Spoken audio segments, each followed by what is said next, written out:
before it's too late. The carbon footprint is a hoax made up by people with evil intentions, and they're heading down a path of total destruction. You know, the carbon footprint was a big, big thing a few years ago. I remember hearing about the carbon footprint, and then President Obama would get into Air Force One, a massive Boeing 747, and not a new one, an old one with old engines that spew everything into the atmosphere. He'd talk about the carbon footprint, we must do so. Then he'd get in and he'd fly from Washington to Hawaii to play a round of golf. And then he'd get back onto that big, beautiful plane and he'd fly back and he'd talk about, again, global warming and the carbon footprint. It's a con job. At extreme cost and expense, Europe reduced its own carbon footprint by 37%. Think of that. Congratulations, Europe. Great job.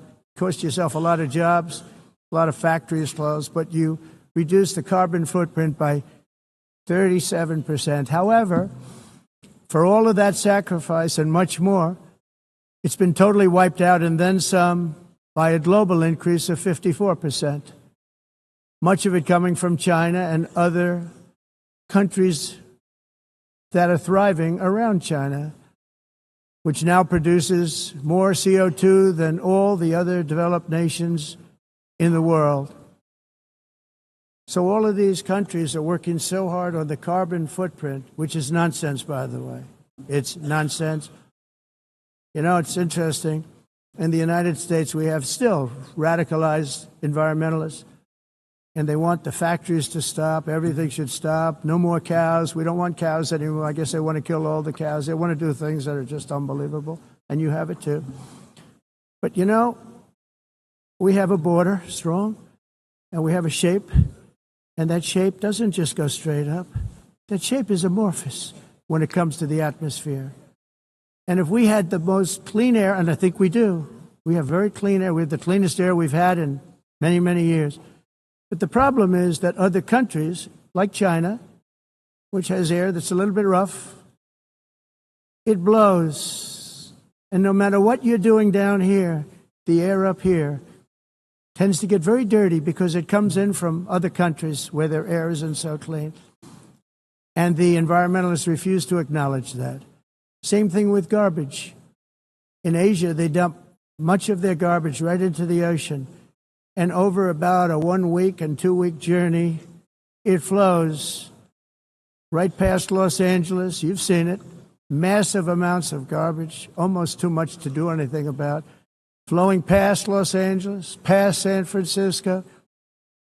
And then somebody will get in trouble because he dropped a cigarette on the beach. The whole thing is crazy.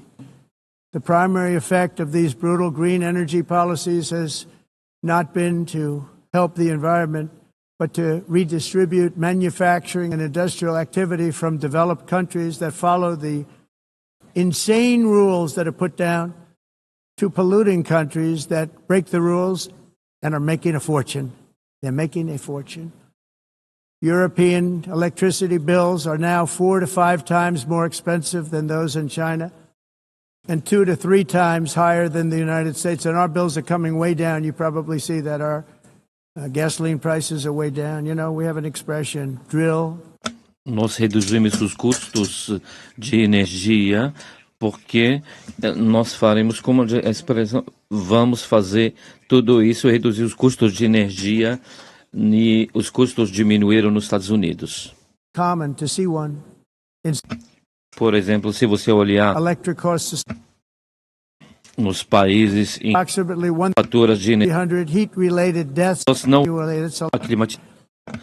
mas nós nos Estados Unidos conseguimos usar eles e evitar aumento da temperatura, porque é muito caro também usar nada e ninguém usa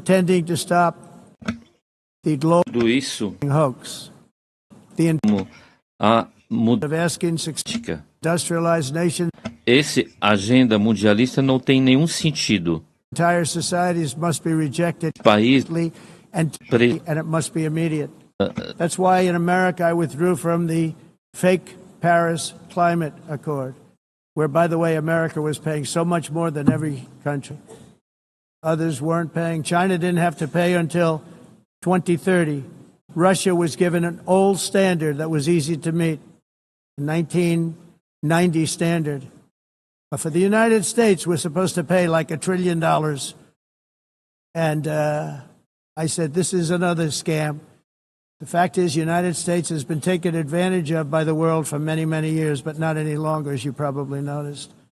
I unleashed massive energy production and signed historic executive orders to hunt for oil, but we don't have to do much hunting because we have the most oil of any nation anywhere, oil and gas in the world. And if you add coal, we have the most of any nation in the world. Clean, I call it clean, beautiful coal. You can do things today with coal that you couldn't have done 10 years ago, 15 years. So I have a little standing order in the White House. Never use the word coal, only use the words clean, beautiful coal. Sounds much better, doesn't it? But we stand ready to provide any country with abundant, affordable energy supplies if you need them, when most of you do. We're proudly exporting energy all over the world. We're now the largest exporter. In the United States, we want trade and robust commerce with all nations, everybody. We want to help nations. We're going to help nations. But it must also be fair and reciprocal. The challenge with trade is much the same with climate.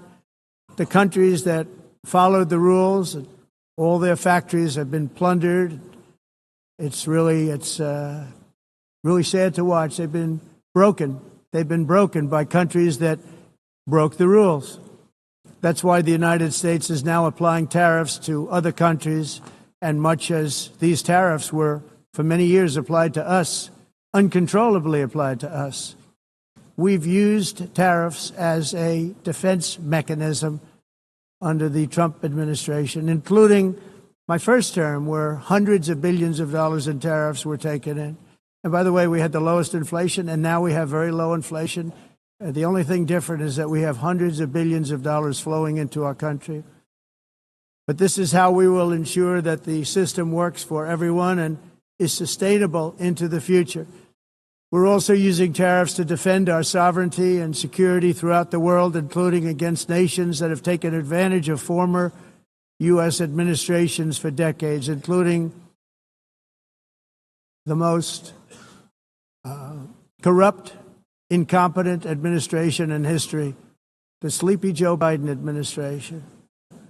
Brazil now faces major tariffs in response to its unprecedented efforts to interfere in the rights and freedoms of our American citizens and others, with censorship, repression, weaponization, judicial corruption, and targeting of political critics in the United States.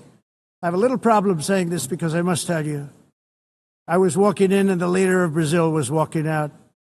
We saw him and I saw him, he saw me, and we embraced. And then I'm saying, can you believe I'm going to be saying this in just 2 minutes? But we actually agreed that we would meet next week. We didn't have much time to talk, like about 20 seconds. They were in retrospect, I'm glad I waited because this thing didn't work out too well. But we did talk. We had a good talk, and we agreed to meet next week, if that's of interest. But he seemed like a very nice man, actually. He liked me, I liked him. But if you, and I only do business with people I like. When I don't like them, I don't like them. But we had, at least for about 39 seconds, we had excellent chemistry. It's a good sign. But also in the past, Brazil, can you believe this, unfairly tariffed our nation, but now because of our tariffs, we are hitting them back, and we're hitting them back very hard. As president, I will always defend our national sovereignty and the rights of American citizens. So I'm very sorry to say this, that Brazil is doing poorly and will continue to do poorly. They can only do well when they're working with us. Without us, they will fail, just as others have failed. It's true. Next year, the United States will celebrate the 250th anniversary of our glorious independence, a testament to enduring power and American freedom and spirit. We will also be proudly hosting the 2026 FIFA World Cup, and shortly thereafter the 2028 Olympics, which is going to be very exciting. I hope you all come. I hope that countless people from all over the globe will take part of these will be great celebrations of liberty and human achievement, and that together we all can rejoice in the miracles of history that began in July 4th, 1776, when we founded the light to all nations. And it's something really that an amazing thing came out of that date. It's called the United States of America. In honor of this momentous anniversary, I hope that all countries who find inspiration in our example will join us in renewing our commitment, values, and those values really that we hold so dear. Together, let us defend free speech and free expression. Let us protect religious liberty, including for the most persecuted religion on the planet today. It's called Christianity. And let us safeguard our sovereignty and cherish qualities that have made each of our nations so special, incredible, and extraordinary. In closing, I just want to repeat that immigration and the high cost of so-called green renewable energy is destroying a large part of the free world and a large part of our planet. Countries that cherish freedom are fading fast because of their policies on these two subjects. You need strong borders and traditional energy sources if you are going to be great again. Whether you have come from north or south, east or west, near or far, every leader in this beautiful hall today represents a rich culture, a noble history, and a proud heritage that makes each nation majestic and unique, unlike anything else in human history or any other place on the face of the earth. From London to Lima, from Rome to Athens, from Paris to Seoul, from Cairo to Tokyo and Amsterdam to right here in New York City, we stand on the shoulders of the leaders and legends, generals and giants, heroes and titans who won and built our beloved nations, all of our nations, with their own courage, strength, spirit, and skill. Our ancestors climbed mountains, conquered oceans, crossed deserts, and trekked over wide open plains. They charged into thunderous battles, plunged into grave dangers, and they were soldiers and farmers and workers and warriors and explorers and patriots. They built towns into cities, tribes into kingdoms, ideas into industries, and small islands into mighty empires. You're a part of all of that. They were champions for their people who never gave up and who never, ever gave in. Their values defined our national identities. Their visions forged our magnificent destiny. Everybody in this room is a part of it in your own way. Each of us inherits the deeds and the myths, the triumphs, the legacies of our own heroes and founders who so bravely showed us the way. Our ancestors gave everything for homelands that they defended with pride, with sweat, with blood, with life, and with death. Now the righteous task of protecting the nations that they built belongs to each and every one of us. So together let us uphold our sacred duty to our people and to our citizens. Let us protect their borders, ensure their safety, preserve their cultures, treasure, and traditions, and fight for their precious dreams and their cherished freedoms. And in friendship and really a beautiful vision, let us all work together to build a bright, beautiful planet, a planet that we all share, a planet of peace and a world that is richer, better, and more beautiful than ever before. That can happen. It will happen. It will happen, and I hope it can happen and start right now, right at this moment. We'll turn it around. We're going to make our countries better, safer, more beautiful. We're going to take care of our people. Thank you very much. It's been an honor. God bless the nations of the world. Thank you very much. Bye.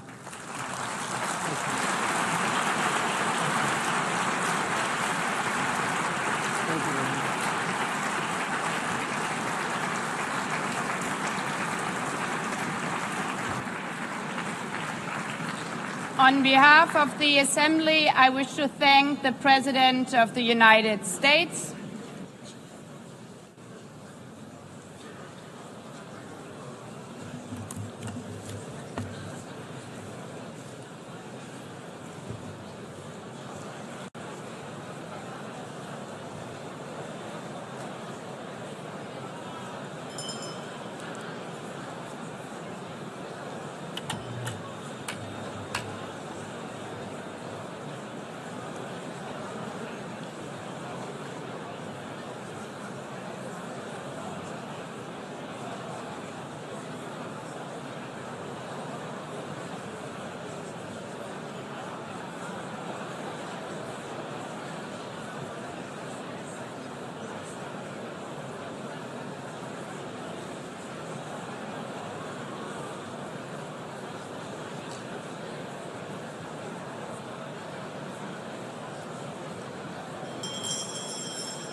please be seated.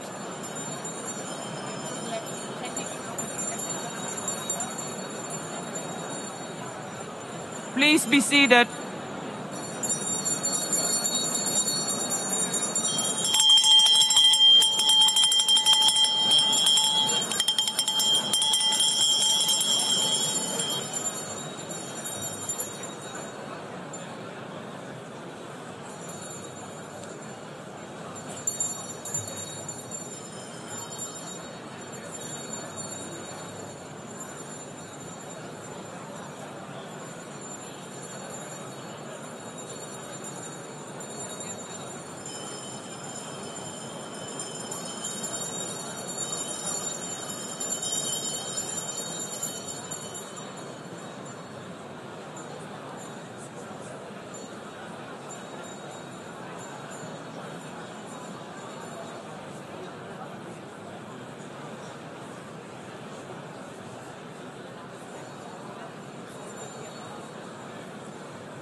Excellencies, could you please take your seats in due respect to the next speakers?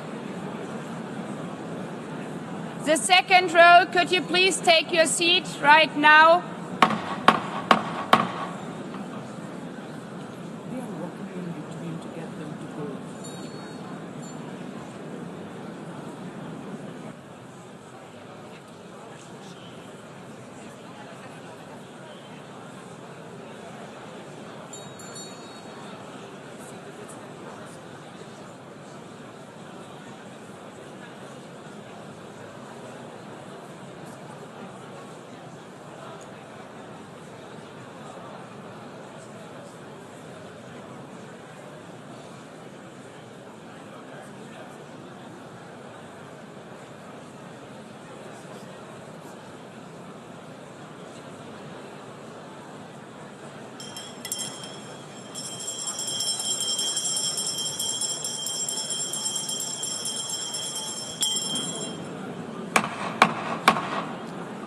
Please take a seat now.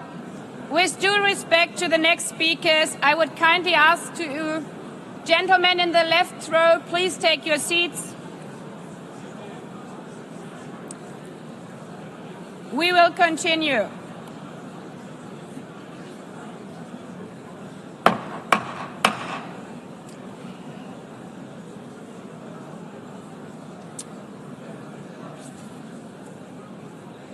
Excellencies, as we are receiving queries, I would like to assure you that don't worry, the UN teleprompters are working perfectly. And by this technical note, I would like to call on the next speaker. The Assembly will hear an address by His Excellency Prabowo Subianto, President of the Republic of Indonesia. I request protocol to escort His Excellency and invite him to address the Assembly.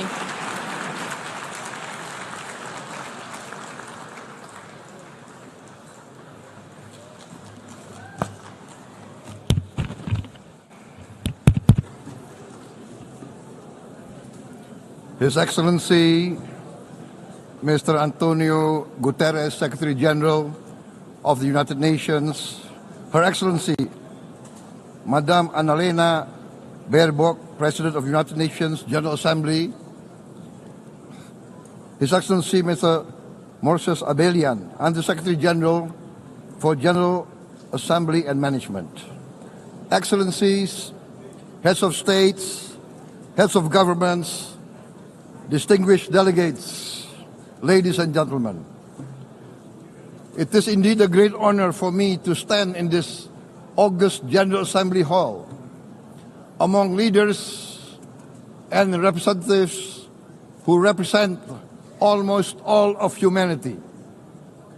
We differ in race, religion, and nationality, yet we gather together today as one human family. We are here first and foremost as fellow human beings, each created equal, endowed with unalienable rights to life, liberty, and the pursuit of happiness. The words of the United Nations Declaration of Independence have inspired democratic movements across continents, including the French Revolution, the Russian Revolution, the Mexican Revolution, the Chinese Revolution, and Indonesia's own struggle and journey to freedom. It also gave birth to the Universal Declaration of Human Rights, adopted by the United Nations in 1948. All men are created equal was the creed that opened the way to unprecedented global prosperity and dignity. And yet, in our own era of scientific and technological triumphs, an era capable of ending hunger, poverty, and environmental ruin, we also continue to face today grave dangers, challenges, and uncertainties. Human folly, fueled by fear, racism, hatred, oppression, and apartheid, threatens our common future. My country knows this pain. For centuries, Indonesians lived under colonial domination, oppression, and slavery. We were treated less than dogs in our own homeland. We Indonesians know what it means to be denied justice and what it means to live in apartheid, to live in poverty, and to be denied equal opportunity. We also knew what solidarity can do in our struggle for independence, in our fight to overcome hunger, disease, and poverty. The United Nations stood with Indonesia and gave us vital assistance.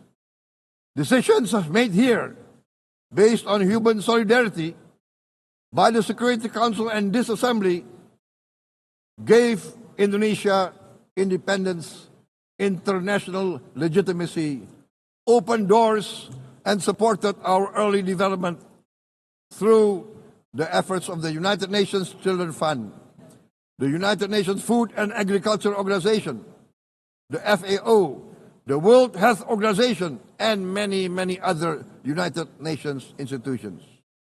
And because of that, Indonesia today stands on the cusp of shared prosperity and greater equality and dignity.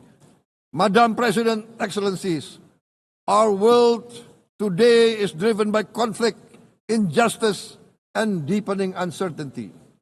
Every day we witness suffering, genocide, and blatant disregard for international law and human decency. In the face of these challenges, we must not give up. As the United Nations Secretary General said, we cannot give up. We cannot surrender our hopes or our ideals. We must draw closer, not drift apart. Together we must strive to achieve our hopes, our dreams. The United Nations was born from the ashes of the Second World War that claimed scores of millions of lives. It was created to secure peace, security, justice, and freedom for all. We remain committed to internationalism, to multilateralism, and to every effort that strengthens this great institution.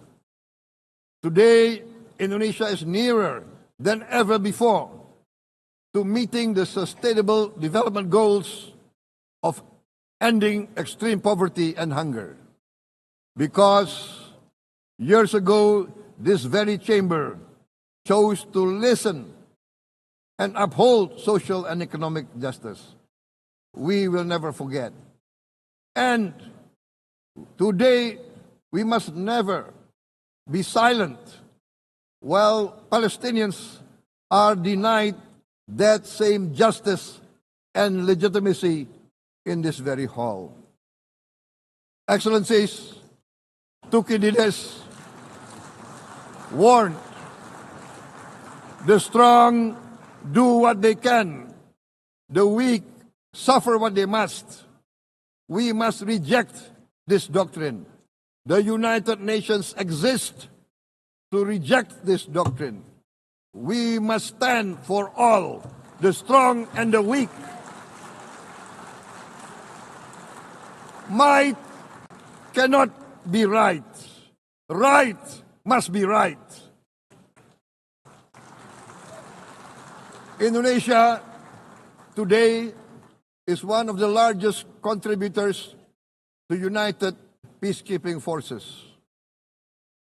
We believe in the United Nations.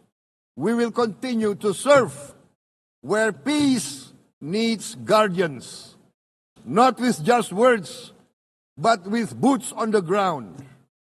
If and when the United Nations Security Council and this great assembly decide Indonesia is prepared to deploy 20,000 or even more of our sons and daughters to help secure peace in Gaza or elsewhere, in Ukraine, in Sudan, in Libya, everywhere when the peace needs to be enforced, peace needs to be guarded, we are ready. We will take our share of the burden, not only with our sons and daughters, we are also willing to contribute financially to support the great mission to achieve peace by the United Nations. Madam President, Excellencies, I propose to this Assembly a message of hope and optimism, grounded in action and execution.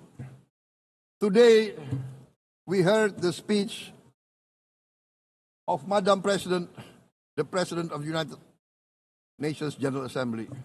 Yes, it is true what she said.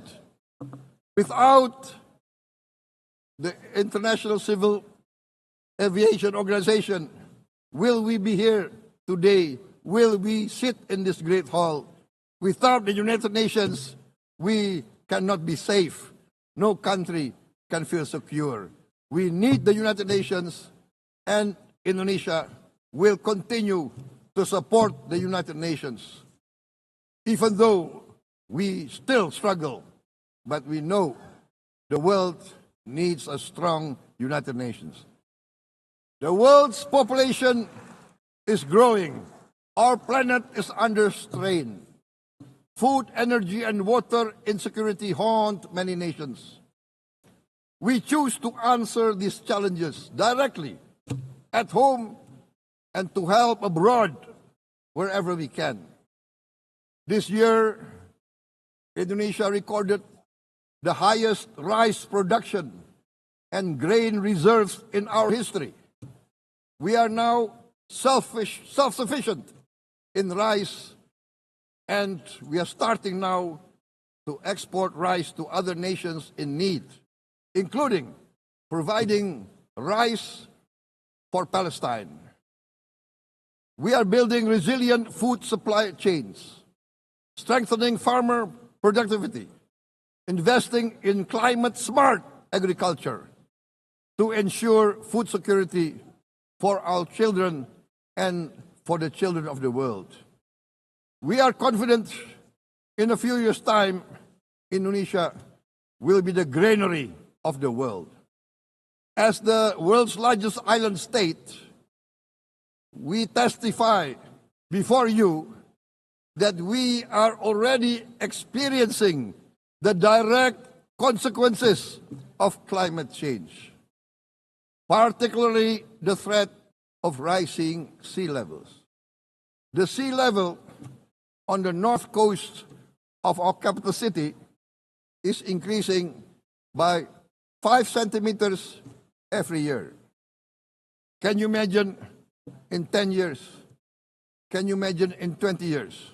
For this, we are forced to build a giant seawall, 480 kilometers in length.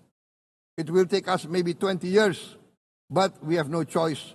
We have to start now. Therefore, we choose to confront climate change not by slogans, but by immediate steps. We are committed to meeting our 2015 Paris Agreement obligations. We aim to achieve net zero emission by 2060, and we are very confident we can achieve net zero emission much earlier. We aim to reforest more than 12 million hectares of degraded forest, to reduce forest degradation, to empower local communities with quality green jobs for the future. Indonesia is shifting decisively from fossil fuel-based development towards renewable-based development. From next year, most of our additional power generation capacity will come from renewables.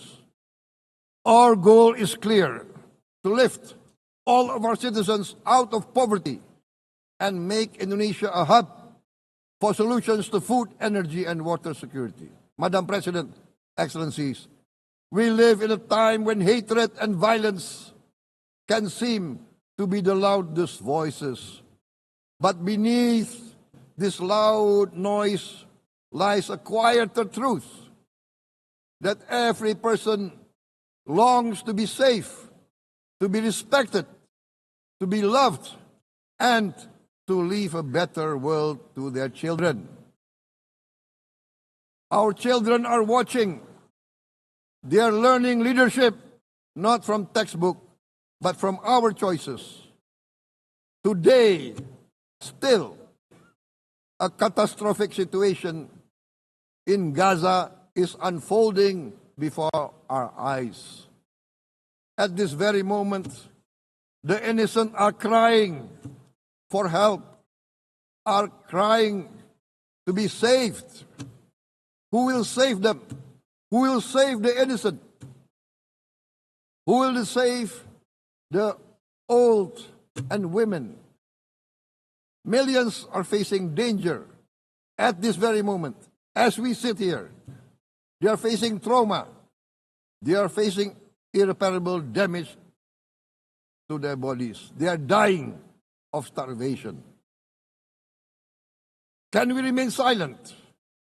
Will there be no answer to their screams? Will we teach them that the human family can rise to the challenge? Madam President, we must act now. Many speakers have said that. We must stand for a multilateral order where peace, prosperity, and progress are not the privilege of a few, but the right of all. With a strong United Nations, we can build a world where the weak do not suffer what they must, but live the justice that they deserve. Let us continue humanity's great journey of ideals, the selfless aspirations that created the United Nations. Let us use science to uplift, not use science to destroy. Let rising nations help others to lift themselves. I am convinced that the leaders of the great world civilizations of the West, of the East, of the North, of the South, leaders of America, Europe,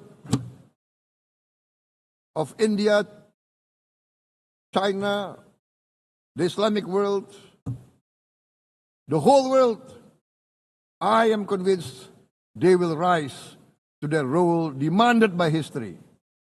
We are all hopeful that the leaders of the world will show great statesmanship, great wisdom, restraint, humility, overcome hate, overcome suspicion.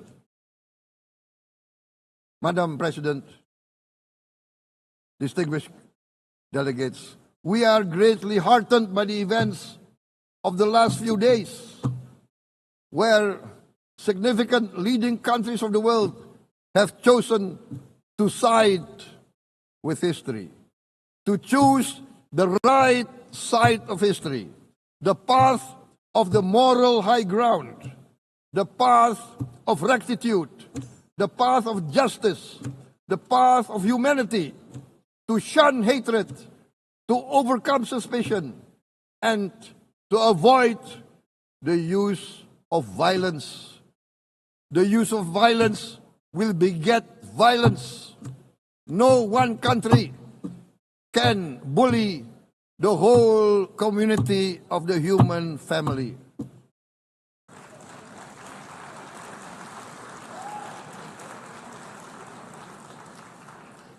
We may be weak individually, but the sense of oppression, the sense of injustice has proven in the history of mankind that this sense of injustice, this sense of oppression will unite into a strong force that will overcome this oppression, that will overcome this injustice. To close, I would like to reiterate again Indonesia's complete support for the two-state solution in Palestine. We must have an independent Palestine, but we must also recognize, we must also respect, and we must also guarantee the safety and security of Israel. Only then we can have real peace, and no longer hate and no longer suspicion. The only solution is this two-state solution. Two descendants of Abraham must live in reconciliation, peace, and harmony.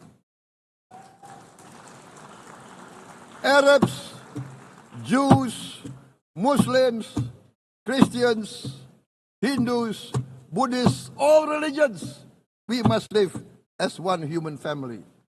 Indonesia is committed to being part of making this vision a reality. Is this a dream?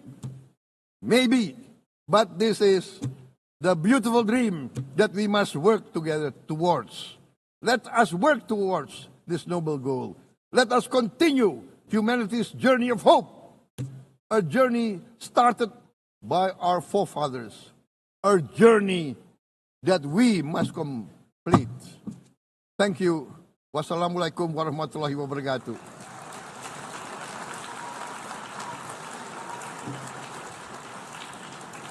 Shalom. Om Santi, Santi, Santi Om. Namo Buddhaya. Thank you very much. May God bless us all. May peace be upon us. Thank you very much. Thank you. On behalf of the Assembly, I wish to thank the President of the Republic of Indonesia.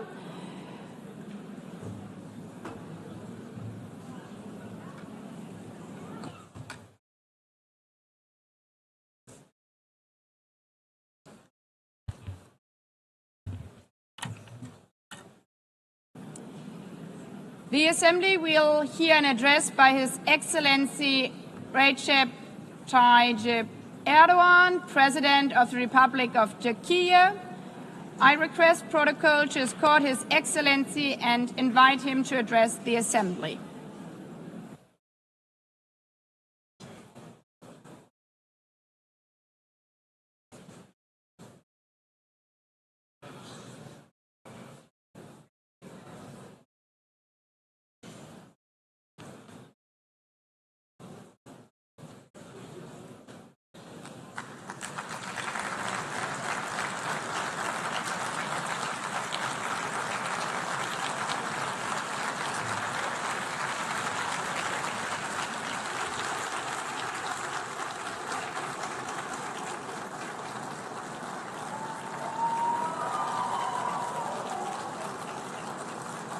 Sayın Başkan, Excellency President of UNGA, Excellencies Heads of State and Government, Distinguished Secretary General, distinguished delegation members, on behalf of myself and my nation, I greet you all with most heartfelt feelings.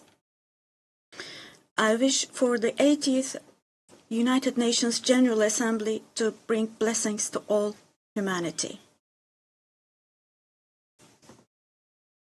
I am deeply honored to address you once again from this podium, which represents the collective conscience of humanity.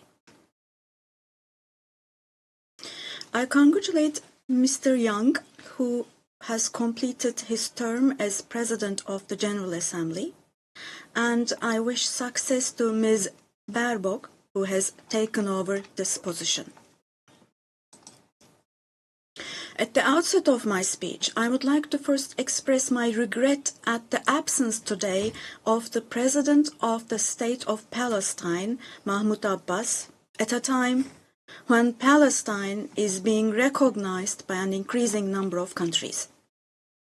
Today, we stand here on this podium. I stand here on this podium alongside my 86 million citizens, also for our Palestinian brothers and sisters whose voices are being silenced. I'd like to thank all the countries who announced that they recognize the state of Palestine, and I call on all the other countries who have not done so yet to do so, to recognize the state of Palestine as soon as possible. Esteemed President, distinguished members, the United Nations Charter was signed in San Francisco 8 years ago, and it entered into force on October the 24th, 1945. I would like to recall here again the first words of the first article of the UN Charter. Quote, "The purpose of the United Nations is to maintain international peace and security." Unquote. As we celebrate the 80th anniversary of the UN in this hall, grave events are unfolding in many parts of the world that cast a shadow over the very first words of the UN Charter's opening article.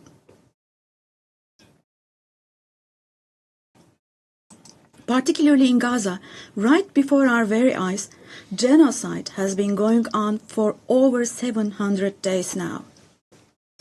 Even as we gather here, as we speak now, Israel is currently massacring civilians in Gaza. The number of civilian casualties in Gaza has surpassed 65,000. Unfortunately, the number of people who are still trapped under the rubble is not yet known, and more than 20,000 of those who died were children. For the last 23 months, a child has been murdered by Israel in Gaza every hour. Yes, every hour. These are not just figures, dear friends. All of these, each one of these is a person, a human being, innocent people. People are now being killed not with weapons, but with the weapon of starvation. In the 21st century, under the gaze of the civilized world, 428 people died of starvation. Out of those 428, 146 were children, and this number is increasing every day. Now, I will show you a photo, which is a picture from daily life in Gaza. The first photo, as you see, these are people. These are women with these cups that they are holding in their hands, cups and buckets. Just feel your conscience and answer the following question. Can we possibly have a reasonable reason for this brutality in 2025? But this shameful picture in Gaza has been unfolding and is being repeated every day for 23 months now. And there are 2.5 million Gazans who live in 365 square kilometers. And every day, what happens is they are being dragged from one place to another. The healthcare infrastructure of Gaza is completely collapsed. Doctors have been killed or they have disappeared while under custody. Ambulances have been hit. Hospitals targeted and destroyed. Treatment is not possible. Surgery is not possible. It's not possible to find medications.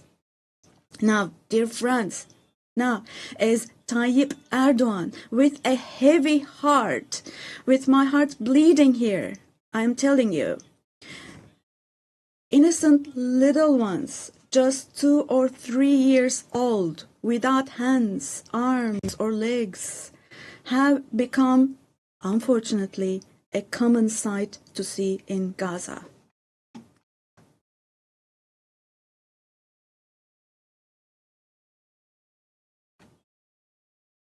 This one. What kind of a human conscience can possibly bear this? Possibly. How can one stay silent vis-à-vis this?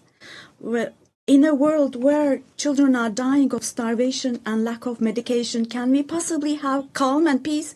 We all are parents. We have children or grandchildren who we dearly cherish. Here, say in America or in Europe, anywhere in the world, when a small rose thorn hurts a child's hand, the hearts of parents break. But in Gaza, children's hands, arms, and legs are being amputated without anesthesia. Now, I'm extremely sorry to say, but this represents the lowest point of humanity. Human history has not witnessed such bloodshed within the last century. All of this is happening before our very eyes. The genocide in Gaza is being broadcast live every moment through the media and social media. So far, Israel has deliberately killed 250 journalists working in national and international media in Gaza.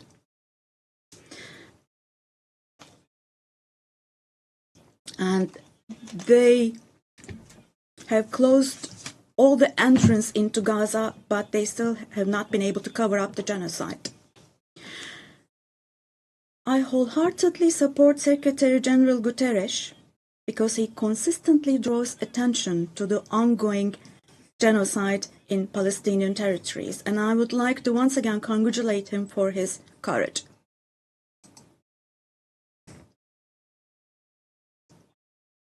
But the United Nations has not even been able to protect its own personnel in Gaza, unfortunately. In Gaza, 500 people rushing to help others have been killed. Out of those 500, 326 were UN staff members. Esteemed President, distinguished members, now, genocide, like the Holocaust, is a shameful concept which refers to the mass extermination of people. It's a barbaric concept. But today, it's not only people who are being killed in Gaza, mind you. Animals are being targeted and killed in Gaza. In Gaza, agricultural land, gardens, trees, grass, century-old olive trees are being destroyed. In Gaza, water supplies are being destroyed and polluted. Buildings, homes, libraries, hospitals, schools, mosques, churches, and historical structures in Gaza are being deliberately destroyed. The soil of Gaza is being rendered useless for humans, for animals, and for plants. So, Now, let me show you yet another photo. And let me ask you here. Look at this photo. What could this photo here possibly have to do with security concerns? This is being against life, don't you think? Let me state this openly from this podium. There is no war in Gaza. We cannot possibly talk about the presence of two sides in Gaza. Because in Gaza, on one side, there is a regular army with the most modern, most lethal weapons, and on the other hand, there are innocent civilians, innocent children. This is not fight against terrorism. This is an occupation, deportation, exile, genocide, and life destruction, mass destruction policy carried out by invoking the events of October the 7th. Today, while Gaza is being destroyed under the pretext of Hamas, concurrently, simultaneously, the West Bank, where Hamas is not in power, is also being occupied step by step, and innocent civilians are being massacred through executions. Moreover, Israel is not limiting itself to Gaza and the West Bank only. By launching attacks on Syria, on Iran, Yemen, and Lebanon, Israel is also threatening regional peace. Just recently, an Israeli attack took place against a delegation meeting in Qatar for ceasefire negotiations. The attack on Qatar has also shown that the Israeli leadership is now completely out of control. Netanyahu is not obviously interested in forging peace or releasing the hostages. Not only Israel's neighbors, but all countries in the Middle East are subject to the Israeli government's reckless threats. And we must realize the following. Due to the increasing aggression of Israel, in Europe and the West in general, the values that emerged after the Second World War have been eroded. The most fundamental human rights, such as freedom of expression, freedom of the press, freedom of assembly and protest, women's rights, children's rights, democracy, equality, and justice, have been shelved away. At this point, we all have to see the following truth, my dear friends. The Israeli government, driven by an obsession with the promised lands, is openly threatening regional peace and the shared values of humanity.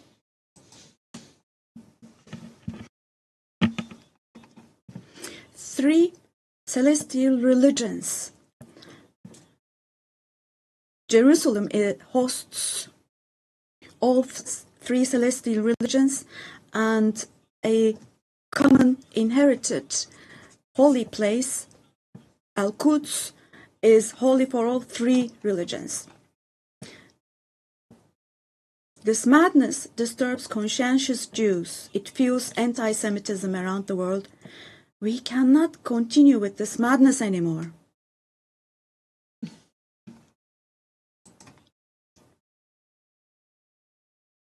We have to have ceasefire in Gaza as soon as possible. Attacks should stop. Humanitarian aid should be able to enter with no obstacles. The genocide team should be held accountable vis-à-vis international law. And God willing, this will definitely happen. Vis-à-vis the barbarity taking place in Gaza, everyone who is keeping silent is accomplice to this barbarity. From here, I would like to call on all the heads of state and government. Today is the day. Today is the day to stand firm alongside the oppressed Palestinians and alongside humanity. while your peoples back home are reacting to the barbarity in Gaza, do show the courage to take action here. Fulfill your humanitarian duty toward Gaza, where children are raising children. On this occasion, I would like to say the following. There are peoples all around the world who are taken to the streets. Unarmed activists and volunteers from different countries of the world, academicians, students, journalists, everyone, all the defenders of Palestine. I would like to say to them, thank you so much, and clear bows and favorable winds for their actions. Esteemed delegation members, for 13 years, I have spoken to you from this platform about the oppression and conflicts in our neighbor, Syria. Just as I raise my voice today for the oppressed people of Gaza, likely for 13 years, I have also drawn attention to the cries of the Syrians, and here I became their voice and breath as well. The persecution that caused the death of 1 million people and that forced millions more to flee their homeland has, thankfully, become a thing of the past with the December 8th revolution. Our Syrian brothers and sisters opened the doors to a new period as of December the 8th. I believe that the people of Syria who fought against a bloodthirsty regime will also be able to carry the victory they achieved at great cost to its rightful place, God willing. We'll support with all our means the vision of a one and unified Syria with no forms of terrorism, especially ISIS, being present. A free Syria where security is established is what we want. As stability takes root in Syria, the winners for sure will be all the neighboring countries, our entire region, along with Syrians. And the brotherly countries in the Gulf. I would like to thank them for their contributions for Syria to recuperate.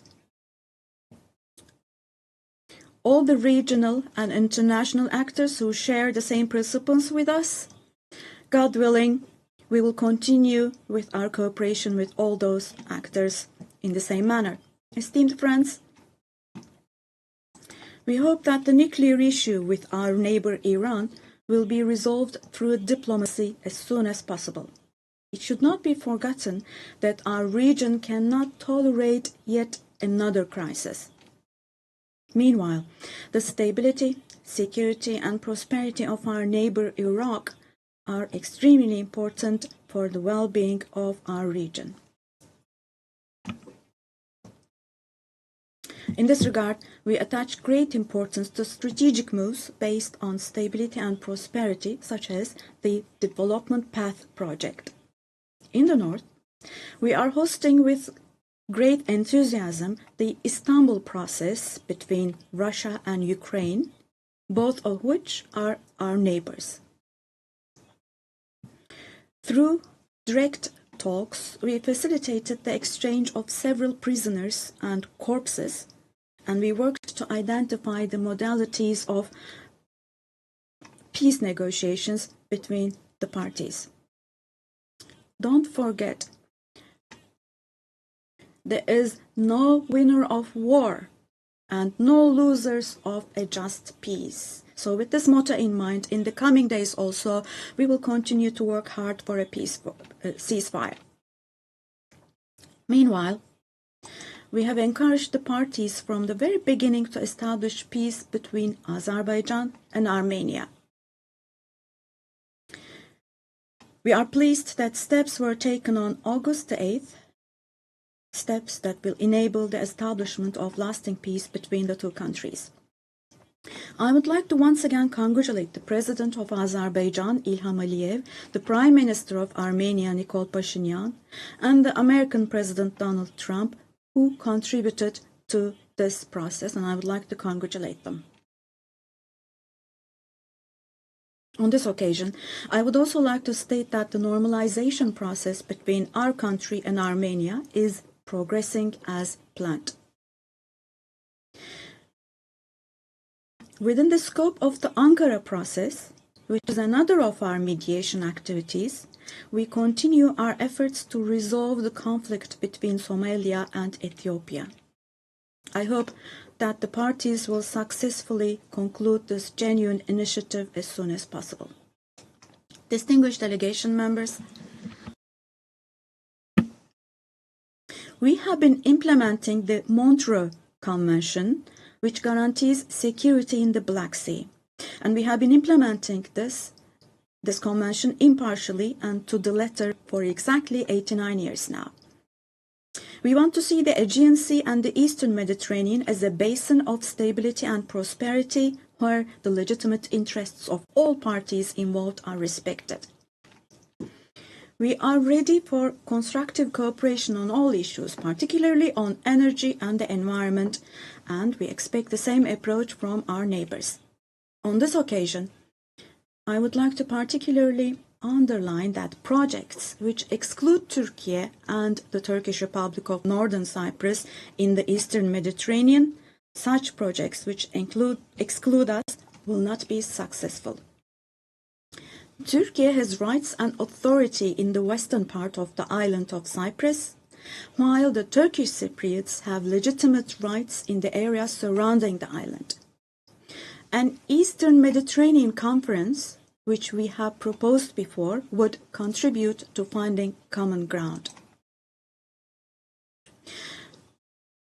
Resolving the Cyprus issue has been tried many times before, but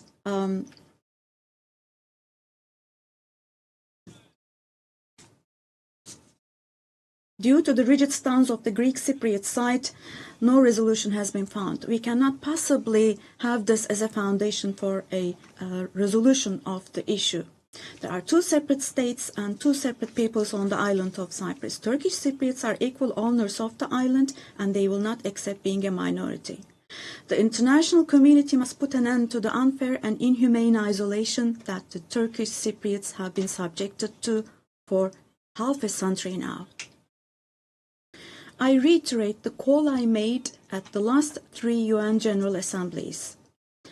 Let me repeat. I call on the international community to recognize the Turkish Republic of Northern Cyprus and to establish diplomatic, political, and economic relations with it.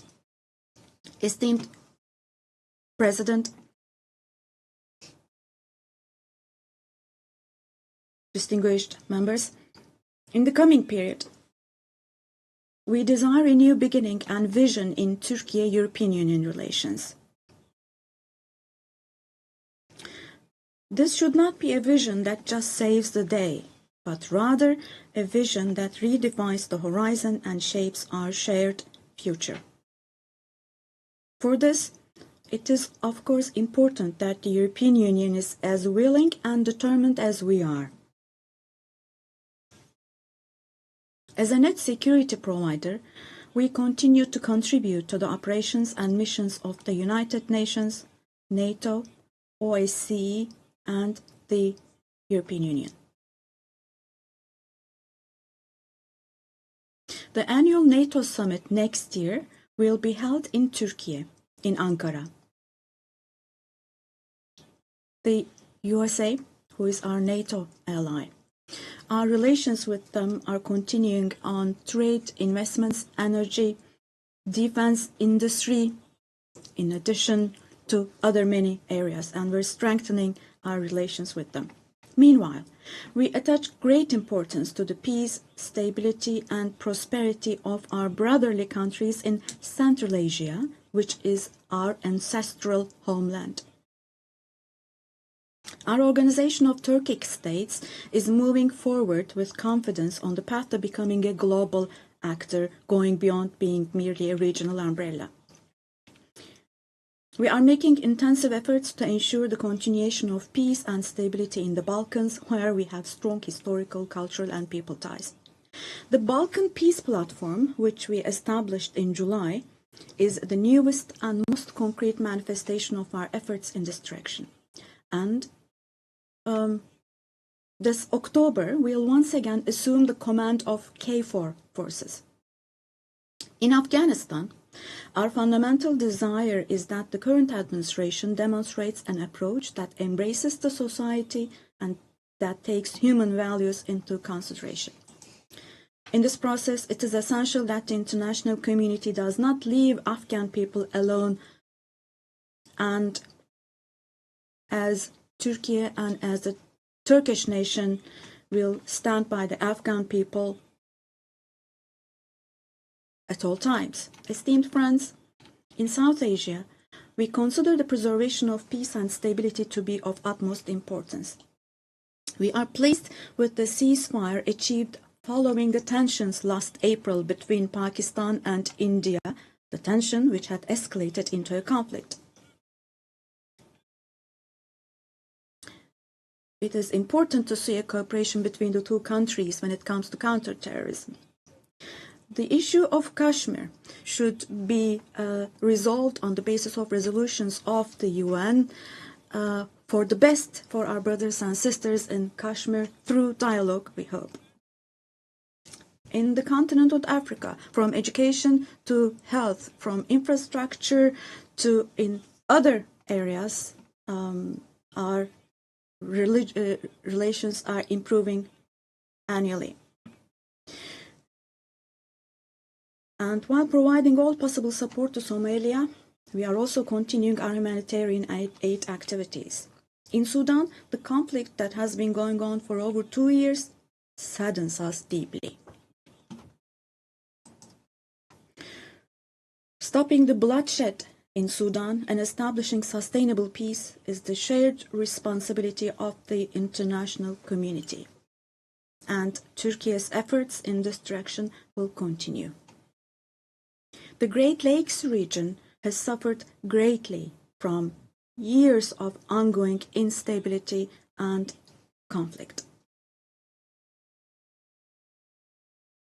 Our hope is that these conflicts in the east of the Democratic Republic of the Congo will give way to lasting peace and stability. We wholeheartedly support the efforts being carried out under the mediation of the US and the facilitation of Qatar. The increasing terrorist activities in West Africa, particularly in the Sahel Basin, are also of great concern to us. We will continue our unwavering efforts to ensure peace, tranquility, and stability for the peoples of this region with whom we share historical ties. Drawing inspiration from the historical double-headed Turkish Selçuk eagle, I would like to emphasize that our relations with Asian countries in Turkish foreign policy are of great strategic importance.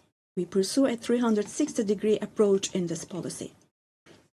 Within the framework of our Return to Asia initiative, we are deepening our engagement with regional organizations such as ASEAN, the Indian Ocean Rim Association, for example.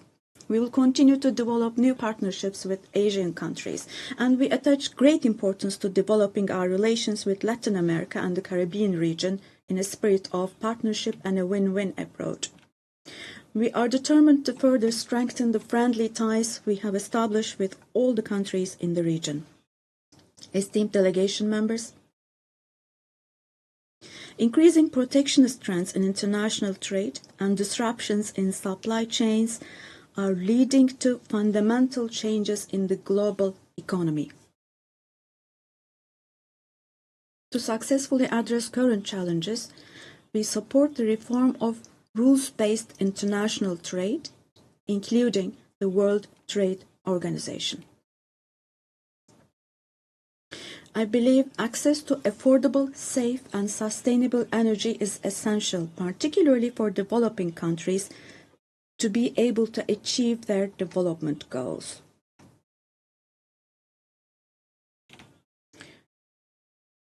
We are resolutely advancing the strategically important Trans-Caspian East-West Middle Corridor project, which extends from China to Europe. We contribute to the development of world trade with our modern transportation infrastructure and the Baku-Tbilisi Kars line. On our journey to build a future that respects nature, we are moving forward with determination towards the 2053 net zero emission target. We are pleased to observe that the zero waste movement, under the patronage of my wife Emine Erdogan, has grown in waves around the world every year, reaching more people and hearts.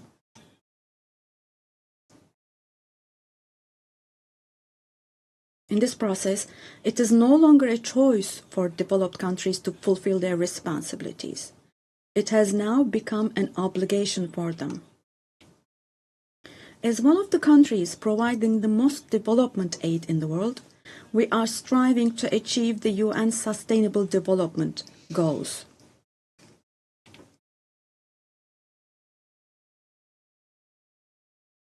To achieve the 2030 goals, and to enable hundreds of millions of people around the world to live with dignity, we advocate for aligning the global financial architecture with the principle of leaving no one behind. And here, let me also particularly draw your attention to the following. While we grapple with geopolitical challenges, humanity is also witnessing an extraordinary leap forward in artificial intelligence, AI. The transformative power and the benefits offered by these technologies, no society should be deprived of these benefits. AI technologies should be used for the benefit of humanity, not as a new tool of domination. The UN Technology Bank for the Least Developed Countries, which we host in Turkey, plays a critical role in closing the digital and technological gap.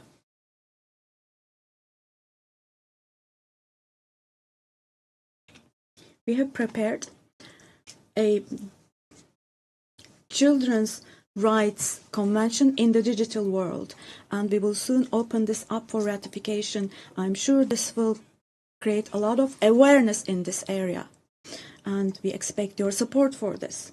On the other hand, in today's world, where racism, xenophobia, and particularly Islamophobia have reached alarming levels, combating these trends that directly threaten the culture of coexistence has now become an essential duty for humanity.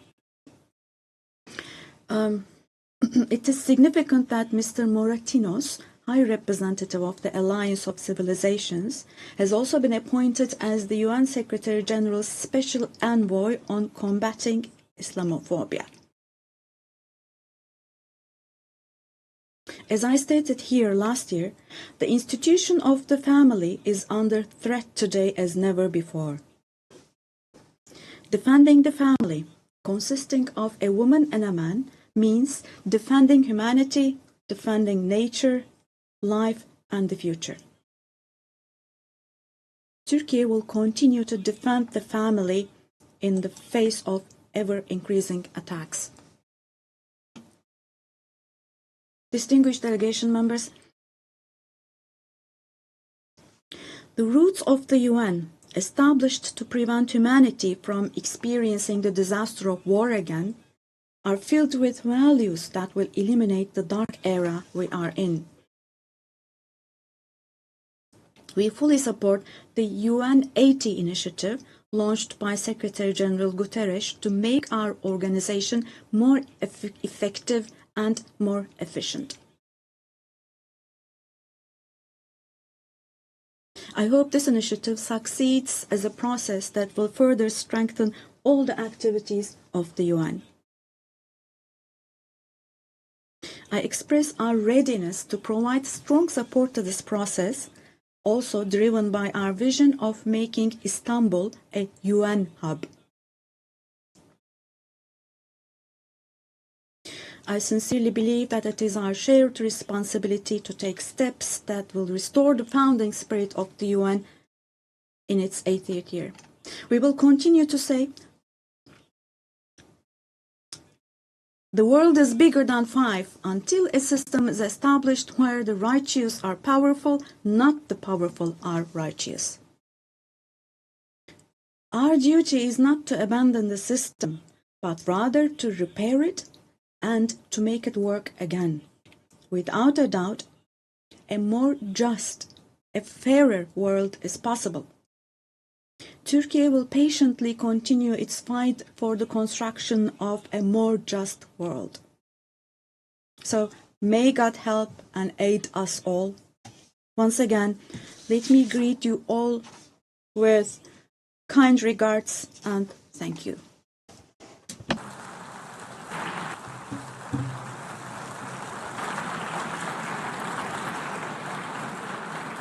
On behalf of the Assembly, I wish to thank the President of the Republic of Turkey.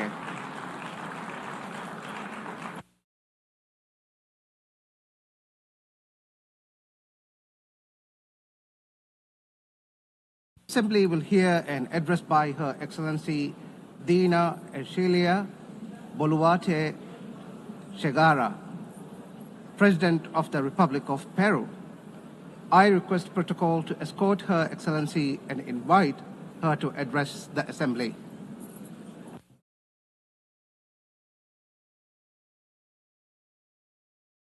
Señora. Madam President of the General Assembly, Annalena Baerbock. Secretary General of the United Nations, Antonio Guterres. Ladies and gentlemen, heads of state, ladies and gentlemen present here in this august forum.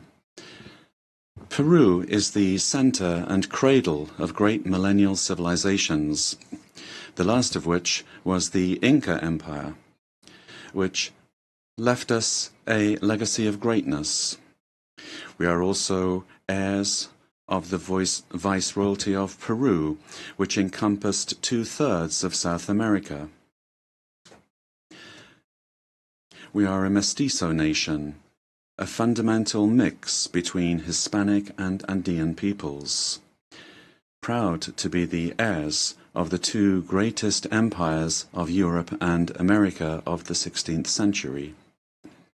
The Peruvian people today are resilient, entrepreneurial, supportive, and lovers of peace, freedom, and democracy. Our great writers, Mario Vargas Llosa and José María Arguedas, shared the idea that Peru is a country of all bloods. Our identity creatively expresses that we are the unity of the diverse, united under the same red and white Peruvian flag. In our country, native peoples and peoples of the world live together in peace and unity as a great synthesis of Peru, the country in which Pope Leo XIV lived and worked in for 40 years, a naturalized Peruvian because of his deep love for our people, both for his supportive as well as his peaceful disposition and his Catholic and Christian faith. All studies indicate that we are the most entrepreneurial country in the world, which is why, after the COVID-19 pandemic, that, due to poor government administration, claimed more than 2 million lives. But we have begun to recover, and today we look back on more than 17 months of consecutive economic growth. We have overcome the recession and inflation caused by political violence and by corruption, a failed coup d'etat, and the flight of more than $20 billion That was between 2021 and 2023. We have regained the trust of national but also of foreign investment, and we have embraced freedom. We are a solvent and a stable country. Because of the coup attempt of December 2022, which sought to establish a dictatorship by forcing all branches of the state into submission, I had to constitutionally assume the presidency of the Republic. Since that date, a narrative was established by which the coup plotter became a victim, and the president, who constitutionally and legally assumed the presidency, was accused by some quarters of being a coup plotter and usurper. Lies turned into truth, and truth turned into lies. This is one of the issues of our time. The building of false narratives to attempt to defend anti-democratic political projects. The thinking goes that ideologies of hatred, where they're projects of failed states that grow into all-powerful states, require, in order to impose their will, a false narrative, in order to achieve their objectives through violence, and who, once in power, crush freedoms, silence the press and democratic opposition, violate human rights, and begin to control, to confiscate, and to expropriate private companies, creating a corrupt bureaucracy that destroys the economy, society, and public morality. The first step for achieving all of this is to build a narrative in order to lie, to deceive, and to manipulate. The ideology of class hatred is very skillful at distorting reality and building false narratives, because it uses the totalitarian method of repeating a lie ad infinitum, as was done in the world before the Second World War, and as is happening again today, because totalitarianism renews itself, presents itself with other faces, but it remains a serious threat to countries and to the world. The cynical narrative is reinforced by interventionism in the internal affairs of countries, supporting and spreading falsehoods to destroy democracy and eliminate freedom. In Peru, we have overcome strong, organized and persistent political violence that sought the return of the coup plotters' government, and since 2024, progress has been made in restoring stability and confidence. And this is why the Peruvian economy managed to grow this year by 3.3%. And in the current year, 2025, is exceeding 3.5% growth, with forecasts that in 2026, the trend of economic growth will continue. The government guarantees 3 years of economic growth, being the leader in South America. Inflation is below 2% annually. International reserves amount to more than $88 billion, and our currency remains stable, and it's getting stronger every day. Our external debt is less than 32.2% of GDP. one of the lowest in the Americas and in the world. And our fiscal deficit this year will be 2.2% annually. Madam President of this magnificent General Assembly, on October 24th, the UN was created after World War II, when one of the greatest totalitarian political projects built on an ideology of hatred, leading to the most serious genocide in human history, the Holocaust, was defeated. And this is something that we must never, I say never, forget. That dreadful war caused the death of 60 million human beings.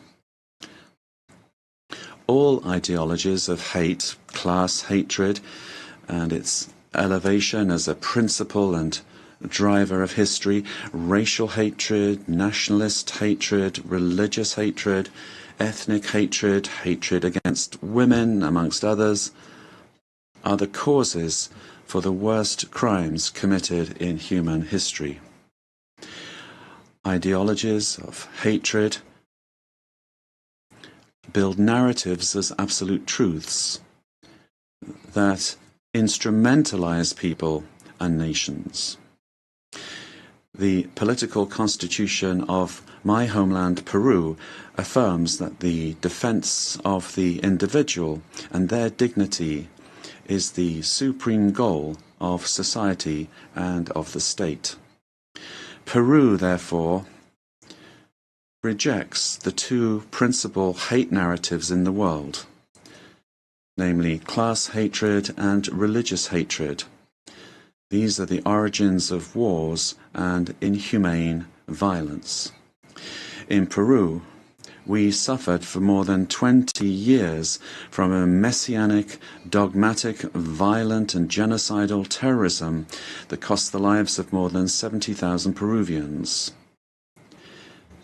The terrorist hates elections and the citizens' right to choose and to stand for election. When they participate, they do so to destroy democracy from within. However, the narrative that they wanted to impose is a flagrant lie. The armed forces and the police, who defended the life and the freedom of Peruvians, are now accused of violating human rights. Thus, the heroes who defended life, democracy, and freedom are turned into victimizers, and the terrorists are turned into victims. In this way, the heroes who defended democracy are being persecuted in trials that drag on for decades, while the terrorists are compensated and considered victims. This is the world in reverse. The UN was a fundamental milestone in the 20th century, but in the 21st century, we must be more vigilant. It is our duty to prevent the world from plunging into new genocides and new violence. It is not acceptable in a civilized world that one country invade another using a false narrative to justify a war that first and foremost attacks the civilian population. It is not acceptable to slaughter civilians, to capture hundreds of young people, women, and even children, and use them as hostages. We live under the threat of international organized crime. In Peru, international crime based on extortion uses terrorist methods such as bomb attacks to submit citizens to its will.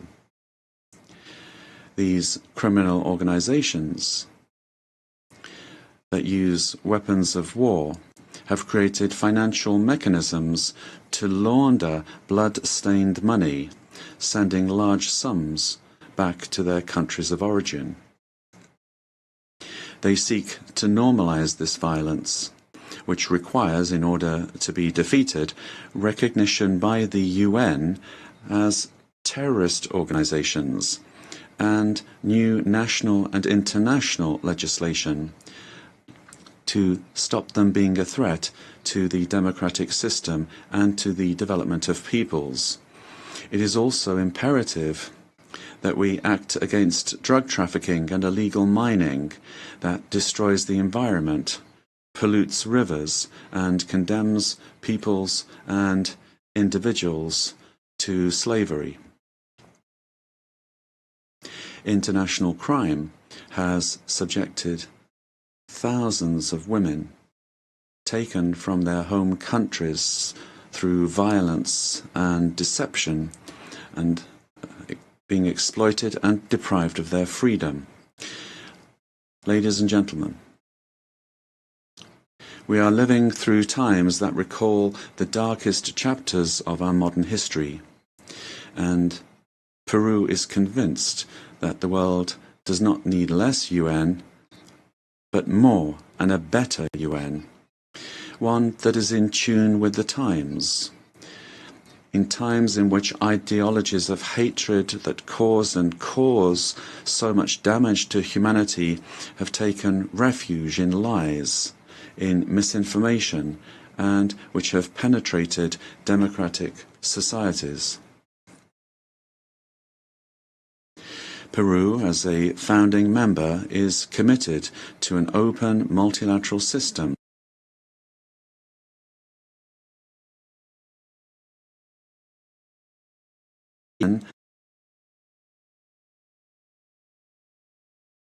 the pillar of the model that has brought peace and prosperity.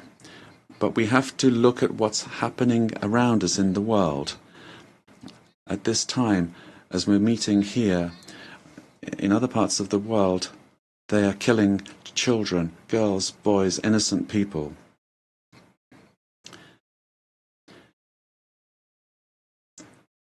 Prosperity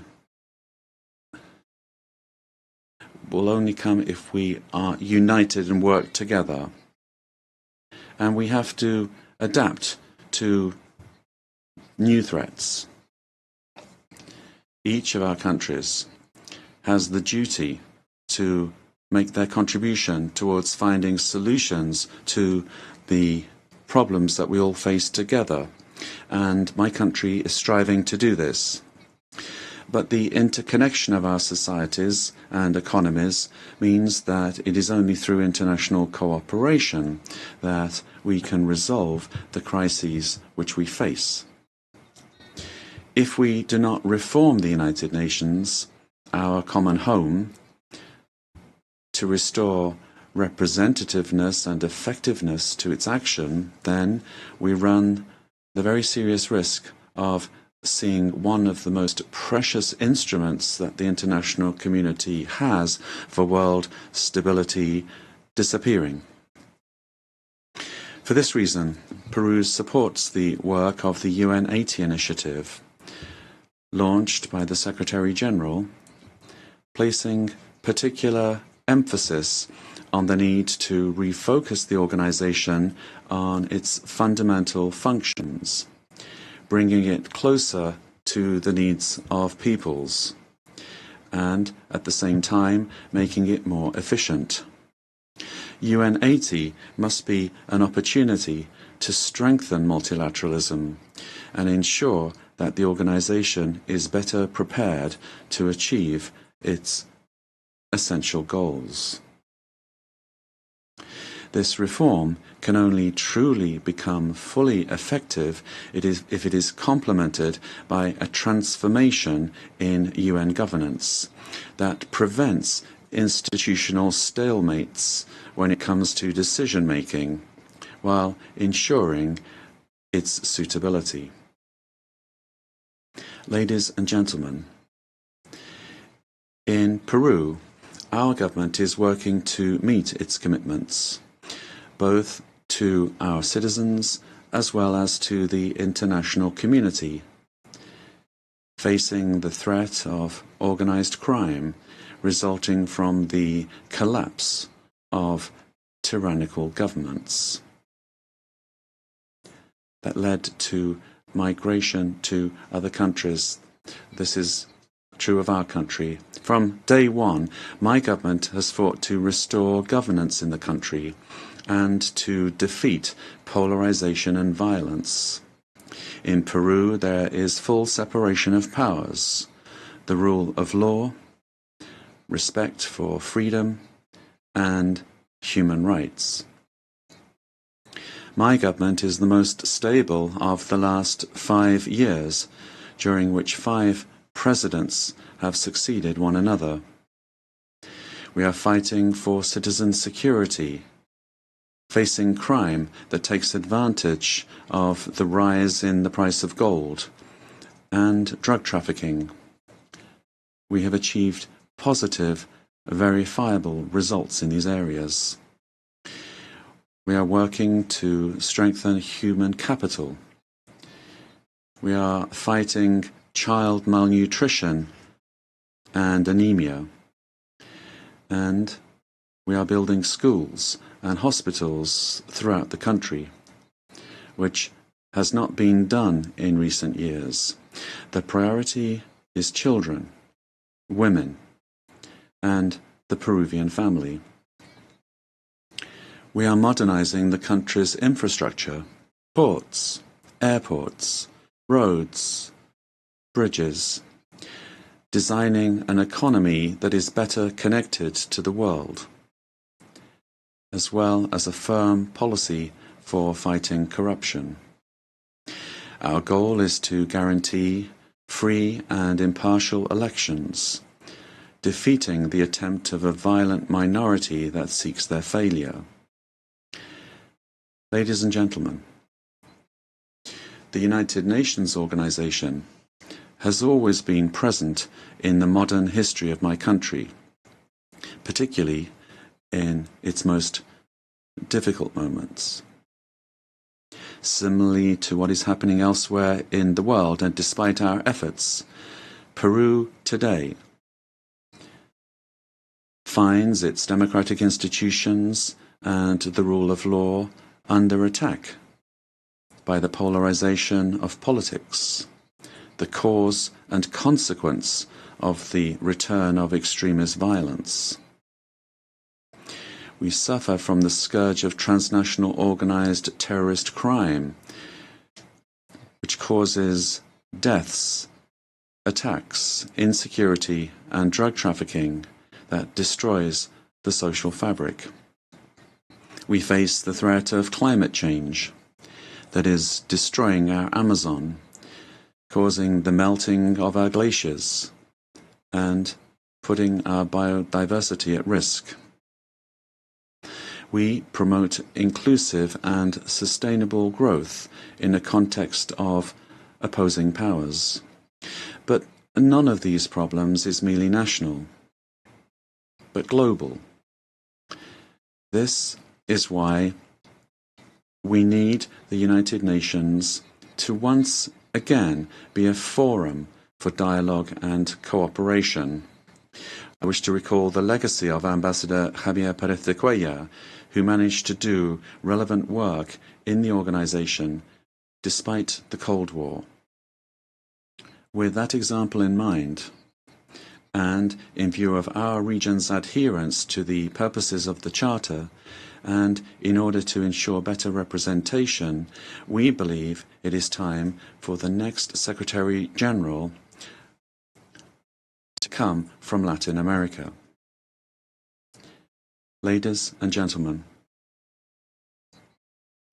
Peru is committed to ensuring that this General Assembly this year is not a mere commemoration, but the reaffirmation of our commitment to collective action that will revitalize the United Nations as a tool that supports peace and global unity as well as development.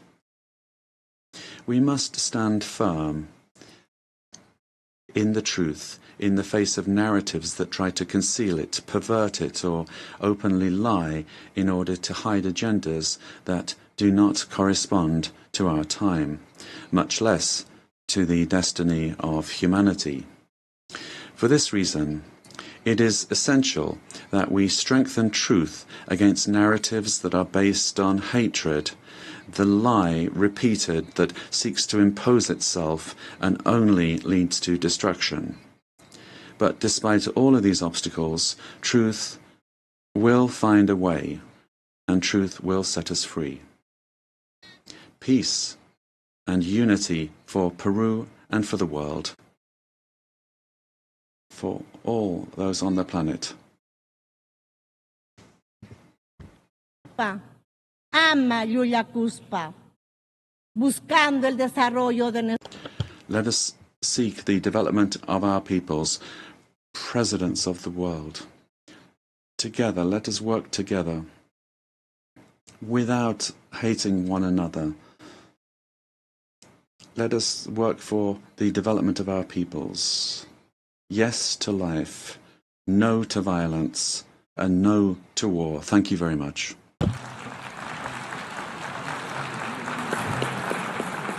On behalf of the General Assembly, I wish to thank the President of the Republic of Peru.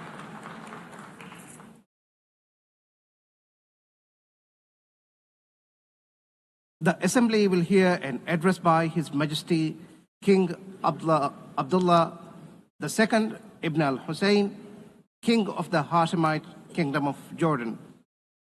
I request protocol to escort His Majesty and invite him to address the Assembly.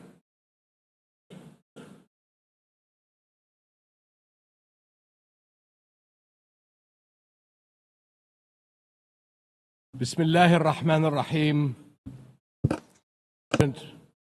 Mr. In the name of God, the compassionate, the merciful. General Assembly, and another occasion when I stand before you to address the same issue, the conflict in the Middle East. And not for the first time, developments on the ground have made me question the worth and utility of words in capturing the magnitude of the crisis. Yet not speaking about it would signal acceptance of the situation and abandonment of our humanity. And that I will not do. Our UN General Assembly was born 80 years ago, pledging to learn from, not repeat, history.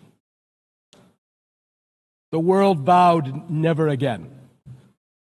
However, for almost as long, Palestinians have been living through a cruel cycle of yet again, bombed indiscriminately, yet again, killed, injured, and maimed, yet again, displaced and dispossessed, yet again, denied rights, dignity, their basic humanity, yet again. So I must ask, how long? How long will it be before we find a resolution to this conflict, one that safeguards the rights of all sides and allows a level of normalcy in the lives of the families at its core? How long will it be before I stand before you and speak not of suffering and devastation in my region, but of prospect, prosperity, and potential? Sadly, this is not the only conflict in our world. And some may say that other wars are also devastating. But the Palestinian-Israeli conflict remains unique. It is the longest standing conflict in the world. An illegal occupation of a helpless population by a self-declared democratic nation. and a flagrant violation of repeated UN resolutions, international law, and human rights conventions. A failure that should have elicited outrage and action, especially from major democracies. Instead, it has been met with decades of inertia. My friends, the war in Gaza marks one of the darkest moments in this institution's history. But although it is today's horror, the injustice stretches back decades. The Palestinian-Israeli conflict has been on the UN agenda throughout its 8 decades of existence. How long will we be satisfied with condemnation after condemnation without concrete action? When it comes to the Palestinian-Israeli conflict, it seems that what unfolds in the halls of power is theory. The struggles and suffering on the ground is reality. For decades, we have seen several attempts to achieve a solution by interim agreements and temporary stopgaps, none that delivered on the endgame. In fact, many would argue these processes served as a distraction as Israel grabbed more land, expanded illegal settlements, demolished homes, and displaced entire neighborhoods. Muslim and Christian holy sites in Jerusalem have been vandalized and desecrated by those under government protection. And throughout all these years, Israeli families too have not been able to live in true security because military action cannot bring the safety they need. Nowhere is that more evident than in Gaza. More than 60,000 Palestinians killed, 50,000 children injured or killed, miles of burnt out rubble, neighborhoods, hospitals, schools, farms, even mosques and churches in ruins, widespread starvation. And what we are seeing is only a glimpse, because never in our modern history has the lenses of international media been obstructed like this from capturing the reality on the ground. Almost 2 years in, and the cruelty of this military campaign continues unabated. Furthermore, the current Israeli government's provocative calls for a so-called Greater Israel can only be realized through the blatant violation of the sovereignty and territorial integrity of its neighbors. And there is nothing great about that.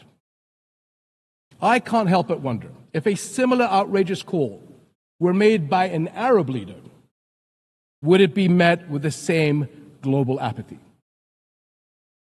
The international community must stop entertaining the illusion that this government is a willing partner for peace. Far from it. Its actions on the ground are dismantling the very foundations on which peace could stand, and intentionally burying the very idea of a Palestinian state. It has shown how little it respects the sovereignty of other countries, as we have seen in flagrant violations in Lebanon, Iran, Syria, Tunisia, and most recently, Qatar. And its hostile rhetoric calling for the targeting of Al-Aqsa Mosque will incite a religious war that would reach far beyond the region and lead to an all-out clash that no nation would be able to escape. How long before we hold all nations to the same standards? How long before we recognize the Palestinians as people who aspire to the same things you and I do, and we act on that recognition? How long before we recognize that statehood is not something Palestinians need to earn? It is not a reward. It is an indisputable right.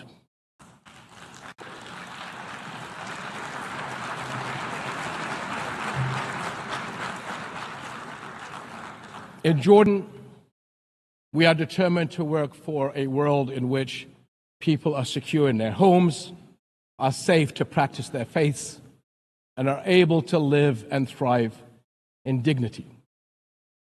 As custodians of Muslim and Christian holy sites in Jerusalem, we safeguard these holy places against actions that violate the city's legal and historical status quo. Compromising the delicate balance in the holy city will turn it into a tinderbox that ignites global conflict. And Jordan is serving as the main base for international humanitarian response in Gaza, working by all possible means to provide critical supplies of aid and food. And we appreciate our regional and international partners. I'm also immensely proud of the many Jordanians, including men and women of Jordan Armed Forces, who are at the heart of this effort. Ground convoys, aircraft crews, doctors, nurses, and mobile medical staff who work even under fire to provide relief. These and countless others carry forward Jordan's deep heritage of compassion and generosity to people in grave need.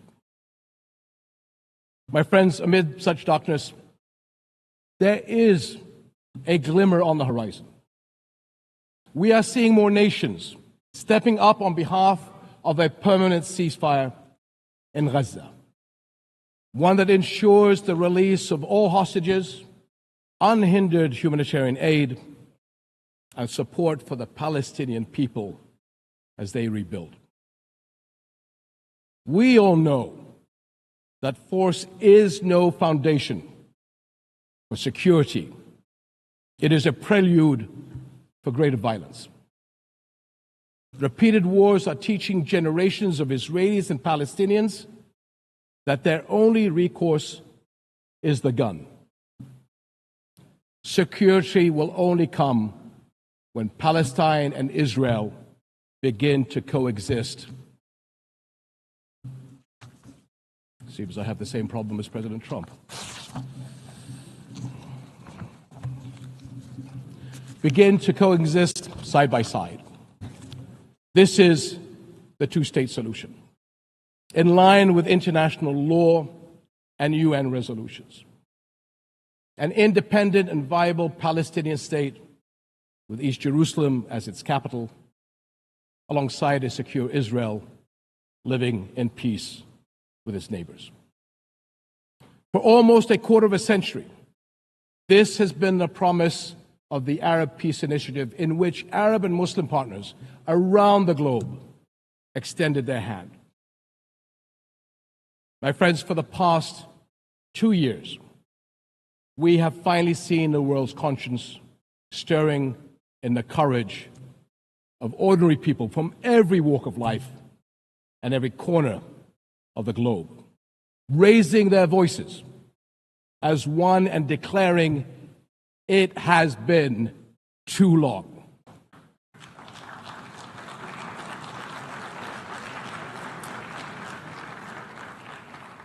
This United Nations must echo that call.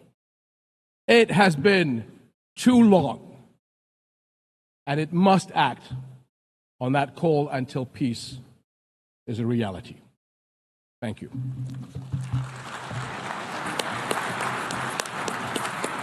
On behalf of the Assembly, I wish to thank the King of the Hashemite Kingdom of Jordan. The Assembly will hear an address by His Excellency Lee Jae-myung, President of the Republic of Korea. I request protocol to escort His Excellency and invite him to address the Assembly.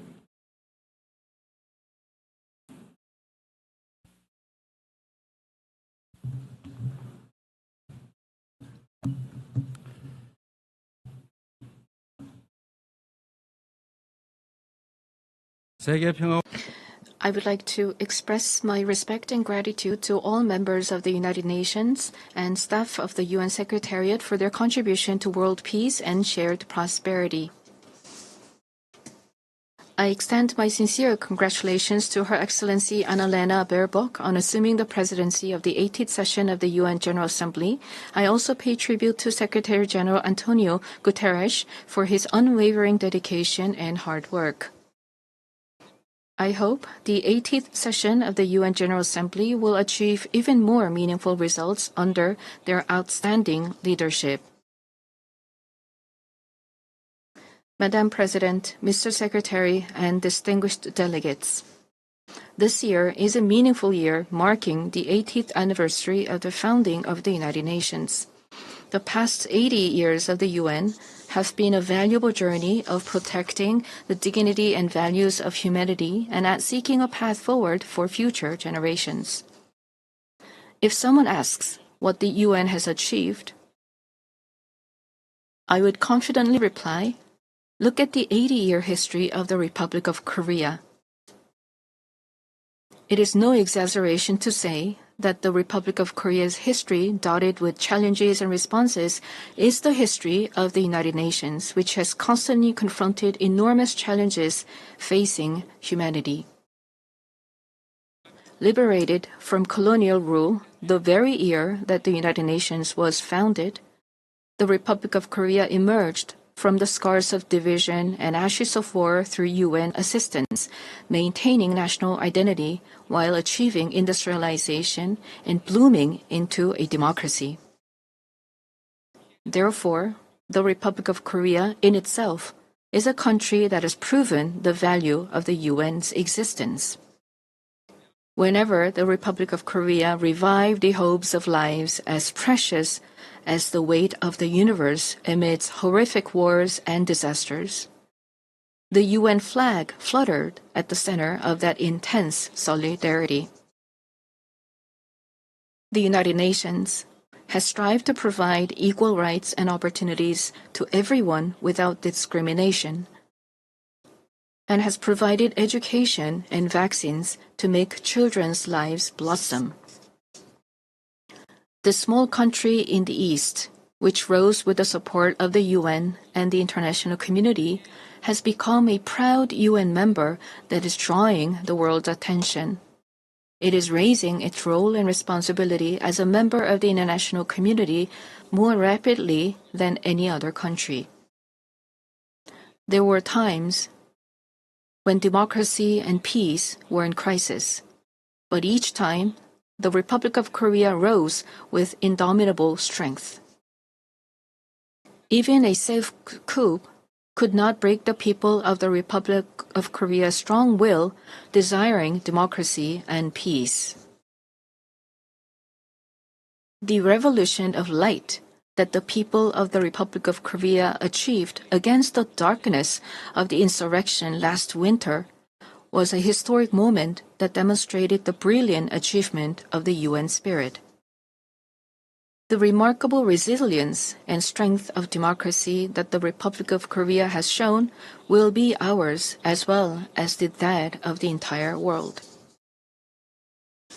I need you to take my hand and guide me away from all this, away to where the light shines through, to where the flowers bloom. As the novelist Han Gang, laureate of the Nobel Prize in Literature, wrote, the Republic of Korea will be a milestone of light for all those who join the journey toward democracy.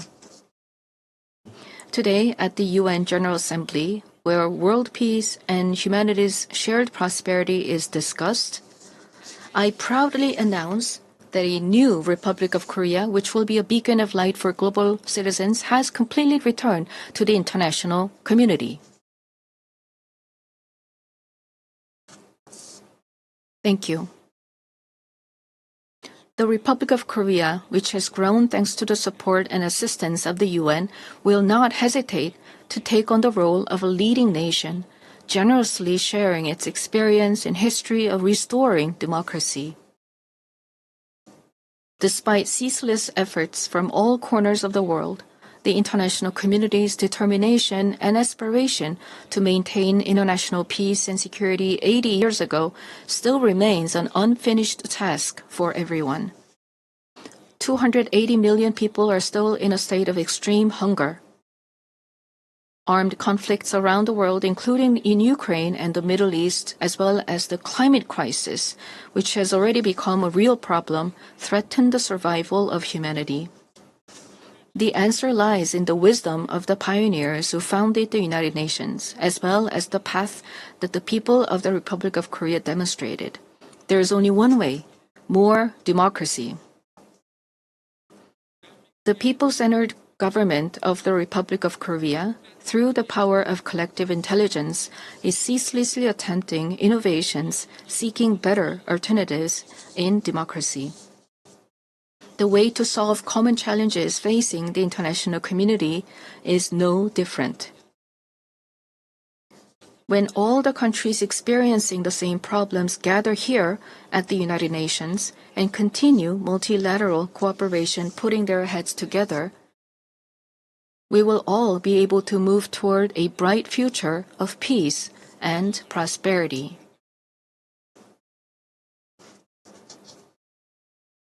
I look forward to the UN 80 initiative presented by the Secretary General, taking root as a vision that achieves UN's evolution and advancement in line with the demands of our time. I also hope the UN Security Council can increase the number of seats of non-permanent members, reflecting changes in the international environment, and enhance its effectiveness and representation. As a member of the UN Security Council for the term 2024 to 2025, the Republic of Korea is making efforts so that the UN Security Council can respond proactively to threats to the international peace and security. Madam President, Mr. Secretary General, and distinguished delegates, the Republic of Korea, having restored democracy, dreams of a better future. The Republic of Korea will fulfill its responsibility as a responsible global power that steadfastly upholds the values of freedom, human rights, inclusiveness, and solidarity championed by the United Nations. We will further develop our institutions and cultures so that everyone residing in the Republic of Korea, both nationals and foreigners, can be respected as an equal member of society in all fields of life. The Republic of Korea will strengthen and lead cooperation with the international community while realizing the value of respect for human rights. In a time of crisis where immediate survival is urgent, words like solidarity, coexistence, and cooperation may feel somewhat distant. However, humanity has always dreamed of hopes as high as its deep despair, and has achieved the progress we see today through a passion for a better tomorrow. The more difficult the times are, the more we must return to the basic spirit of the UN, which is trust in universal values of humankind. Just as the determination to not pass down the devastation of wars led to the founding of the UN and has prevented conflicts and preserved peace, we today must cooperate more, trust more, and join hands more firmly in order to build a better future, a better world for future generations. Democratic Korea will lead the way in multilateral cooperation toward a sustainable future. Peace is a value that is more important than anything else. In the Republic of Korea, as well as elsewhere in the world, peace is the basic foundation for democracy and economic development. The disputes and conflicts we are currently facing, vividly show how easily the ideals of human dignity and sustainable development can crumble without peace. Today, the Republic of Korea is fulfilling its responsibility as a key contributor to the United Nations peacekeeping and peacebuilding activities. Our brave soldiers, who have steadfastly defended the Republic of Korea, a divided nation, are helping to pave the way towards sustainable peace led by the UN. Threats to peace are not only physical elements. In an era where artificial intelligence technology is critical to security capabilities and cyber attacks threaten national security, we must confront not only visible enemies, but also invisible enemies. If we passively let ourselves be dragged along by the changes of the AI era, we will meet a dystopia of deepening polarization and inequality, unable to shake off the dark shadows of human rights abuses caused by the misuse of technology. However, if we proactively respond to these changes, we can use the high productivity as a driving force to build a foundation for innovation and prosperity and create a useful base for strengthening direct democracy. I hope the open debate that I will preside over as UN Security Council President tomorrow will significantly contribute to the international community's efforts to promote the responsible use of AI. Furthermore, we intend to share our vision for the future of AI through the APEC AI initiative at the APEC Economic Leaders Meeting, which will be held in Gyeongju, Korea next month. We will strive to ensure that the vision of AI for all, where advances in cutting-edge technology contribute to the universal values of humanity, becomes a new normal for the international community. AI-driven technological innovations will be an important new tool for solving global challenges like the climate crisis. Over the past 80 years, the United Nations has paved the way for sustainable development and spearheaded efforts to address climate crisis threatening the survival of humanity. Nations around the world must respond to these efforts. The Republic of Korea is pursuing a great energy transition, leveraging science and technology and digital innovation to increase energy efficiency and expand the share of renewable energy. We will submit a responsible, nationally determined contribution within this year, joining the united will of the international community. At the 4th UN Ocean Conference that will be co-hosted by the Republic of Korea and Chile in 2028, we will also work to build substantive solidarity for the sustainable development of oceans. Such efforts by the Republic of Korea to actively address global challenges are based on a firm commitment to fulfilling humanity's shared promise of sustainable development. Since the United Nations established the Sustainable Development Goals 10 years ago, the international community has made much progress in eradicating poverty and reducing inequality. However, the demand for development financing is continuously increasing, and the most vulnerable are still suffering. Let us squarely face this grave reality and create new momentum for change. We must move toward structurally reforming global development governance while enhancing the quality of financial resources. I trust that we will pull together in order to bring about more cases like the Republic of Korea growing and developing from an aid recipient country to an aid donor country. This year marks the 80th anniversary of the founding of the United Nations, as well as the 80th anniversary of the division of the Korean Peninsula. New challenges, as well as unresolved tasks, await us. Democratic Korea will begin a new journey toward peaceful coexistence and shared growth on the Korean Peninsula. The first step will be to restore broken inter-Korean trust and shift to a stance of mutual respect. The government of the Republic of Korea clearly reaffirms that it respects the North Korean system, that it will not pursue any form of unification by absorption, and that it has no intention of engaging in hostile acts.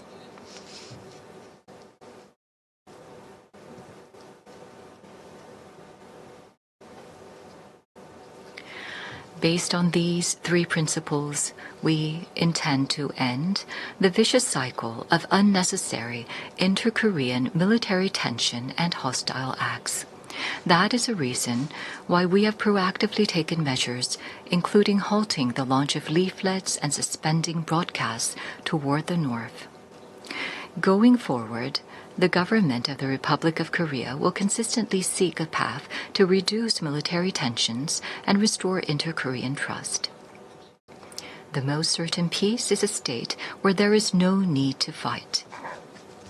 Through comprehensive dialogue centered on exchange, normalization, and denuclearization, in other words, END, we must end the era of hostility and confrontation on the Korean Peninsula and usher in a new era of peaceful coexistence and shared growth.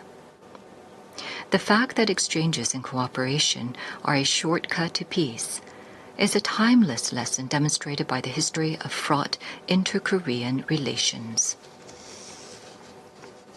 By gradually expanding inter-Korean exchanges and cooperation, we will pave the way for sustainable peace on the Korean Peninsula. It is crucial for both the ROK and the DPRK, as well as the international community, to work together to establish peace on the Korean Peninsula. While striving to advance inter-Korean relations, we will provide our active support and cooperation for efforts to normalize relations with the international community, including between the United States and the DPRK. Denuclearization is undoubtedly a grave task, but it is time to seek realistic and rational solutions based on a cool-headed perception that denuclearization cannot be achieved in the short term.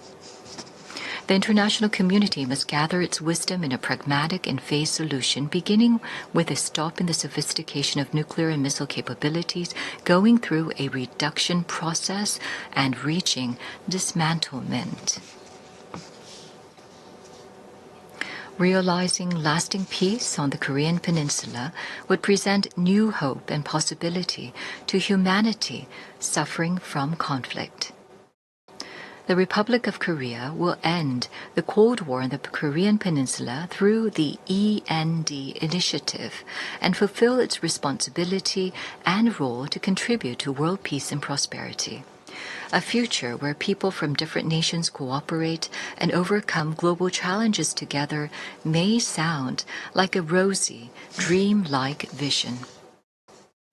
However, this is by no means an impossible dream. Peace is not merely the absence of armed conflict, but the realization of a community where differences are respected and people coexist. As long as respect and aspiration for diversity is inside us, we can always unite and embrace one another. K-culture is connecting people all over the world beyond borders, language, and cultural differences. The success and spread of K-culture prove that universal empathy is possible, transcending differences in all backgrounds. Gathering the energy of solidarity, coexistence, and consideration, the Republic of Korea, having ushered in a new diplomatic republic, is ready to move toward a sustainable future and a new page in human history. Though a difficult journey is expected, humanity has been able to grow and come this far by not giving up on challenges, even in the face of adversity. As the people of the Republic of Korea raised colorful cheering sticks in the face of a crisis in democracy, I call on the international community and the United Nations to lift the lantern of hope that will light the future of humanity. the Republic of Korea will boldly lead the way toward a new era of peaceful coexistence and shared growth on the Korean Peninsula toward a better future together. Thank you very much for your attention. On behalf of the Assembly, I wish to thank the President of the Republic of Korea.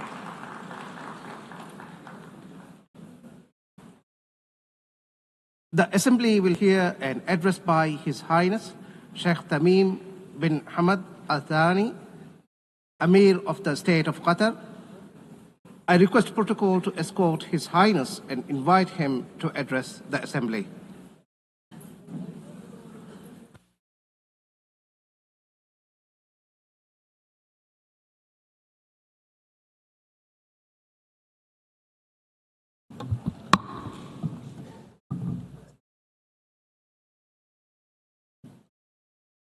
Bismillah ar-Rahman ar-Rahim. In the name of God, most compassionate, most merciful, Your Excellency, President of the General Assembly, Your Excellency, Mr. Secretary General, may the peace of God be upon you. The United Nations has been established 8 decades ago on the basis of principles that humanity has reached after 2 world wars. These rules are based on the maintenance of international peace and security and the respect for human dignity and state sovereignty and a non-interference in internal affairs, and to cooperate for the benefit of our peoples. This means if we allow violations to continue, it means allowing the rule of the jungle, where perpetrators and violators enjoy benefits just because they can. This is the political realism that we are facing that has been reduced to the ability to impose a status quo. This is a crisis. Such conduct finds that violators consider that tolerating them is a weakness. What must prioritize the discussion in the international community now is how to restore collective security as per the UN Charter, and how to restore the legitimacy of the international system. Your Excellencies, as you know, Doha on the 9th of September has suffered a treacherous attack that targeted the negotiating delegation of Hamas in a residential neighborhood that includes schools and diplomatic missions. As a result of this attack, 6 martyrs have fallen, including a Qatari national who serves in the internal security forces, and 18 people have been injured. This aggression was a violation against our sovereignty and a blatant violation that is unjustified of international law. But the whole world was shocked because of the circumstances of this heinous act, which we have classified as state terrorism. Unlike the claim of the Prime Minister of Israel, this attack is not a legitimate right to follow perpetrators of terrorism. It is an act of a diplomacy that is dedicated to political assassinations, and it undermines any diplomatic efforts aimed at ending the genocide against the people in Gaza. It is also an attempt to kill politicians who are members of a delegation that engages in negotiations with Israel while they were studying an American proposal. As you know, Qatar hosts, as a mediator during the negotiations, hosts delegations of Hamas and Israel. Qatari mediation has, in fact, achieved, in cooperation with Egypt and the USA, the release of hostages, and the last agreement was negated by Israel unilaterally. preventing an ability to reach a permanent ceasefire and the release of all hostages and the withdrawal of the occupying forces from the Gaza Strip and the humanitarian access and the release of Palestinian prisoners. They visit our country and plot to attack it. They negotiate with delegations and plot to assassinate the members of the negotiation teams. It is difficult to cooperate with such a mentality that does not respect the most minimum standards of cooperation. It is impossible. Is this not the definition of a rote government? The delegation, they consider negotiations a continuation of war in other means and a way to delude the Israeli public opinion. If the release of Israeli hostages is the end of war, the government of Israel is abandoning the notion of releasing the hostages. Their goal is to destroy Gaza so that it is unlivable and where no one can study or receive treatment. In other words, end the viability of the Gaza Strip to displace its population. Therefore, the Israeli leader wants to continue war. He believes in what is called Greater Israel. He believes that war is an opportunity to expand settlements and to change the status quo in the holy sites, in Al-Quds al-Sharif. He also plots for attacks in the West Bank and expansion. This imposition is the goal of this war. This treacherous attack against the sovereignty of a Gulf state thousands of miles away has confirmed that the Israeli Prime Minister, who takes pride in changing the face of the Middle East, reveals an manifestation of Israel's ability to intervene wherever, however it desires. Arab countries and Muslim countries have warned, and that have held an emergency summit in Doha, have warned against the consequences of this delusion.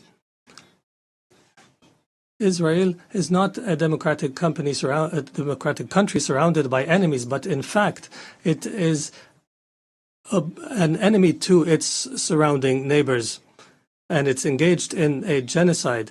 And its leader is proud of preventing the establishment of a Palestinian state. And he promises that such a state will never be established. And he takes pride in preventing peace with the Palestinians, and that he will prevent such peace in the future. Israel is surrounded by states either who have signed a peace agreement or who are committed to the Arab Peace Initiative. But Israel does not make do with truces and settlements. It desires to impose its will on its surrounding Arab neighbors. And everyone who believes so is, and everyone who opposes its will is either anti-Semitic or a terrorist. Even Israel's allies realize this fact and reject it. And here we are today where we witness an international solidarity movement that is similar to the international movement against apartheid last century. And I would be remiss not to express my appreciation with the solidarity we have received in Qatar after the attack, including the statement by the Security Council that has condemned the attack. Distinguished Excellencies, Qatar will remain true to its history and legacy, opposing the crimes that take place. We believe in the ability of reconciling interests with security. We will continue to speak truth, and we will engage in diplomacy when our enemies find it easier to use weapons. We have engaged to mediate an end to the war and allow for humanitarian access and release hostages, and we have faced disinformation campaigns. However, these campaigns will not deter us. We will continue our efforts in cooperation and partnership with Egypt and the United States of America. We are firmly convinced that peace can only be achieved in our region through a firm position from the Security Council, from accepting and tolerating the occupation's crimes,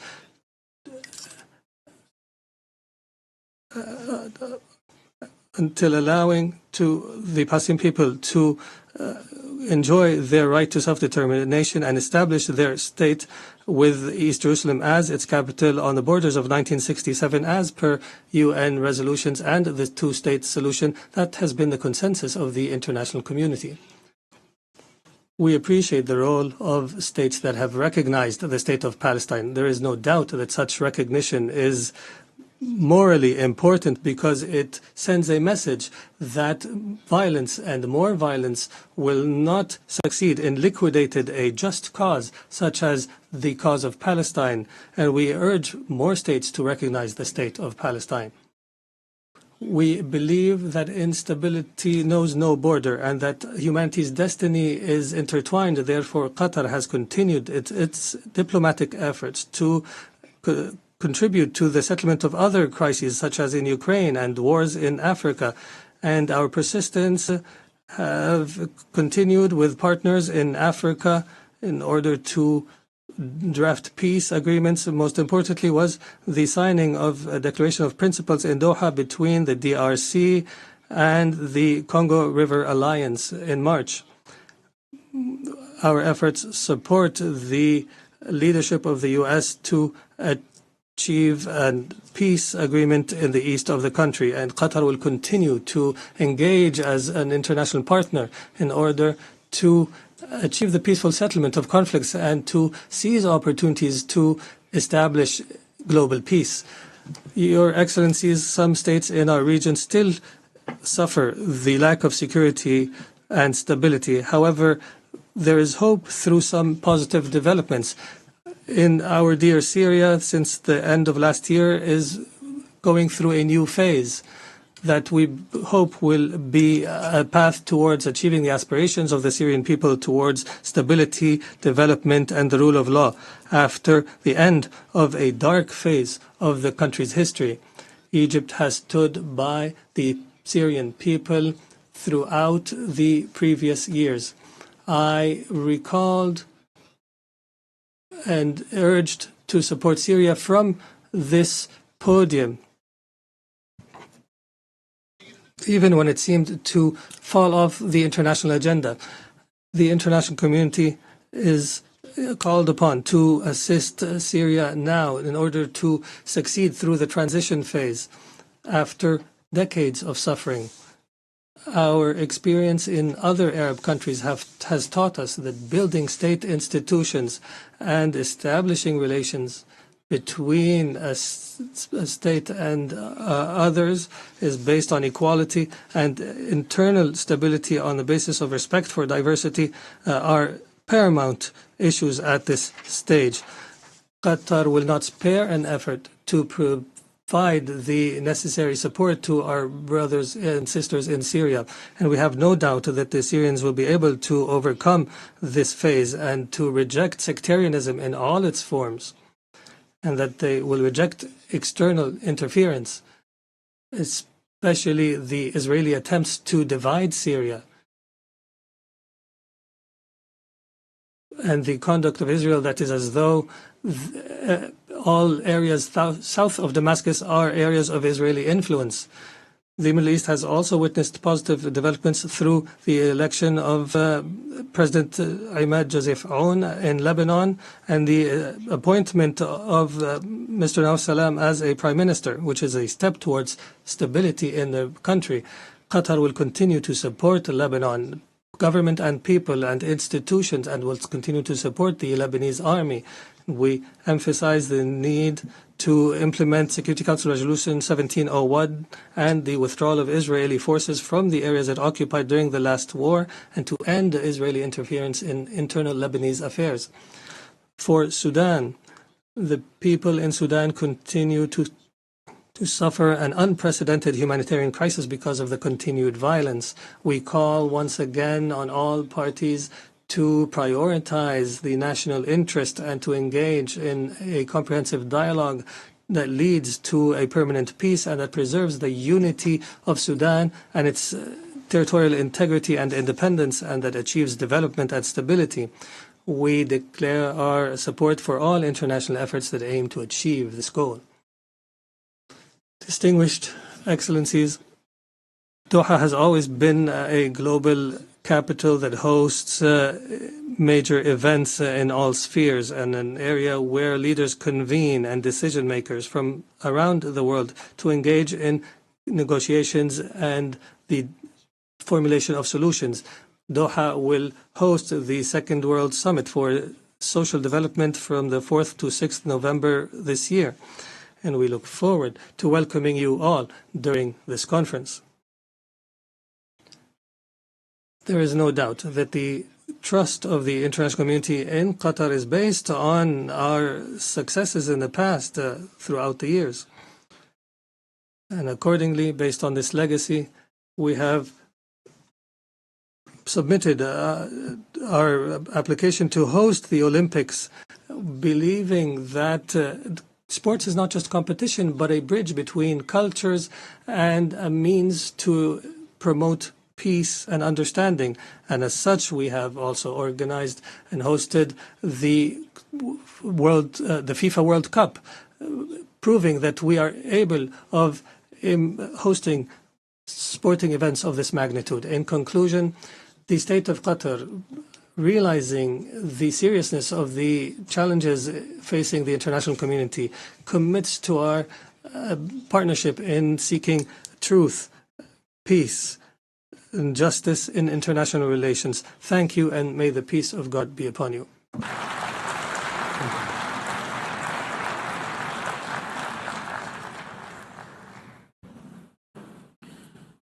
On behalf of the Assembly, I wish to thank the Emir of the State of Qatar.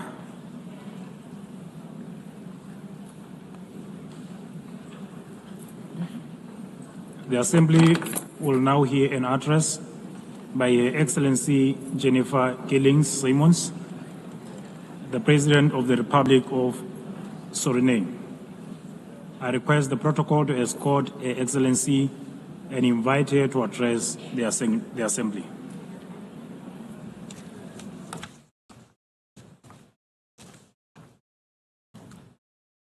Good morning.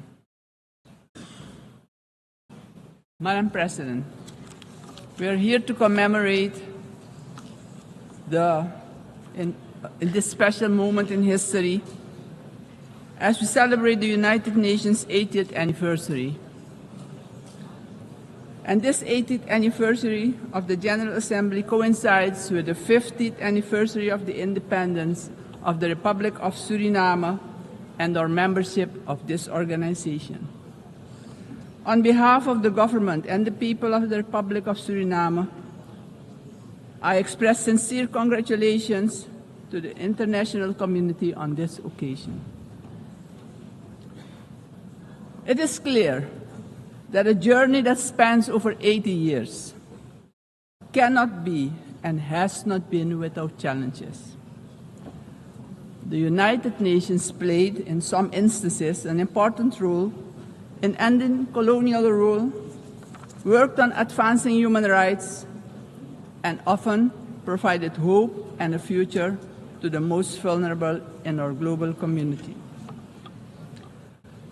This is also the organization that provided a voice to the global community and worked to establish a balanced world order aimed at adopting a framework for sustainable development agenda and contribute significantly to advancing human rights, more specifically the rights of women and children. The organization promoted education for all and universal access to health care. In some instances, the peaceful resolution of conflicts was achieved, preventing misery and saving human lives. Madam President, on the other hand, we must admit that the UN at other times regrettably has been unsuccessful in avoiding conflicts, wars, and violations of human rights. As we look at the world today, we see that in Europe, war has returned. Elsewhere, wars are displacing millions, killing many, and threatening global security and peace. In other countries and regions, for instance in the Middle East, we have witnessed unspeakable terror at the hands of terrorist organizations. The UN was not able to prevent that. At this moment, there are increased occurrences of grave violations of human rights and more specifically, the rights of children. For example, in Gaza. It is unbearable to even think about their suffering. Also, within our own region, which is the Caribbean, we have not been spared of rising tensions. It is with heightened concern that we noted the Secretary General's recent briefing on the Security Council meeting on the situation in Haiti, mentioning that the Haitians are enduring a perfect storm of suffering. Haiti is still paying a hefty price for being the first to throw away the shackles of slavery in the region of the Caribbean. Our hearts go out to the people of Haiti. Suriname strongly reiterates its position that conflicts should primarily be resolved through dialogue.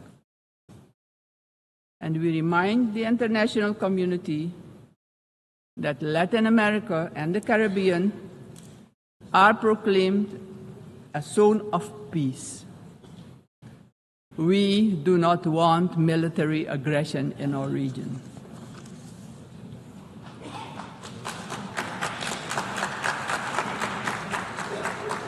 Madam President, this is the moment, on the 80th anniversary, we should reflect and ponder on the next 80 years. What do we have to change and what needs to be done differently? We all must underscore and repeat it ceaselessly today that the United Nations will only be successful if all nations, without exception, adhere to the resolutions we adopt.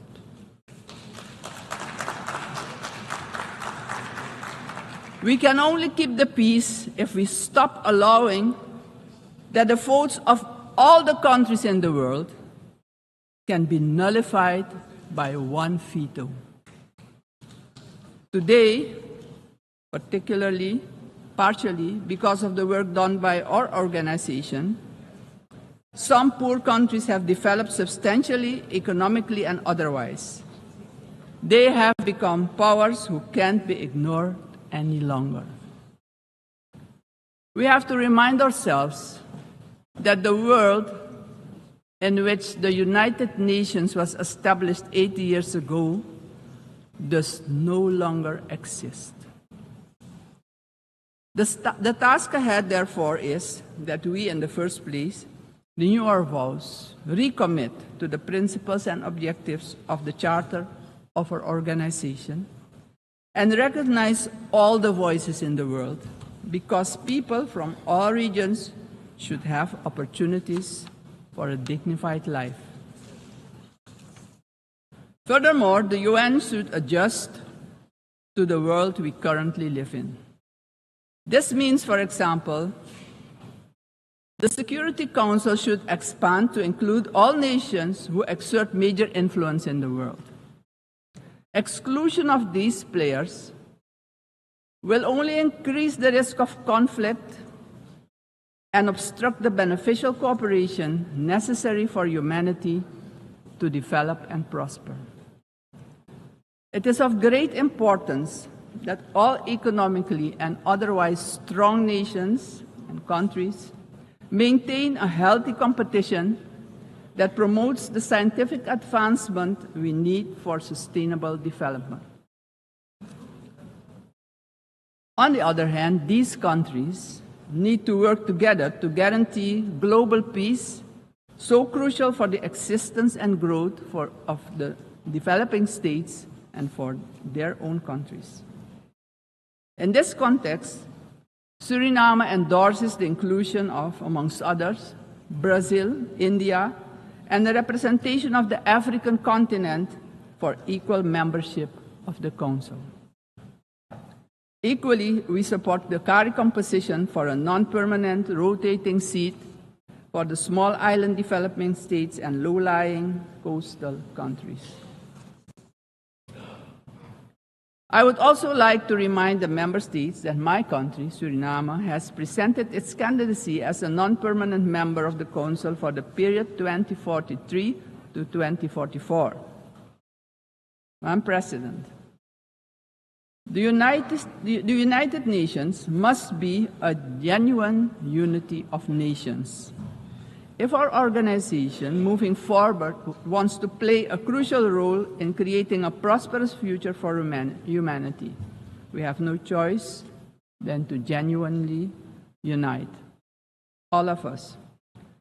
Suriname stands firmly for global peace, for the rule of law, and for the equal value of every human life. Considering this, Suriname once again calls for the lifting of the long-standing unjust embargo against Cuba, bringing misery to its people. Madam President, Suriname is a country with people of indigenous, Maroon, Javanese, Hindustani, Creole, African, Chinese, and European descent. We all live together in a mosaic of cultures and faiths.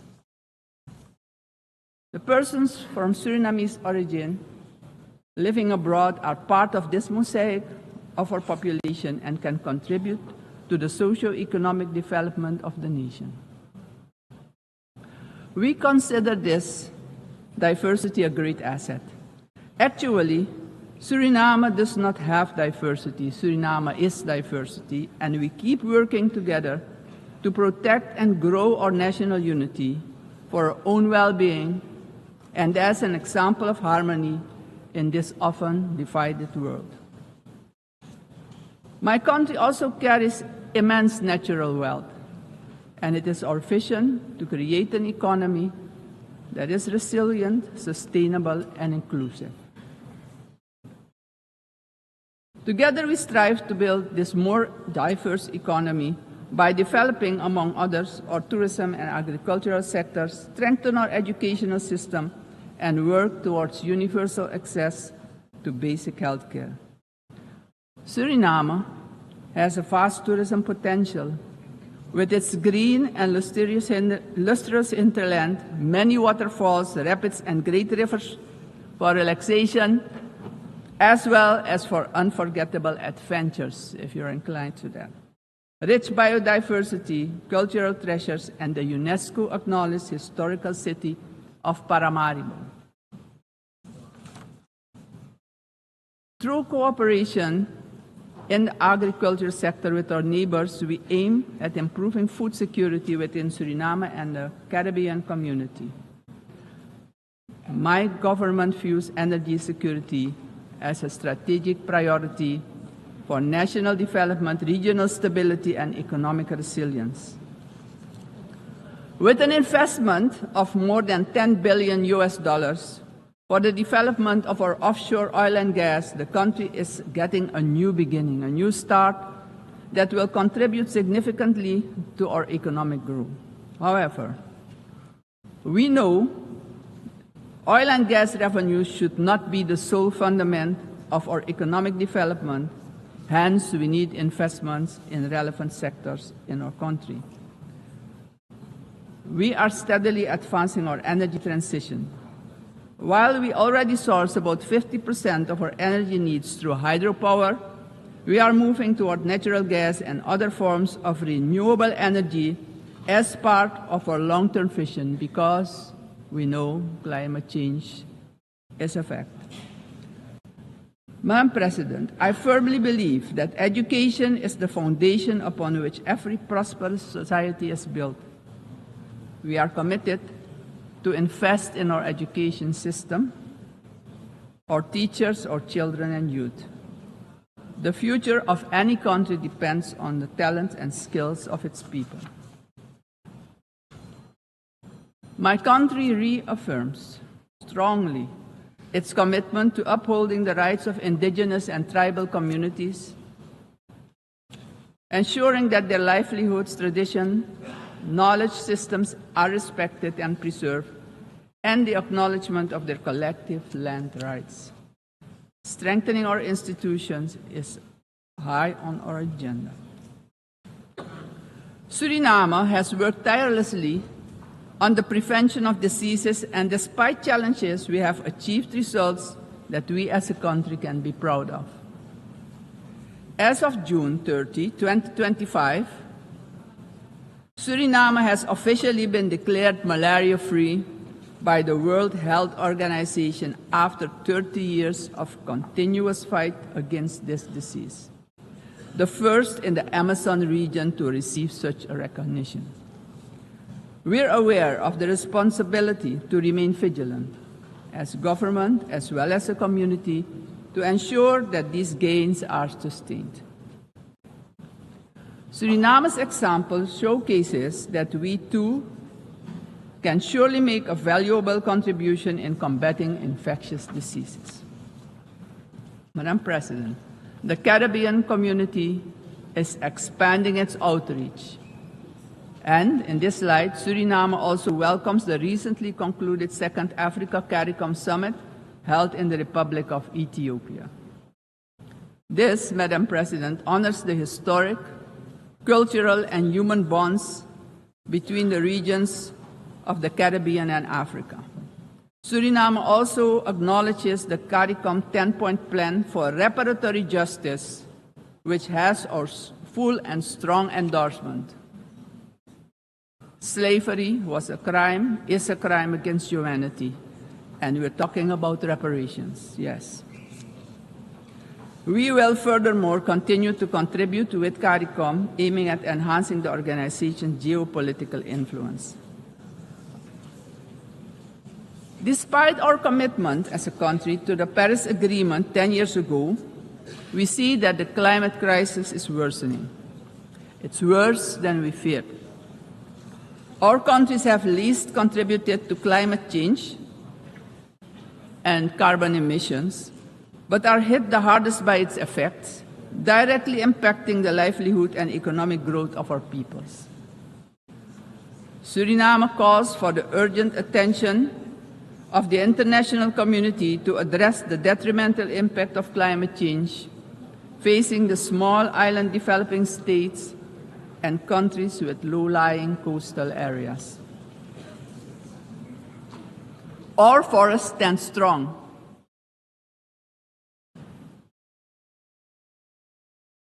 More than 90% of our land is covered by rainforest.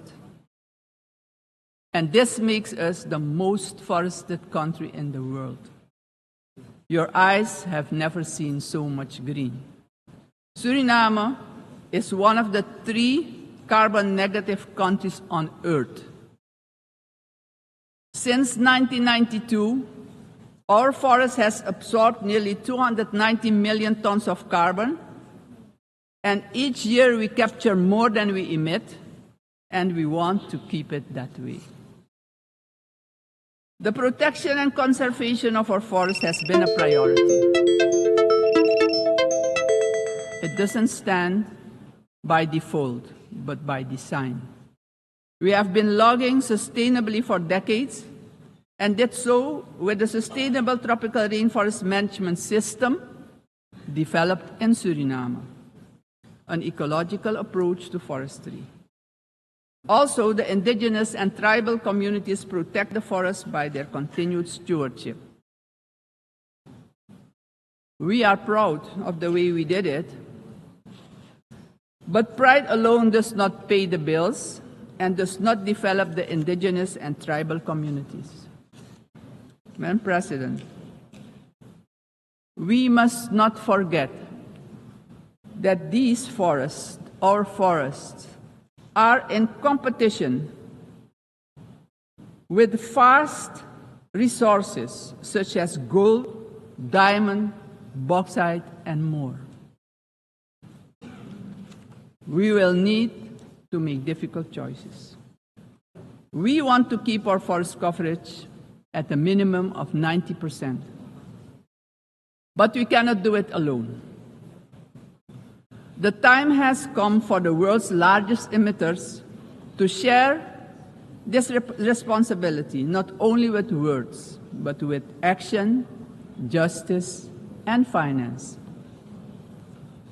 Suriname strongly calls for global action, predictable climate finance for high forested, low deforestation countries, fair recognition of real carbon removals, and direct support for the communities who live in and protect these forests.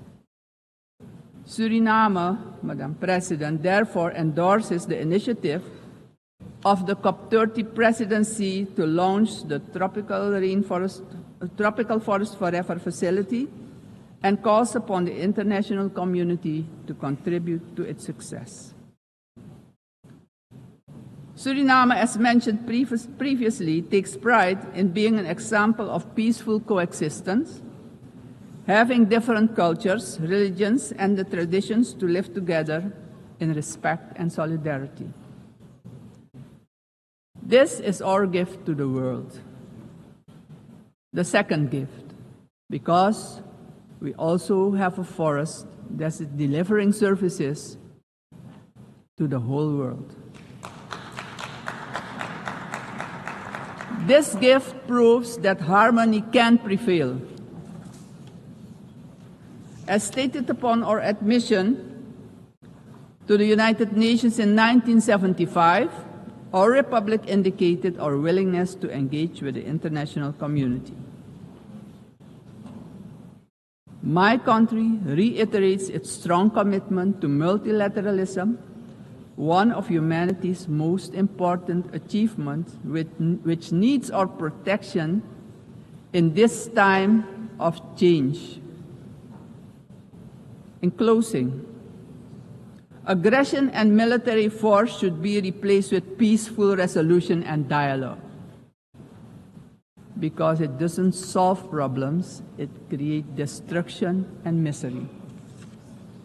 As a matter of urgency, I call on every member state to keep the peace, protect the planet and all human rights. Suriname has shown the world that living sustainably together is possible.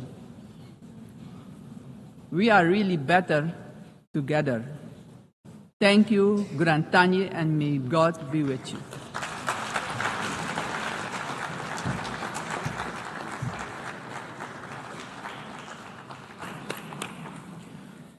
On behalf of the Assembly, I wish to thank the President of the Republic of Suriname. The Assembly will hear an address by His Excellency Katinas Nauseda, President of the Republic of Lithuania. I request protocol to escort His Excellency and invite him to address the Assembly.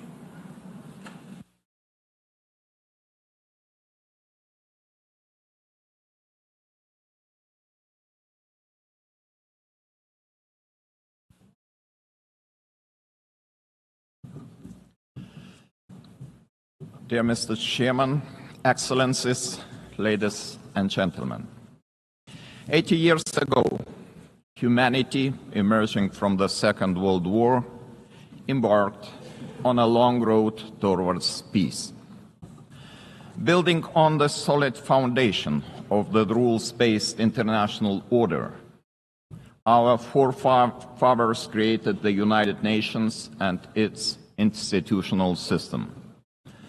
This system was never perfect. Many nations, Lithuania included, had to struggle for decades, seeking freedom, independence, and sovereignty. Many people suffered war, famine, and premature death. And yet, it was the best international order that we have ever. The United Nations system embodied the great hope that nourishes the human soul and guides our actions for the universal good. Together we succeeded in condemning war and conquest, at least in theory, if not always in practice. To this day, even the worst aggressors feel ashamed to openly conquer, destroy, and enslave. Instead, they talk about special military operations and the need to protect those who frankly do not want to be protected. This shame is a significant achievement of our time. To the extent that current international norms limit the behavior of offenders, they help countless people to survive, escape torture, or even prosper. Thus, it is an ever-growing concern to witness these same norms being subjected to increasingly open and brutal attacks. Our international order is being slowly eroded by the irresponsible actions of those who should know better. The world is turning into a much more dangerous place. We have seen this before. We cannot ignore the striking parallels between the present day and the events of 1938, a time when the world chose appeasement over international law and diplomacy over deterrence, culminating in the infamous Munich Pact. That was a short-sighted attempt to satisfy a dangerous revisionist aggressor by giving away the territory of a sovereign nation. It proved to be a complete failure. The Munich Pact not only emboldened the Nazi regime, but also opened the door for Soviet expansion. Soon after, the secret protocols of the Molotov-Ribbentrop Pact carved Europe into spheres of influence and sealed the fate of many independent states. As Europe descended into another great war, Lithuania and the other Baltic states were illegally occupied, annexed, and brutalized. After regaining the independence 35 years ago, Lithuania feels a duty to guard the bitter memory of past mistakes. Never again will we place our hopes in appeasement. Never again will we stand aside. Never again shall Pandora's box be opened. In 1938, it was Czechoslovakia that was abandoned. Today, we cannot abandon Ukraine alone. The war in Ukraine is well into its fourth year. The international community has not done enough to stop aggressor.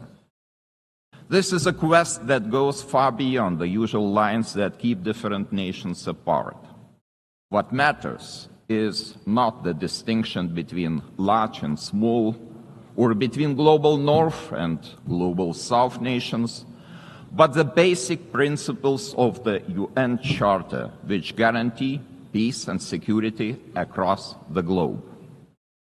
If one UN member is attacked with impunity year after year by a permanent member of the Security Council, what does that mean for the rest of us?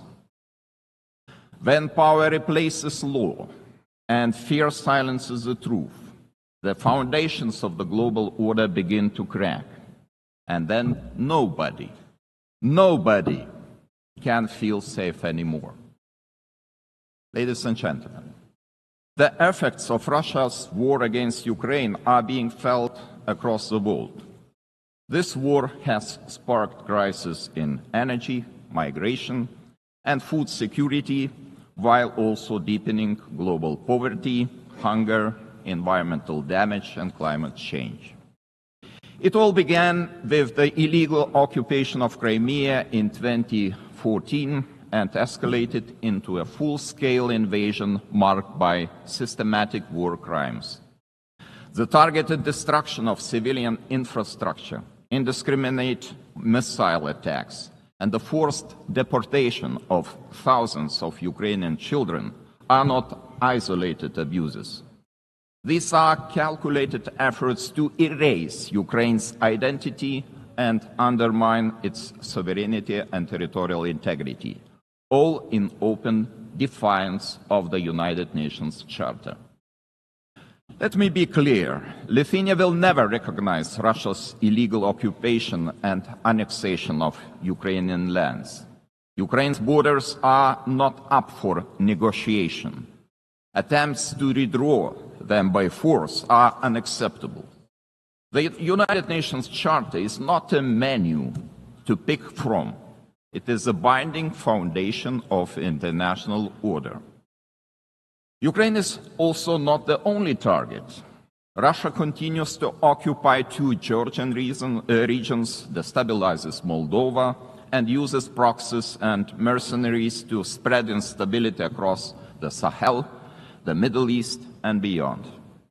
These are not isolated episodes. They are part of a calculated policy to undermine international norms and export chaos for strategic gain. Russia is not acting alone. The countries enabling Russia's war against Ukraine also violate international law. They prolong the war and deepen unnecessary suffering. Their actions damage us all, every sovereign nation. Lithuania therefore calls on the international community to maintain strong political, military, humanitarian, and economic support for Ukraine. Having already provided more than 1 billion euros in assistance, half of which for reconstruction and long-term recovery, we are setting an example to follow. It is equally vital that the international community stop buying Russia's energy resources. Without all that oil and gas money, Moscow's war machine would finally stop. If history is any indicator, Russia will never stop using energy for its geopolitical goals. Wherever Russian energy resources flow, corruption, blackmail, and sabotage will follow. Let me remind you, this is a country that understands only the language of force. Ukraine's ability to deter aggression will be the decisive factor in the future. Moreover, peace will never be sustainable without justice. Russia's numerous war crimes, from mass killings and attacks on hospitals to the abduction, deportation, and indoctrination of children, demand accountability. My country strongly supports the Special Tribunal for the Crime of Aggression under the auspices of the Council of Europe. We call on all states to endorse this initiative. Accountability must have real consequences, legal, political, and financial. As a co-founder of Register of Damage for Ukraine, Lithuania calls on all eligible states to join this vital effort. Russia's frozen assets must eventually be used to help Ukraine defend itself and rebuild. I also cannot stress strongly enough that the return of all deported Ukrainian children and illegally detained civilians must be a global priority. We urge all states and institutions to strengthen international efforts and to ensure their safe homecoming. Ladies and gentlemen, as crucial as Russia's war of aggression against Ukraine is, it is only part of the broader global upheaval. Lithuania watches the current situation in the Middle East with deep concern. We join the international community in calling for the full and immediate implementation of the ceasefire in the Gaza Strip.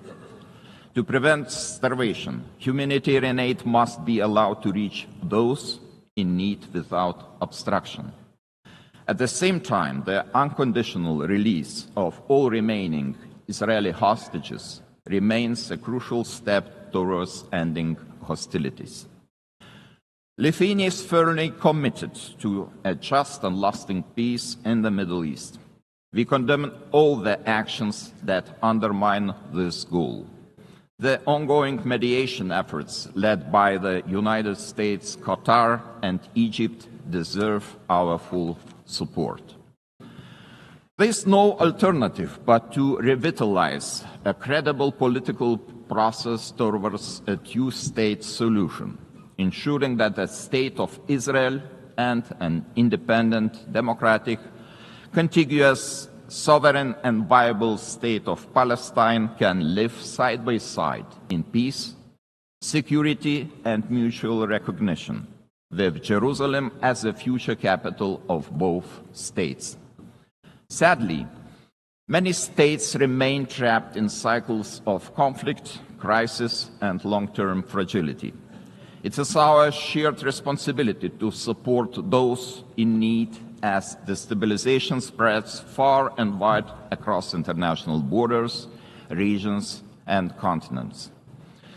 Our attention must also focus on the growing challenge of disinformation, which is increasingly being used to undermine democratic institutions and destabilize entire nations and societies. Lithuania calls on all members of the international community to defend truth as the supreme value and to fight attempts to rewrite history. Historical memory must be preserved. Ladies and gentlemen, as we face high global uncertainty, one choice remains entirely clear. Either we will repeat the mistakes of history, or we will find the resolve to defend the core principles of the United Nations. Today, Lithuania chooses to act. We call on the international community to respond to today's challenges with unity and determination. We call on the United Nations to return to its founding purpose, to prevent the scourge of war, to protect human dignity, and to uphold the rights of nations large and small. Together, we must ensure that no permanent seat on the Security Council grants any state permanent impunity. We must support those who defend the very principles of the UN Charter. In this spirit, I welcome the Secretary General's UNAT reform agenda, a timely blueprint for adapting this institution to the realities of today's world. His call for a more inclusive, effective, and accountable United Nations deserves our broad support. Lithuania stands firmly behind these efforts to reimagine multilateralism. We call on all states to strengthen our collective ability to act across all three pillars: peace and security, human rights, and development. Our message must be simple and straightforward. Aggression cannot win, and the principles of the UN Charter must prevail. Let us rise to the demands of this moment. Thank you very much.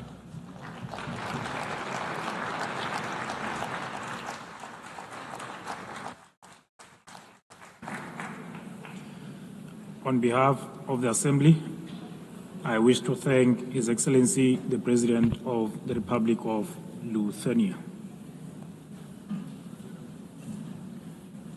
The Assembly will hear an address by His Excellency Marcelo Rebelo da Sousa, the President of the Portuguese Republic. I request protocol to escort His Excellency and invite him to address the Assembly.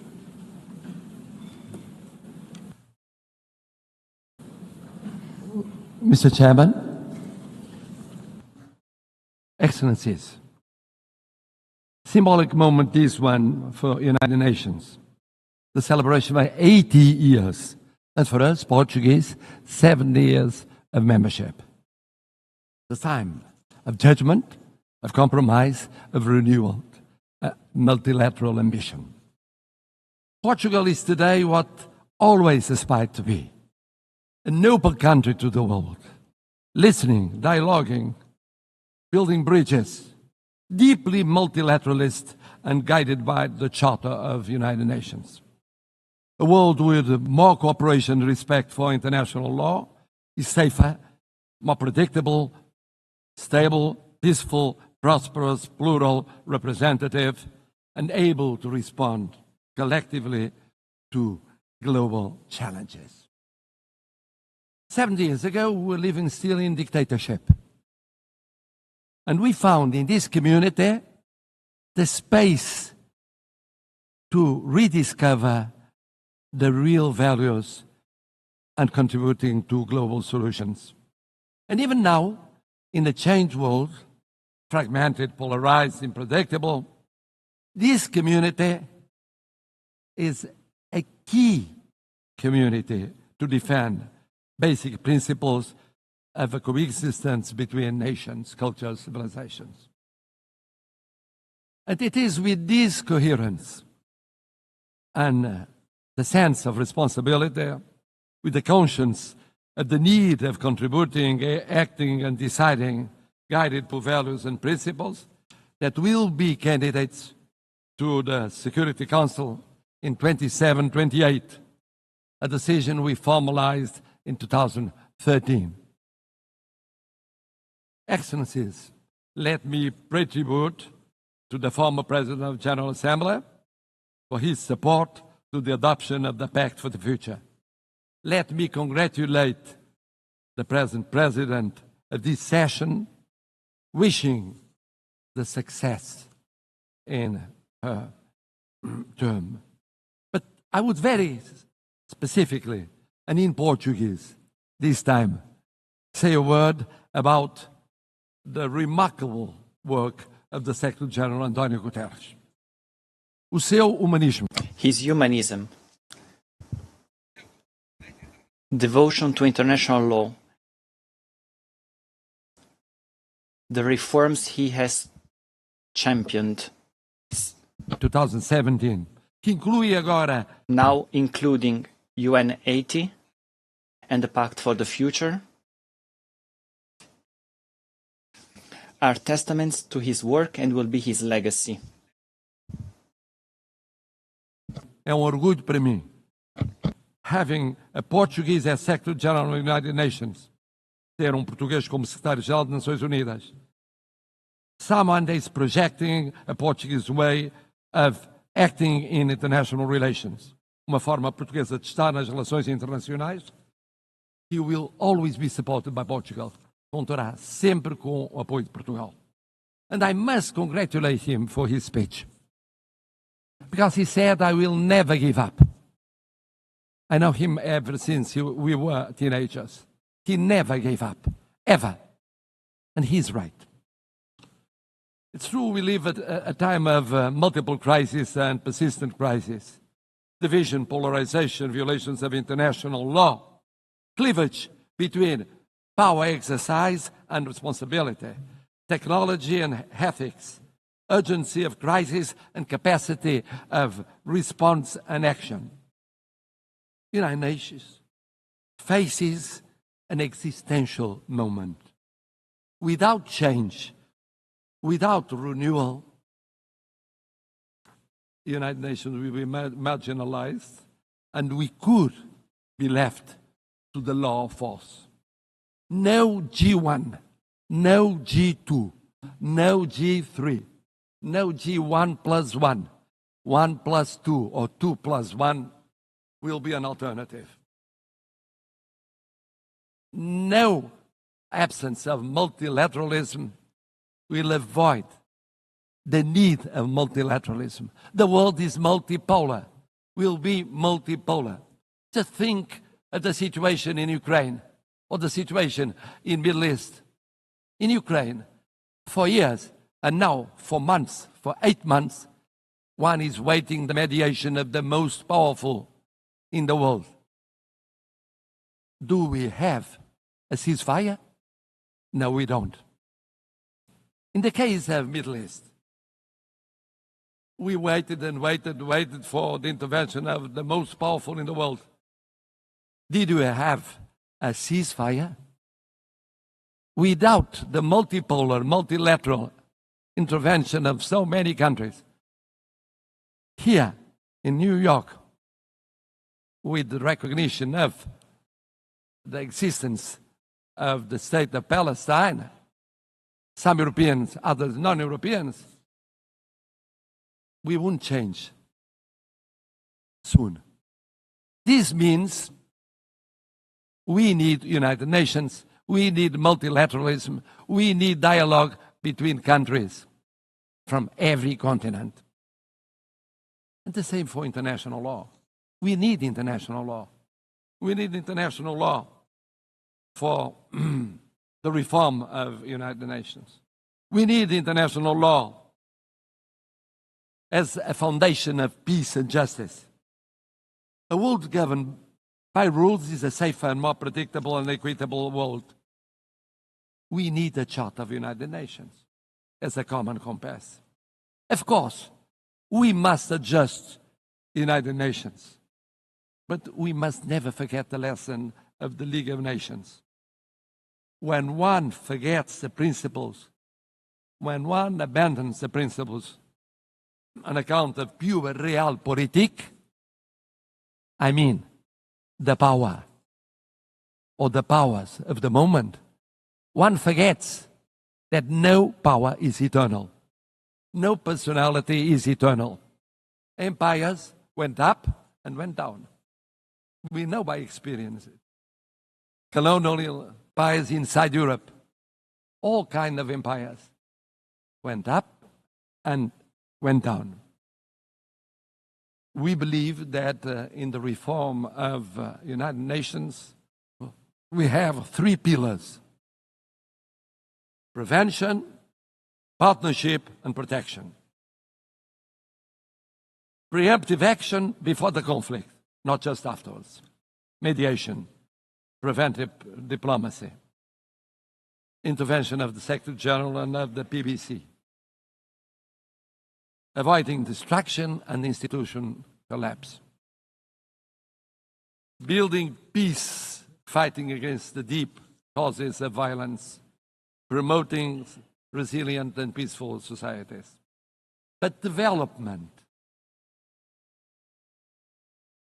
peace building without development, preventive action without development doesn't work. We co-presided, together with an African partner, Burundi, the preparation of the 4th Conference on Financing of Development. Ideas, dialogue, determination, results. Without sustainable development, no lasting peace is possible. Never forget to implement the 2030 Agenda and the reform of the international financial architecture. It's a priority involving the digital, the space, the artificial intelligence technologies as force for peace, not tools for domination. Bridging the digital and technological divides as central to build resilient societies. C'est aussi très fier que... And with great pride, we share in the priority of prioritizing oceans, addressing climate change. We can talk about combating climate change, but we must first and foremost admit that there is this change. That's why we prepared for UNOC 2 in Lisbon, and we were at UNOC in in Nice. We were one of the first European states to ratify the BBNJ Treaty. We protect 27% of our marine surface area. That is 3% of the objective for 2030.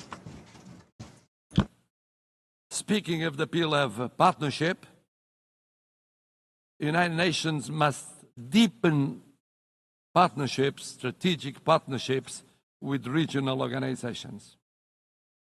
Portugal has the experience that is very specific. Nós temos a experiência. We have the experience of the community of Portuguese-speaking countries. Speaking community, present in 9 countries, 4 continents, 1 language. Presentes em 9 países, 4 continentes, uma língua, A language, a short platform with its own voice at the UN.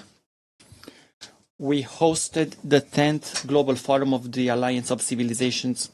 For the Alliance of Civilizations. Also, the conference, UN Conference on Racism. Portugal organizou. Portugal hosted the first UN Conference on Racism. And we promoted the implementation of the Durban Declaration. Formamos. We are part of the Ibero-American community. Indeed, Portugal feels like a kindred spirit of Latin America. We share common priorities, such as inclusive multilateralism, sustainable development, and social cohesion. A nossa parceria. Our South is made of respect and solidarity. Lançamos as primeiras. We launched the first EU-African Union summits. Initiative of the first and second summits between European Union and African Union. We cooperate actively with the PMA, CITES, and LLDC. At the same time, we think that protecting means also protecting the role of women, youth as agents of change, the access to education, leadership, political participation. The world needs more women and more youngest as leaders in the procedures of decision. Third pillar, protection. We participate for 65 years in peacekeeping. Thousands of armed forces and security forces participated in 25 missions in 4 continents, mostly in Africa. Peacekeeping now with 4 peace operations, a quick reaction force, punctual payment, example of intervention in every continent, defense of a predictable and stable financing, including for the missions that are promoted by Security Council or accepted by Security Council, but initiative of African Union. This year, we celebrate the 25th anniversary of the additional protocol to the Convention of Rights of Children involved in armed conflicts. It's a drama. It's a drama. Children going on being victims in every war scenario. We have the legal duty, the political and the moral duty of protecting them. And then, of course, humanitarian international law. One spoke of it, about the situation in areas of conflict. Geneva Conventions are not suggestions. They involve duties. We participated in the 6th Commission preparing the Convention on Crimes Against Humanity. Human rights. Human rights. Human rights mean personal rights, political rights, freedom of expression, economic rights, social, cultural rights, universal, interdependent, and inseparable. Não podemos ficar. We cannot remain indifferent concerning major crises. We just declared our decision of recognizing the state of Palestine. In the Middle East, now we think that the following step is creating conditions for a ceasefire, immediately releasing the hostages, humanitarian assistance, but also creating political, economic, and social conditions to strengthen the solution of two sovereign states, rebuilding economies and societies, giving an opportunity to peace, to the daily life of Israelis and Palestinians, so that they can live, not die. Live, not die.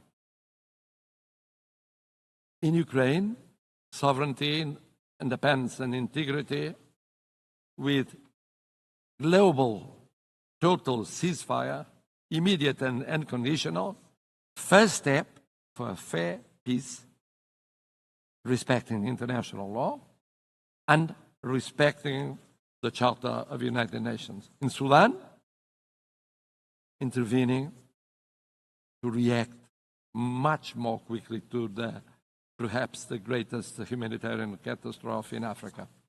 On Haiti, in Haiti, where the suffering of the population is no longer tenable, this in light of the barbaric atrocities committed by criminal gangs and the recruitment of child soldiers, decisive UN assistance to the multinational security support mission is required before it is too late. Excellencies, at a time when we are witnessing the largest number of armed conflicts since the creation of the United Nations, Portugal is ready to take on greater responsibilities and represent a global voice in the Security Council, bringing the experience of almost lessons learned in recent decades and proximity to all the states here represented, without discrimination.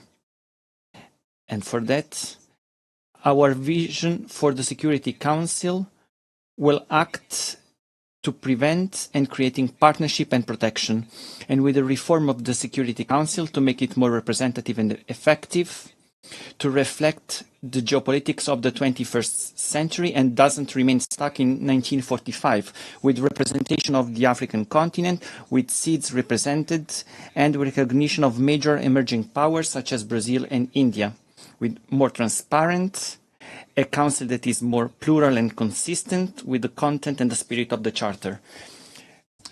A Security Council which in 2024 met frequently since 1989. But it met frequently with less resolutions adopted and the highest number of vetoes casted. It's unacceptable that the use of veto continues to paralyze essential decisions. It is therefore unacceptable in the face of human suffering. The Charter is clear. A party to a conflict shall not be the judge of its own case. Portugal supports the ACT Group's code of conduct, measures to restrict the use of veto, and all initiatives that strengthen transparency and accountability within the Council. The last word. Portugal is presenting itself to the Security Council without hidden agendas, but rather with an agenda aligned with the values and objectives of the UN, with humility, but with confidence,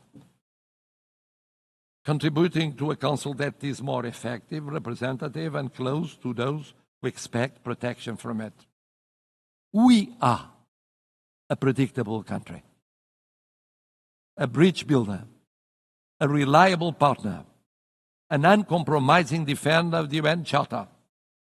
It is in this spirit that we want to serve, that we reaffirm our commitment to the United Nations today, and that we hope will earn your trust for the future of the United Nations, but mostly for the future of the world. More peaceful, more just, more respectful of dignity, human dignity, in so many conflicts that represent a shame for all of us. Thank you.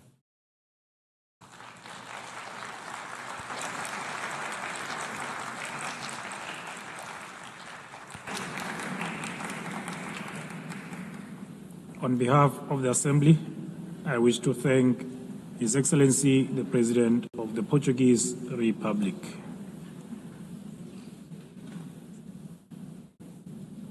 The Assembly will hear an address by His Excellency Yomandú Usi, President of the Eastern Republic of Uruguay. I request protocol to escort His Excellency and invite him to address the Assembly.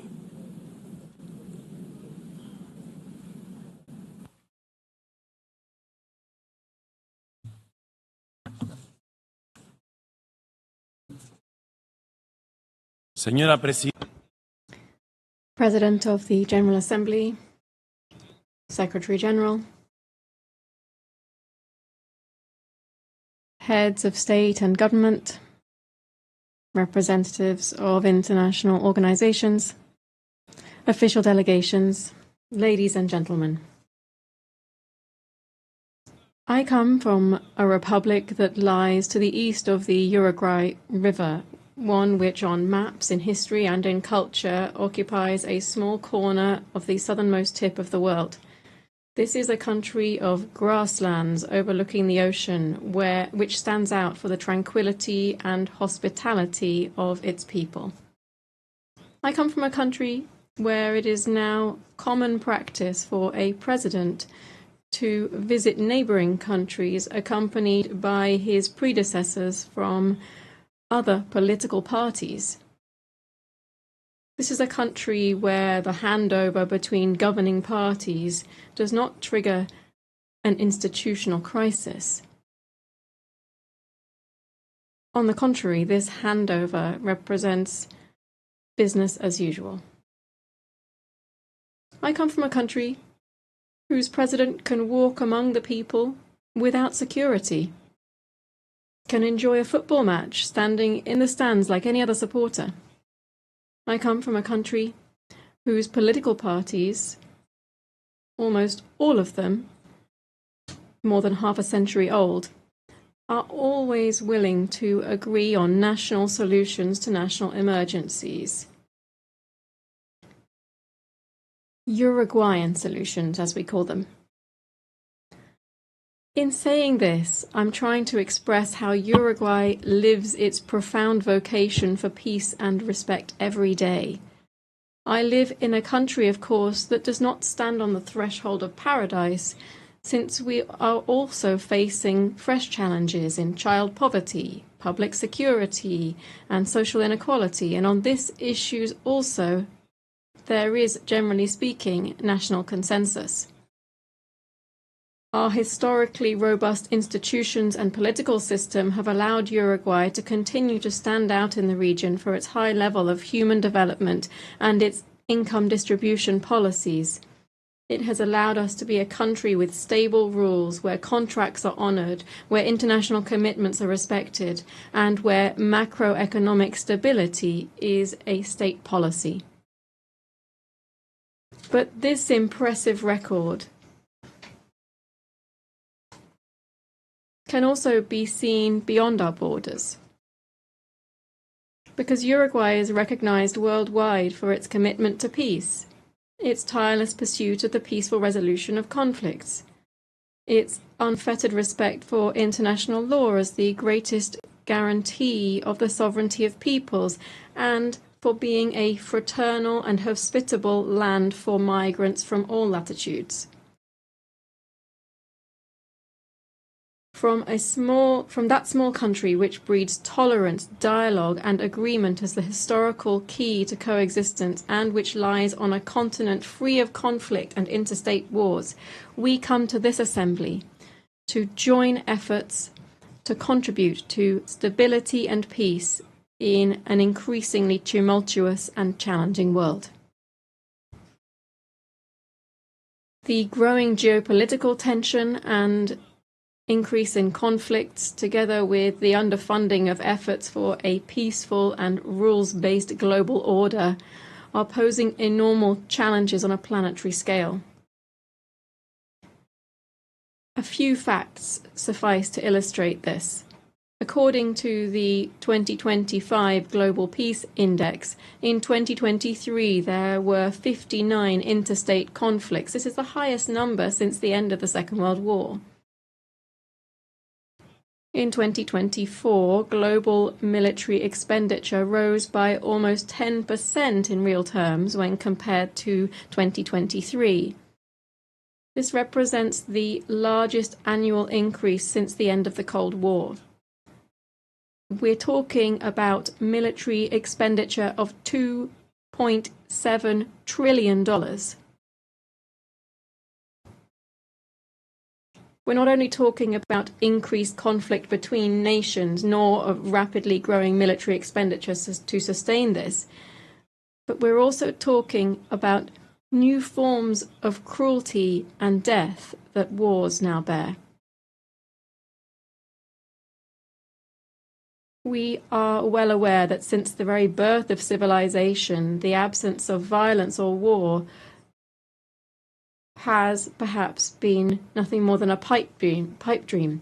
But in our time, technological progress has unleashed other, much more perverse means of waging war, such as the use of military practices aimed at sowing fear, terror, and death among the civilian population.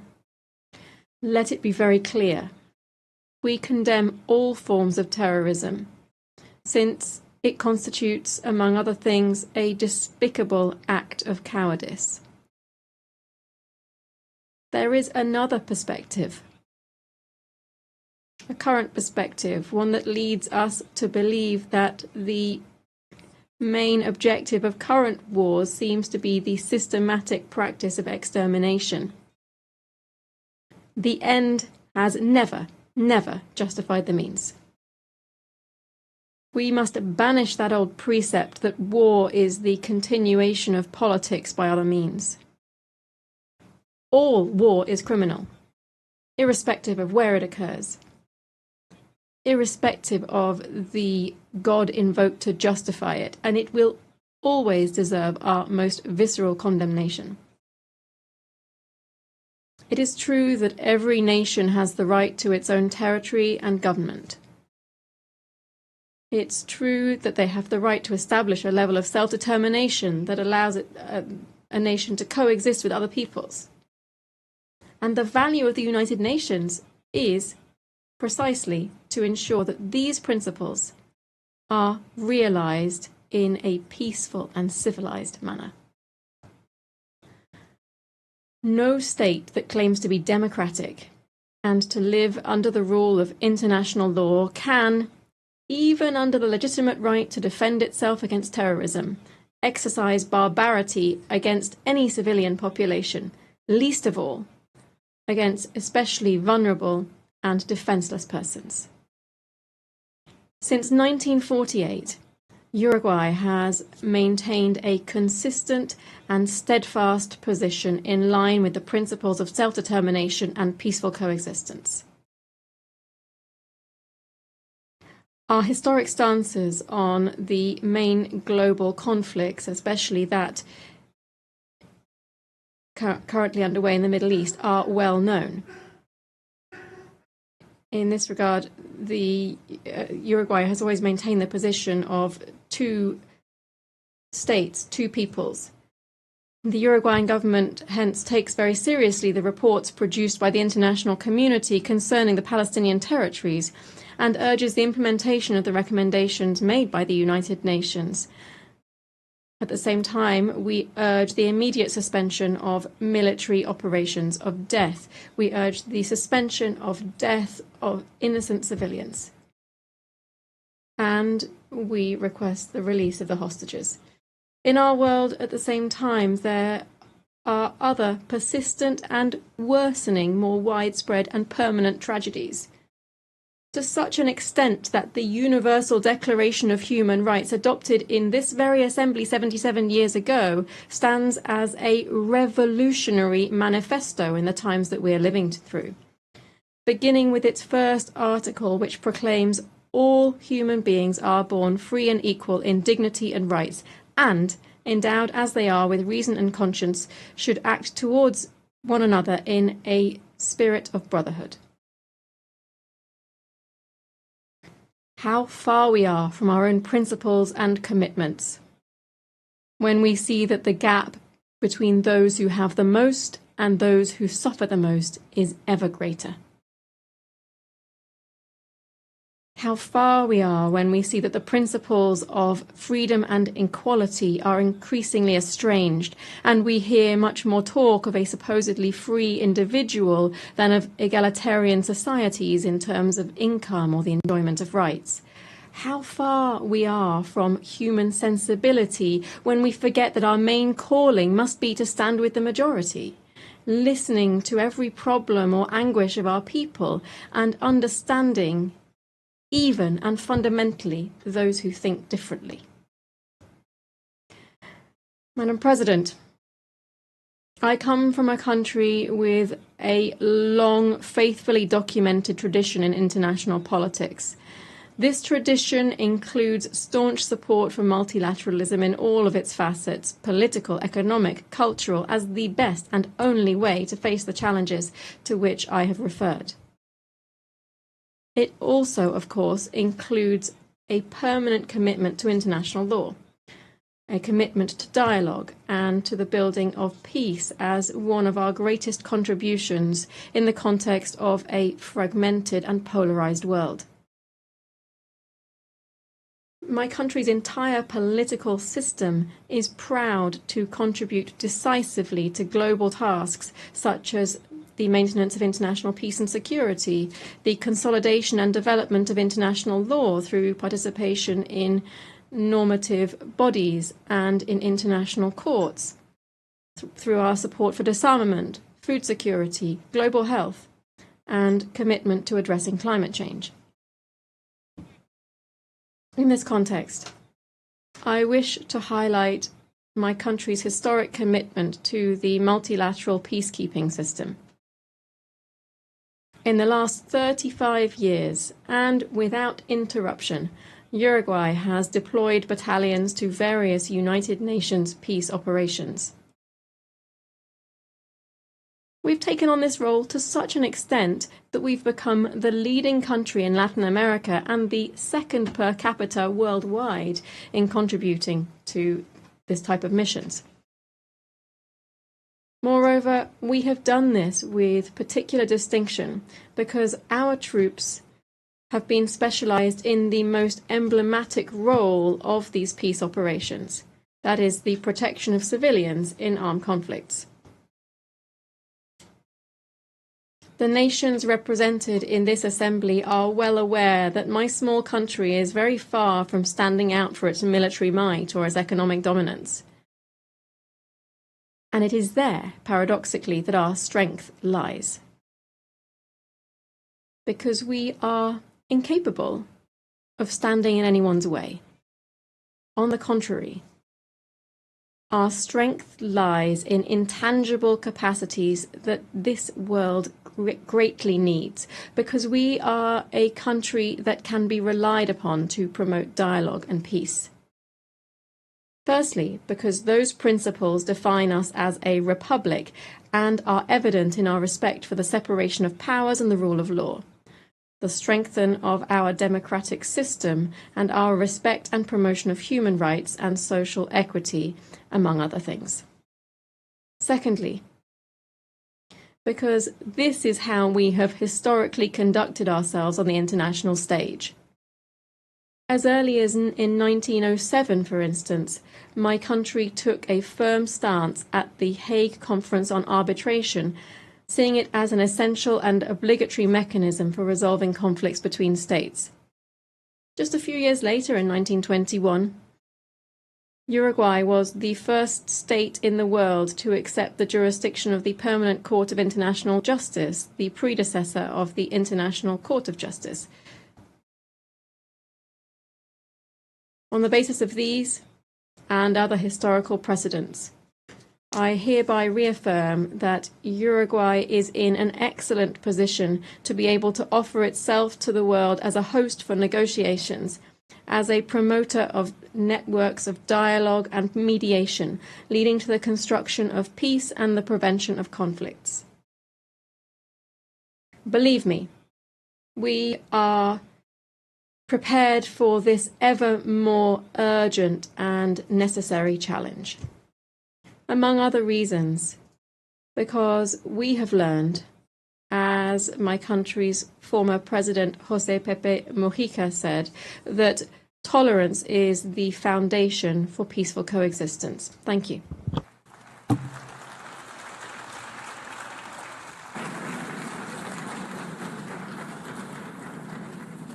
On behalf of the Assembly, I wish to thank the President of the Eastern Republic of Uruguay.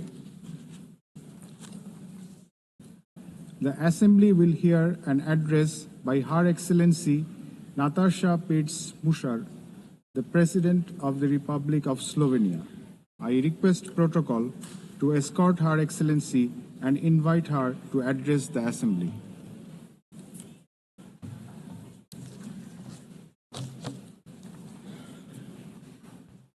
Madam President, please accept my warmest congratulations on your election at this historic 80th anniversary of the United Nations. Your election underscores the vital importance of including women in the decision-making process. Ladies and gentlemen, Excellencies, in 1945, the end of the Second World War was greeted with celebrations, and hopes were placed in a new era of peace and cooperation, embodied by the creation of the United Nations.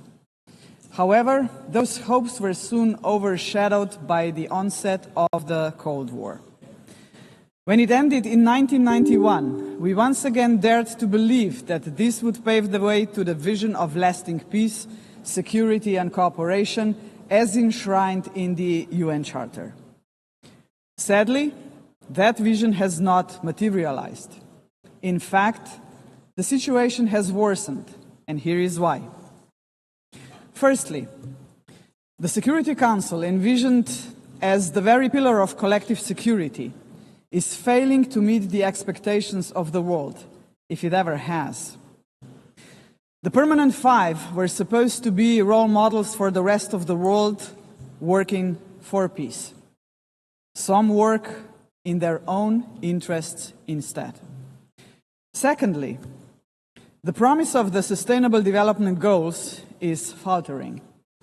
Progress is lagging, and with cuts in development assistance, millions of the world's poorest are pushed further away from the access to even the most basic services.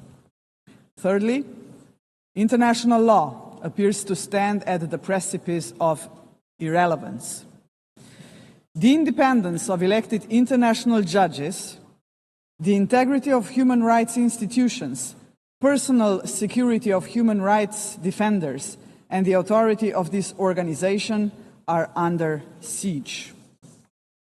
Fourthly, the Genocide Convention risks becoming a relic of the past. Some states have put the International Criminal Court to its greatest challenge ever. Its prosecutors, whose only duty is the pursuit of justice, and its judges, whose responsibility is to uphold the law, our international law, now face sanctions and intimidation. As if the states that sanction them would prefer to shield the alleged perpetrators of atrocities rather than confront the truth and help deliver justice. Fifthly, the landmark opinion of the International Court of Justice affirming that international law obliges states to prevent harming the climate already feels obsolete. And finally, states are withdrawing from the Paris Climate Agreement, from the Ottawa Treaty, and from the UN agencies, or simply cutting their finances. Each such act chips away at the support for multilateralism, a system designed not for the powerful few, but for the benefit of all of us. Madam President, how are we to explain these trends to our electorates, to our people, and above all, to our children? Shall we tell them that this is the new normal, that might makes right, that the strong may seize what they want because they can, that they can kill with impunity because they can, that they may pollute, wage wars, and trample on international law just because they can? Are we prepared to look our children in the eyes and say, "This is the world you will inherit and there is nothing we can do about it"? With the adoption of the Pact for the Future last year, we have charted a path toward a stronger, more forward-looking United Nations. But we must now create the conditions to fulfill our commitments. One way forward is to establish a permanent advocacy network to give the Pact unconditional, sustained political support. To this end, I propose the creation of a global forum for the future, an inclusive movement of states committed to multilateralism, mutual respect, and the defense of our shared vision. A movement determined to stand up for the Pact and drive its implementation at every level. As states consider how to implement the Pact for the Future, some solutions may be seen as inconvenient today, but in the long run, ladies and gentlemen, they are not optional. They are systemically necessary. The first example is the reform of the Security Council. We all recognize that it is the principal organ entrusted with the maintenance of international peace and security. But what it is not, and must never be, is a body that stands above international law to defend the interests of some at the expense of others. Jus cogens norms must be safeguarded as a matter of principle. If the prohibitions against genocide and crimes against humanity are accepted as jus cogens norms, can any permanent member claim a legitimate veto right in such circumstances? Member states have attempted to address this question through many reform proposals, but with minimal progress. This is why we must dare to go further now. We, the General Assembly, must take a bold step and request an advisory opinion from the International Court of Justice on this very question. Second, we must confront the gap between our words and actions on gender equity. Progress has been made, but far too modestly.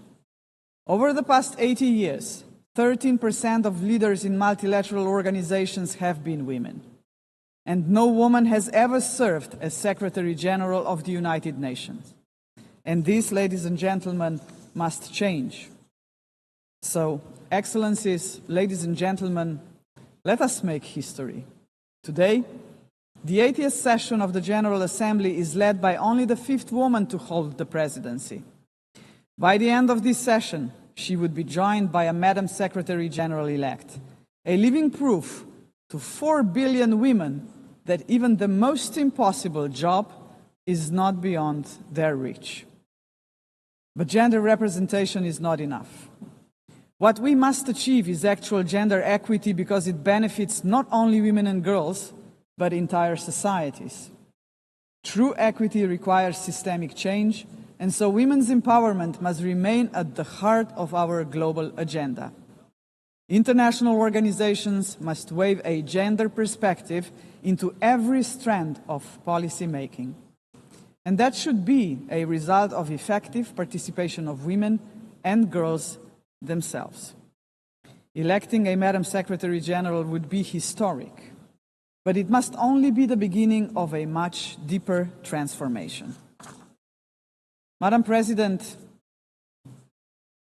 the Pact for the Future sets out clearly what must be done to change our world for the better. I have mentioned only two of the many challenges we must confront decisively. But we can only succeed as a community if we accept that there is no future for humanity without a fundamental change. The mandate of the Global Forum for the Future would be to push towards such a change. This is why it must be inclusive. It must not be merely a coalition of countries. It must inspire hundreds of millions of people. For when it comes to human dignity, the constituency of like-minded individuals is vast, diverse, and knows no borders. Human dignity is indivisible. We must fight for it no matter how great the obstacles are. And there are many, we know that. Think of hunger. Time and again, humanity rose across continents to confront the scourge of hunger, to no avail. Worse still, hunger is now being weaponized, turned into a tool of war. We receive reports on a daily basis of how women and children are starved because they are marked as legitimate targets, as enemies. How cruel, how inhumane is that, ladies and gentlemen? We cannot allow this to happen any longer. 40 years ago, musicians stood against hunger. Instead of guns, they, the Band Aid, used music. The world heard them, but they were not loud enough, as hunger has not been eradicated. Today, we have science. We can address on a scale beyond imagination not only hunger, but every act of violence against human beings and all human fears. Granted, science, technology, and global connectivity are too often twisted by cynical leaders and warmongering regimes. But they can also be harnessed for the common good. Artists, influencers, and visionaries with audiences of millions can join forces with the governments of like-minded nations. Together, their voice in defense of humanity could become irresistible. Together, we can demand real action by all governments, all world and community leaders on the Pact for the Future, and hold to account those who betray human dignity to its very core, through wars of aggression, genocidal policies, and crimes against humanity. If we join forces and make ourselves heard, nobody can ignore us, not even the most arrogant governments and individual politicians. Of course, such initiatives cannot emerge out of thin air. They require leadership, strong, inclusive, and fearless leadership. We, the leaders of today, are only transient custodians of power. Some of us may not be here after the next election, but that is precisely why we must act now. Our responsibility and destiny will be judged by how we treat our planet and its people today. We simply cannot afford silence, ignorance, or passivity, not while we hold power and possess the power of the word. Hesitation is not an option, Madam President. For most of us, members of the UN, is not might that makes right. It is the opposite.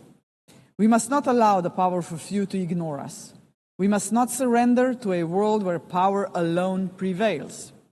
We, the majority of United Nations members, must be role models. We must work for a different world.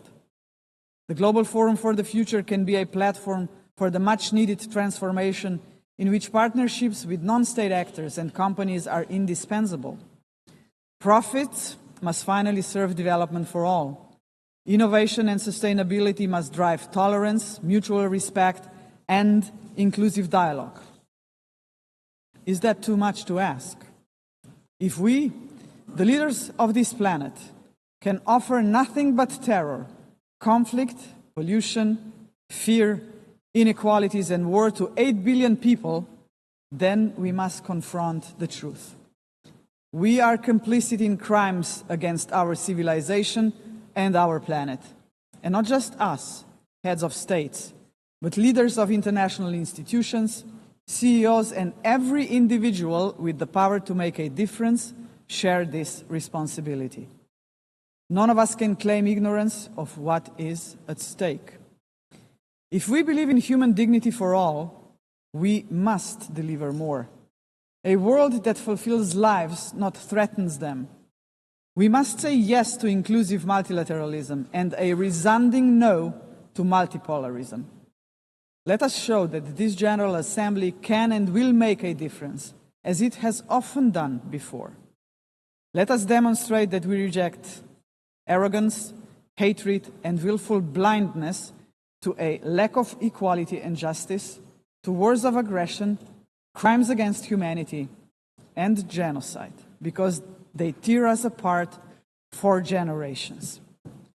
And let us proclaim in all seriousness and sincerity that we embrace personal and collective responsibility to uphold humanity, sustainable development, and international law, because this will keep us together as a civilization for generations.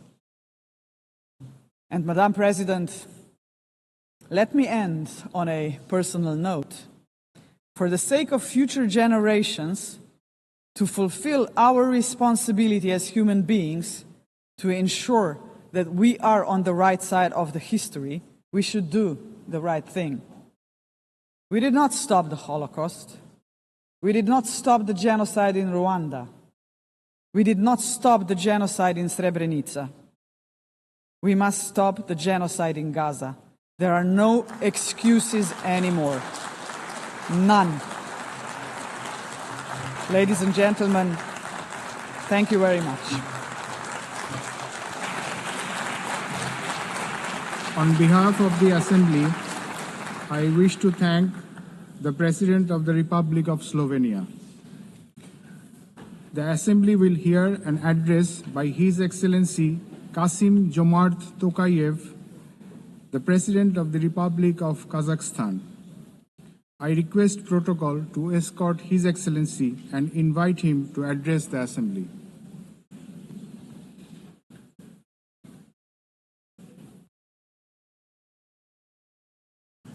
Madam President, Mr. Secretary General, distinguished delegates, for 8 decades, the United Nations has played a pivotal role in combating humanity's global challenges.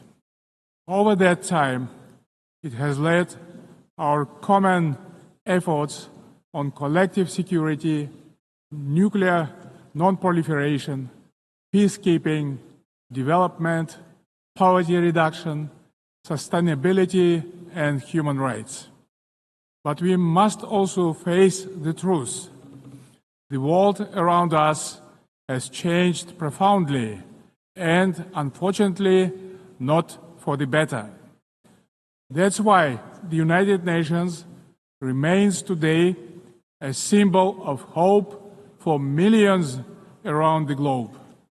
This historic meeting is a unique opportunity to recommit ourselves to the founding principles and goals of our universal and truly indispensable organization. However, we cannot turn a blind eye to the real crisis trust in multilateral institutions. Serious violations of international law have become new normality, which undermines global stability and erodes confidence between peoples, between political leaders, and between states. In this challenging time, we all must empower the United Nations to make it more adjustable to the realities of today's unpredictable world. the spirit of mutual understanding and eagerness to cooperate must prevail over dangerous warmongering. State leaders have a responsibility to move toward making peace.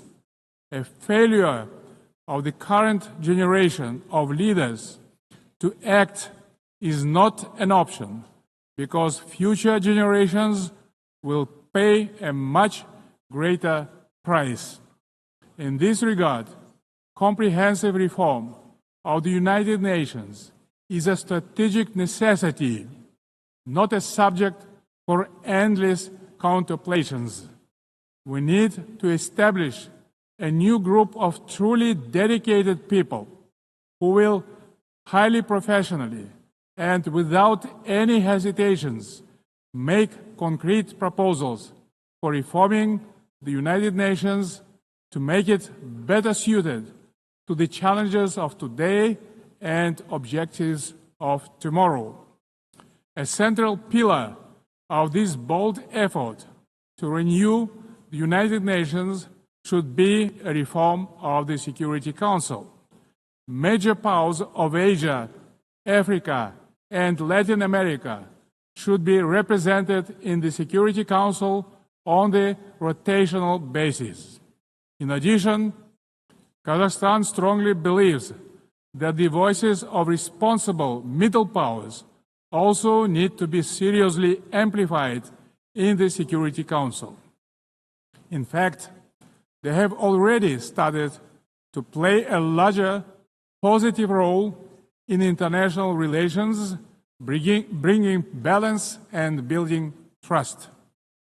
They can act as bridges within the United Nations when major powers are divided or failing to resolve pressing issues of common concern. Above all, a credible United Nations for the 21st century requires member states to take concrete steps toward durable peace and security.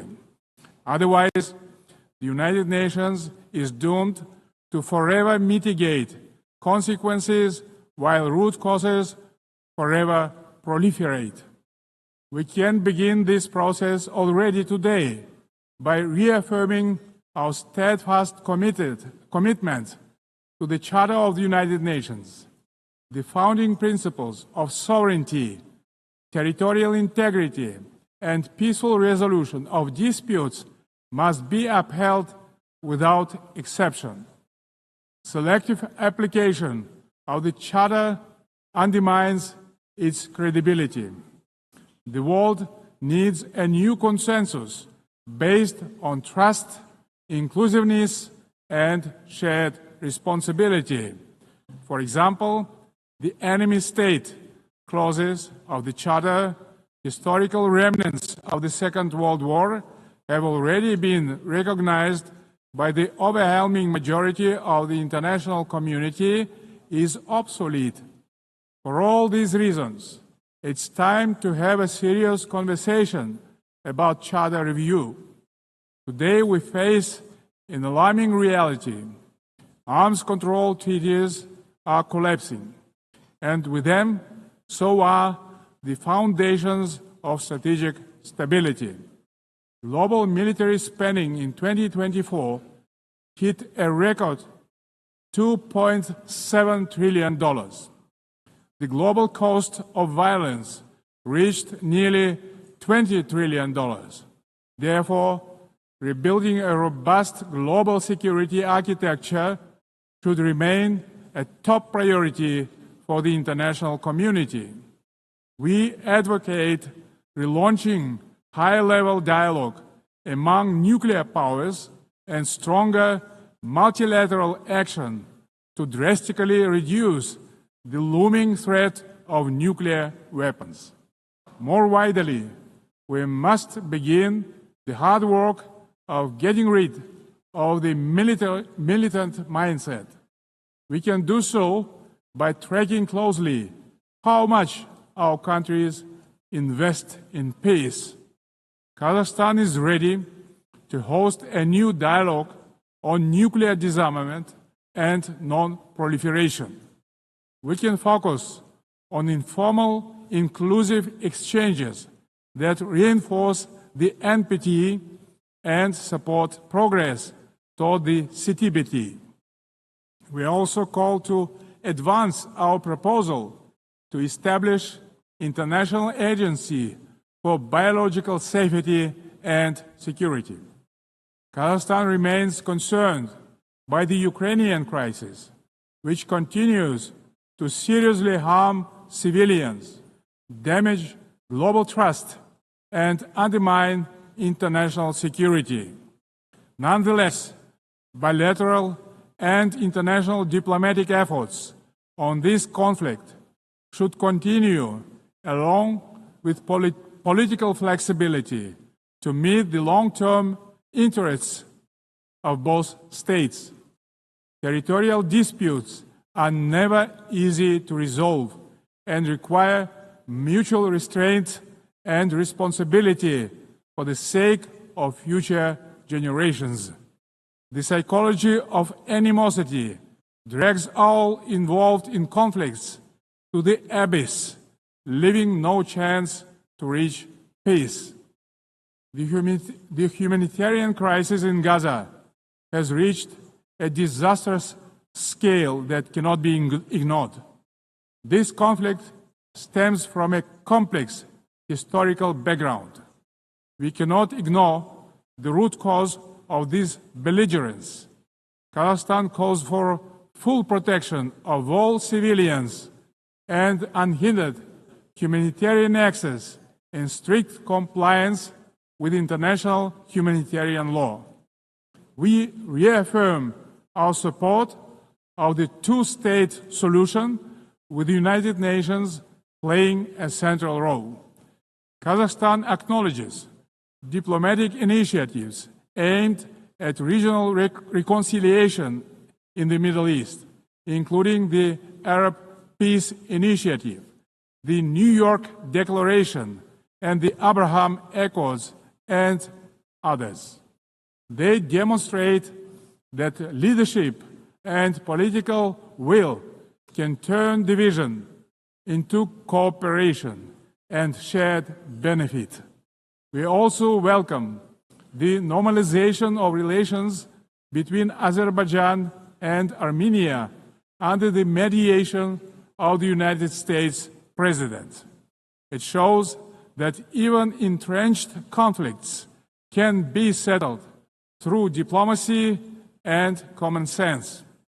Guided by this principle, Kazakhstan consistently favors diplomacy over escalation and dialogue over force.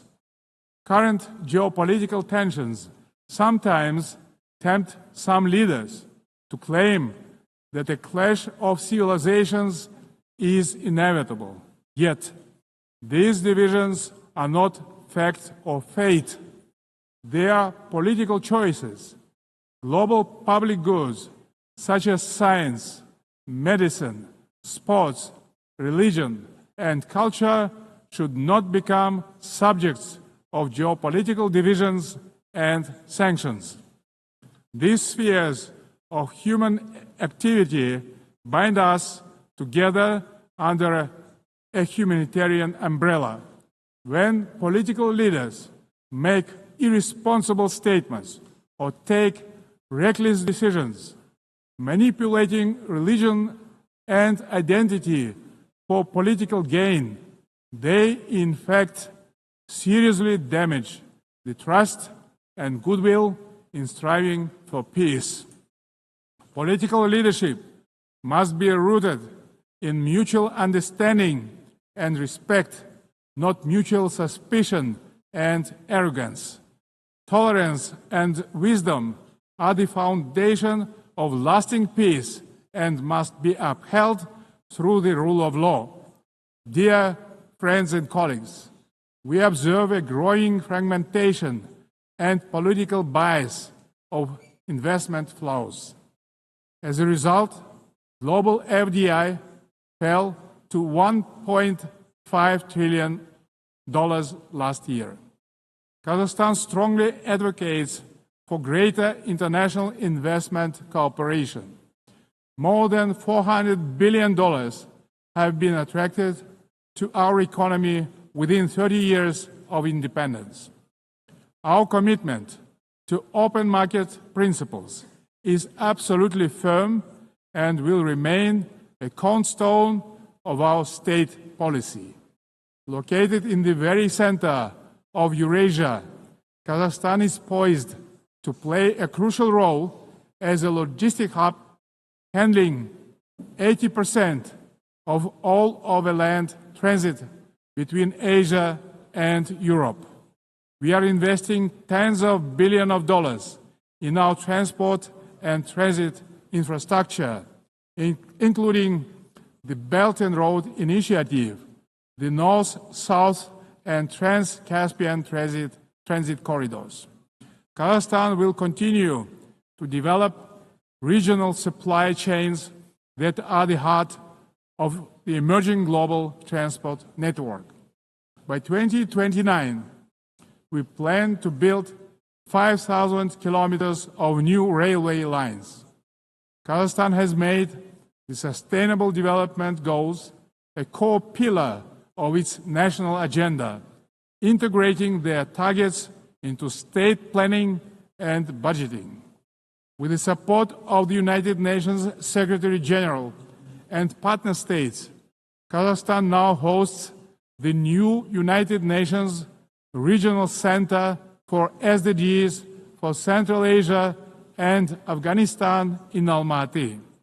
Today, Central Asia is demonstrating a renewed sense of unity and mutual trust. It is emerging as a proactive contributor to international peace and progress. The Central Asian Five are strengthening cooperation, proving that regional solidarity can be a powerful force for development and security. This has enabled our region to engage key global partners in the unique Central Asia Plus dialogue format. Kazakhstan believes that inclusive development in Afghanistan is a basis for long-term regional peace and stability. We continue to support the Afghan people through humanitarian assistance and cooperation in trade, food security, infrastructure, and transport connectivity. Distinguished delegates, last year was the hottest year in human history, and Central Asia is warming at twice the global rate. The melting of glaciers in the Alatau Mountains is accelerating, multiplying threats to water and food security for millions. Kazakhstan has drawn profound lessons from the tragedy of the Aral Sea. Thanks to our consistent efforts, including at the international level, we succeeded in preserving the northern part of the sea. As the current chair of the International Fund for Saving the Aral Sea, Kazakhstan will continue to play a proactive role in this common priority. Meanwhile, the Caspian Sea is rapidly shrinking. It is no longer just a regional concern. It is a global warning signal. Therefore, we call for urgent steps to preserve the Caspian water resources with our partners across the region and the wider international community. Last year, Kazakhstan co-organized the One Water Summit with France, Saudi Arabia, and the World Bank. Looking forward, stronger coordination, investments, and sustainable solutions are urgently needed to prevent future water crises. To help advance this agenda, Kazakhstan will host a regional ecological summit in Astana in April next year, to be convened in partnership with the United Nations and other international organizations. As part of our broader environmental commitment, Kazakhstan is implementing a nationwide Clean Kazakhstan campaign. This national movement mobilizes millions of volunteers in cleanup actions, waste reduction, and eco-education. At this initiative of Kazakhstan, the United Nations declared 2026 the International Year of Volunteers for Sustainable Development. We invite all member states to collaborate on this important endeavor. In this spirit, I propose that the General Assembly adopt a resolution proclaiming April 22 as the International Day of Greening the Planet. Dear friends, Kazakhstan views artificial intelligence not as one more technological advancement, but as a major breakthrough that can be a true engine of human progress. Yet, as artificial intelligence accelerates, so do the related risks, specifically deepening technological, economic, and geopolitical divides. At the same time, we should not let ethical norms fall behind this rapid evolution. Pressing questions of fairness, accountability, and individual rights must be addressed with clarity and urgency. We must act collectively to ensure that every country can benefit from AI. Kazakhstan welcomes the establishment under UN auspices of the Global Dialogue on AI Governance. We stand ready to actively contribute to this platform to help ensure that AI remains safe, inclusive, and human-centered. In Kazakhstan, artificial intelligence will be integrated across all sectors of economy and public services. The basic infrastructure to deliver this plan is being built, and our bright young people are getting ready to turn this vision into reality. Our strategic goal is to transform Kazakhstan into a fully digital power within the next 3 years. Large-scale digitalization and widespread use of AI have become a national priority in Kazakhstan. E-government is an important pillar of our national development strategy. Around 90% of public services are already digitalized. Kazakhstan has recently launched its fastest national supercomputer ever. But AI and automation are expected to threaten jobs in many countries. That's why digital progress must go hand in hand with professional education. Therefore, Kazakhstan believes it is imperative not just to increase employment, but to valorize the technical professions.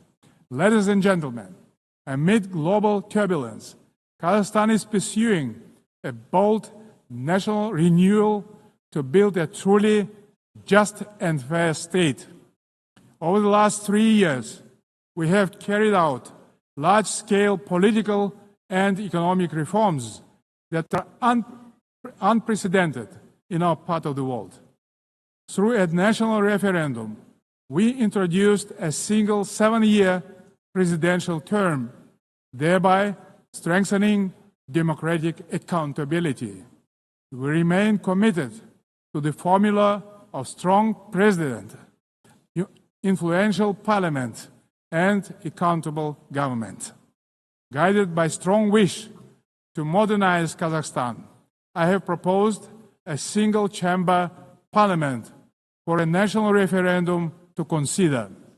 Our objective is to continuously embrace the political system to make it more transparent, effective, and reflective of people's aspirations. At the heart of these reforms lies a clear principle: law and order must prevail. We believe that only governance rooted in common sense and the rule of law can ensure public order and protect the rights of all citizens. It creates good conditions for international investment, trade, cooperation, and more broadly, the dynamic development of our country.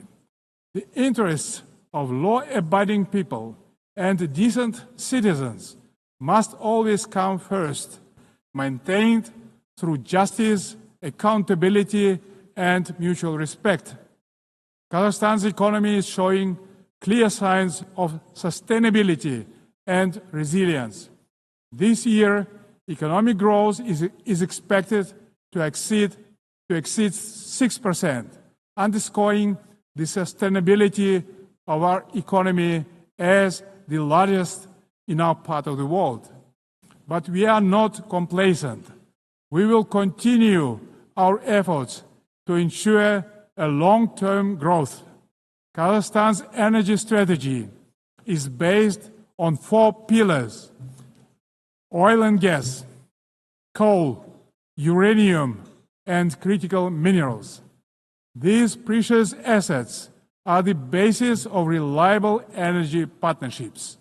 Climate change and the green agenda cannot be accepted by all countries that have huge deposits like coal, which nowadays can be cleaned up by advanced technologies. That's why we have committed to decarbonize our country in 35 years. Renewable energy is not the single solution to all energy problems. Agriculture is another driver of our development with huge potential for global markets. Kazakhstan's grain export capacity has amounted to 12 million tons, reaching a great number of international markets, creating new opportunities for trade expansion using enhanced transport connectivity. We will continue our cooperation with all major international partners and regional stakeholders to further diversify our external trade and economy, making it more inclusive and resilient. Excellencies, we will remain firmly on this path, deepening governance reforms at home while supporting global governance abroad. Kazakhstan will continue to serve as a bridge builder and peacemaker. It will also continue to choose balance over domination, cooperation over confrontation, and peace over war. We stand ready in cooperation with other players, stakeholders in the international community to renew the promise of the United Nations as a beacon of peace, justice, and cooperation. Thank you very much. On behalf of the Assembly, I wish to thank the President of the Republic of Kazakhstan. The Assembly will hear an address by His Excellency Matamela Cyril Ramaphosa, President of the Republic of South Africa. I request protocol to escort His Excellency and invite him to address the Assembly.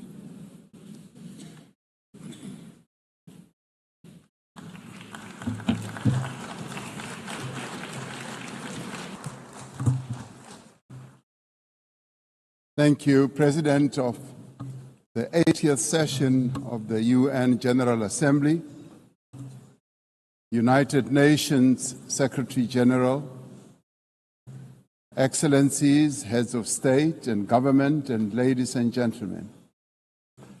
80 years ago, the United Nations was established to save succeeding generations of humanity from the scourge of war and to build a peaceful, prosperous, and just world arising from the devastation brought about by global conflict. Through the UN Charter, the nations of the world pledge to uphold peace, development, and human rights, which would be underpinned by international law. Now more than ever, we are called upon to uphold the values and advance the purpose of the United Nations. We are also called upon to advance cooperation and solidarity between nations. We are called upon to promote multilateralism and safeguard the institutions that enable it. South Africa's engagement in the international sphere echoes our domestic imperatives of eradicating poverty, reducing unemployment, and addressing the root causes of inequality. Our foreign policy is guided not only by the needs of our people, but also those of the continent of Africa and the global South. Inspired by our own history, South Africa strives to maintain world peace and also the settlement of all international disputes through negotiation and dialogue and not through war. We therefore welcome the strong partnership between the African Union and the United Nations in promoting peace, security, and stability on the African continent. This year, South Africa is honored to preside over the G20. This is the first time that G20 Leaders Summit will be held on the African continent, the cradle of humanity. South Africa's G20 presidency is guided by the theme equality, solidarity, and sustainability. To give full meaning to our theme of equality, solidarity, and sustainability, we have invited the G20 countries to join us in prioritizing the following areas. Firstly, in discussion to strengthen disaster resilience and response by addressing the increasing frequency and impact of climate-induced natural disasters. Secondly, to ensure that we have debt sustainability for low-income countries by crafting innovative ways to support countries to have low levels of debt to maintain economic stability. Thirdly, to discuss how to mobilize finance for a just energy transition by encouraging investments in renewable energy and sustainable technologies, without foregoing what we would call baseload energy sources. Fourthly, by harnessing critical minerals for inclusive growth and sustainable development through the value addition processes, that is, beneficiation of these minerals at the source where the minerals are extracted, to foster the development of communities where these minerals are found. These priorities reflect South Africa's commitment to addressing global challenges and promoting inclusive growth and sustainable development. Our country's G20 presidency is a significant opportunity for South Africa to advocate for Africa's development agenda and to amplify African voices in global economic governance for a continent that is irreversibly on the rise. As member states of the United Nations, we have all adopted the Sustainable Development Goals. However, many of these goals remain elusive There are many reasons that hold many countries back from fulfilling and implementing these development goals. Some of these reasons are lack of sufficient financial resources that can finance the advance that these countries need to make to fulfill those goals. Many countries with developing economies, especially in Africa and the global South, do not have adequate capital to finance their development goals.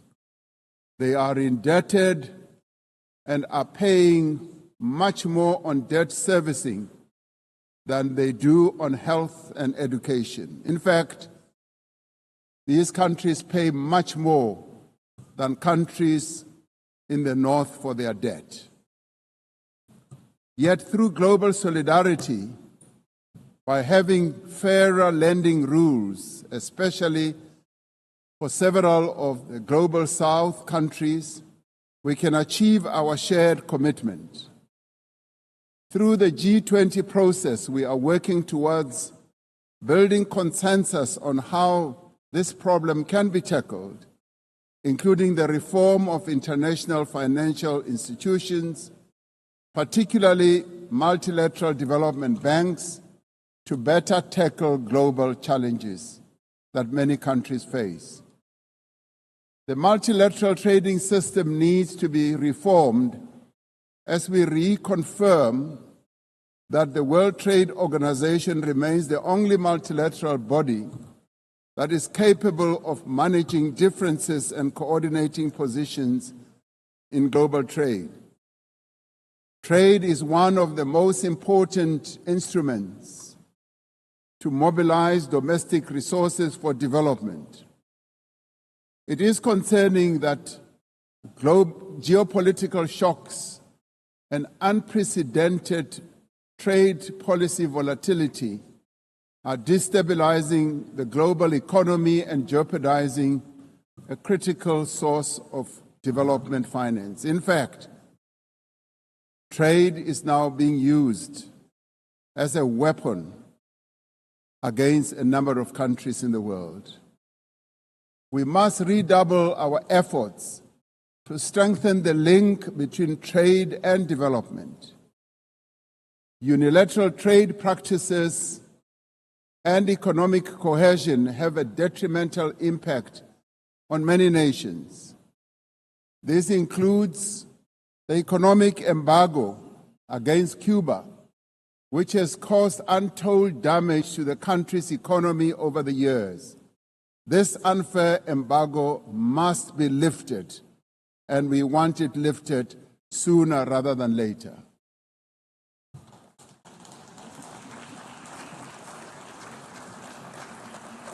In the midst of global trade uncertainty, the African continent is providing a pragmatic example of constructive collaboration and cooperation by using the African Continental Free Trade Area as an engine for sustainable growth and development. This will, with commitment, become the central pillar of economic cooperation and integration for our continent. As part of the effort to build more inclusive economies, South Africa's G20 presidency has launched an extraordinary committee of independent experts on global wealth inequality. This committee, chaired by Professor Joseph Stiglitz, a Nobel laureate, will deliver the first ever report on global inequality to G20 leaders when they meet in November in Johannesburg in South Africa. Climate change is an existential threat. We are failing future generations by our inability to reduce global warming. Climate change is reversing economic growth and development gains in many countries, especially in the global South. Although Africa carries the least responsibility for climate change, Many countries on the continent of Africa experience much of its harshest effects. Extreme weather events like floods and droughts are driving food insecurity, displacing populations, causing damage to infrastructure, and leading to the unnecessary loss of livelihoods. Member states must honor their undertakings and commitments in line with the guiding principle of common but differentiated responsibilities and respective capabilities. The Secretary General recently reported that global military expenditure has reached historic highs, just as the world is falling behind on its core development promises. We are building weapons when we should be building social infrastructure that advance the lives of our people. We are fighting wars that cause death and destruction when we should be fighting poverty and developing the livelihoods of vulnerable people. We must act decisively to silence all the guns everywhere to realize the goal of sustainable development and global peace. And I do believe that this is an objective that is possible to reach. As we commemorate the 80th anniversary of the UN, the relevance of this institution and various multilateral processes for the maintenance of international peace and security is being willfully undermined. There is an increasing reliance on unilateral military action in contravention of international law. The United Nations Security Council has proven to be ineffective in its current form and composition in carrying out its charter mandate to maintain international peace and security. South Africa remains deeply concerned by the erosion of the credibility of the Security Council and its failures to ensure accountability and uphold international law. As the security and humanitarian situations in the Democratic Republic of the Congo, Sudan, Gaza, and elsewhere deteriorate, it is a matter of great concern that there are countries that continue to violate international law and also defy the United Nations resolutions and rulings, also from bodies like the International Court of Justice. The establishment of the Hague Group and the Madrid Group aim to reaffirm the primacy of international law, promoting accountability and ensuring support for a just peace. We cannot and should not accept that members of this organization continue willfully to violate without consequence the charter that we have all agreed to uphold. Therefore, as nations that have pledged to uphold the UN Charter, we have the ultimate responsibility to ensure and protect the rights of the Palestinian people to self-determination, consistent with the case that South Africa brought before the International Court of Justice. There is growing global consensus. There is growing global consensus that Israel is committing genocide in Gaza. Just last week, the United Nations Independent International Commission of Inquiry found that Israel is responsible for the commission of genocide in Gaza. As Palestinians continue to face genocide and famine, we have a duty to act.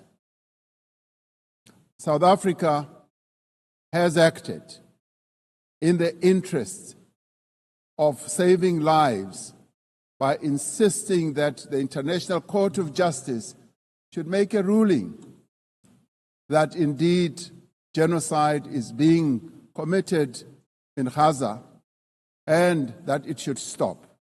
And we stand here to say it must stop.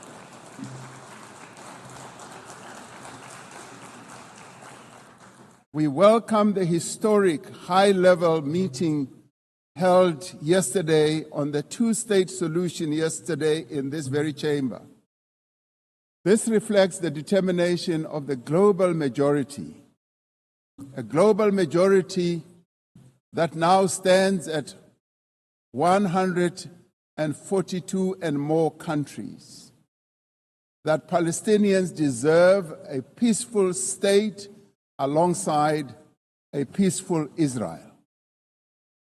Many nations in the world are calling for that, and that is the voice that we believe that Israel should heed, and those powerful nations that can make a two-state solution viable and possible and implementable should act in that regard. The long overdue announcement by increasing number of countries to recognize the state of Palestine is testament to this determination.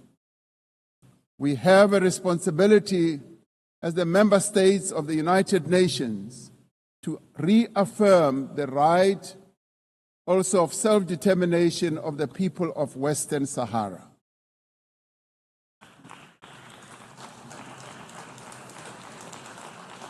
The very first resolution of the United Nations General Assembly in January of 1946 called for the elimination of atomic weapons.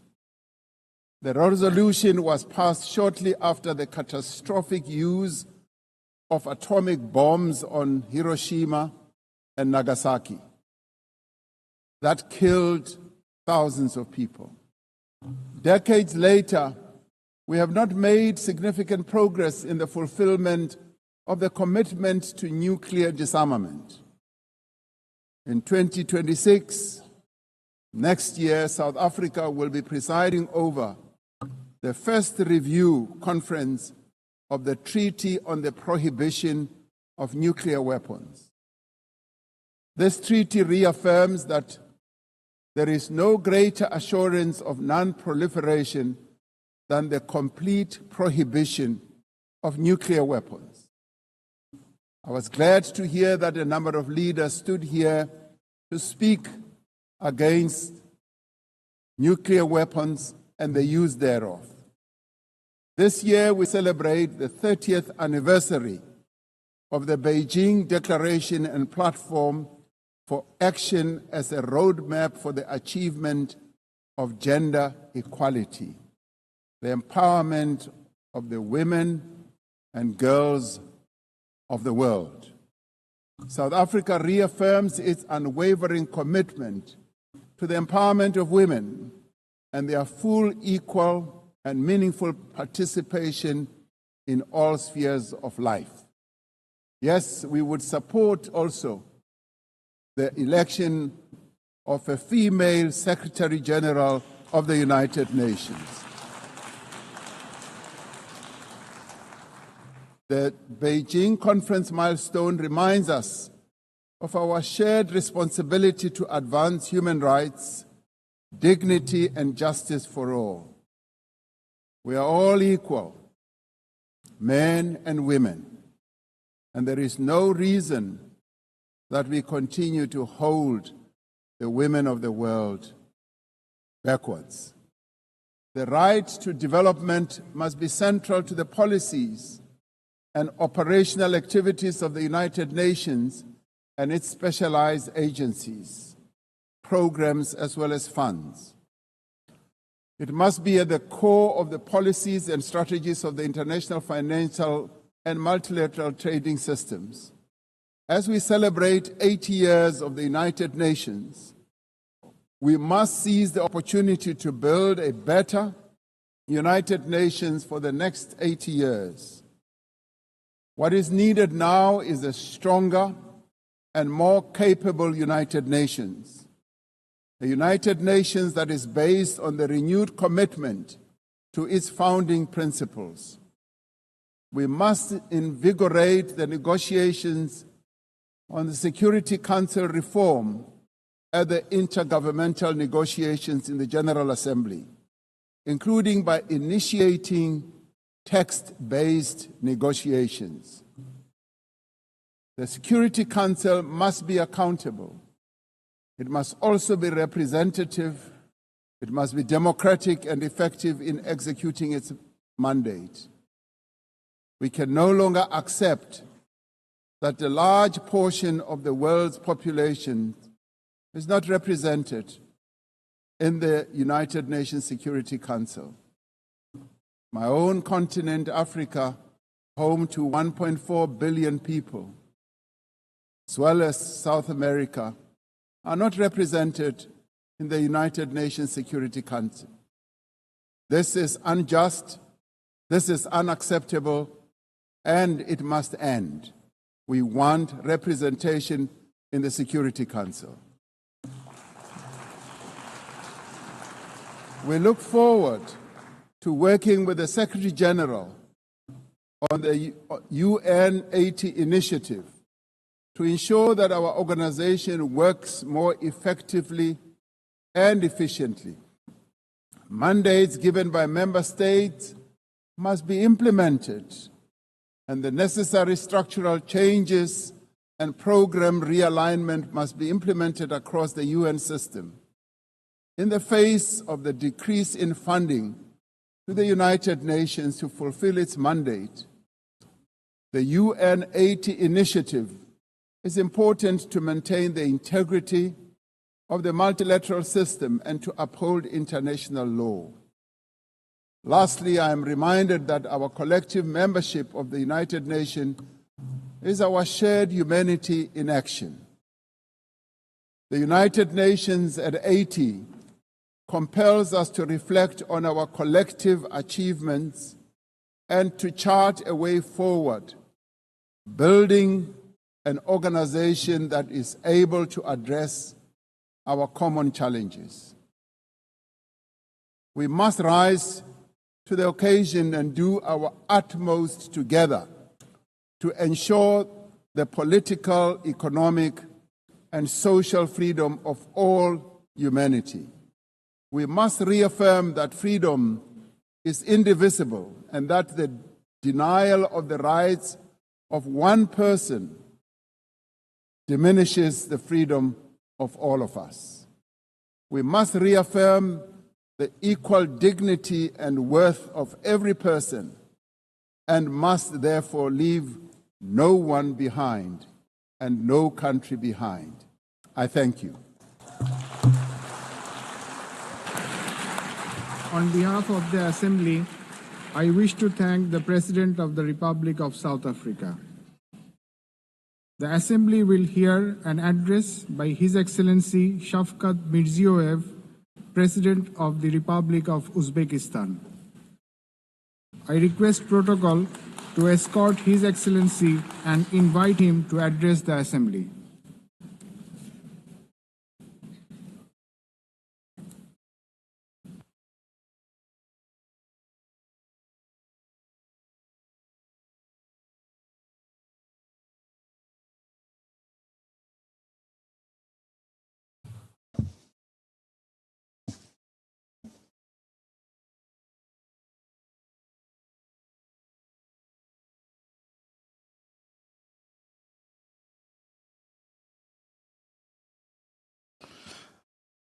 Distinguished Madam President, distinguished Secretary General, heads of delegations, ladies and gentlemen. I am truly delighted to extend my congratulations to you with the 80th anniversary session of the United Nations General Assembly.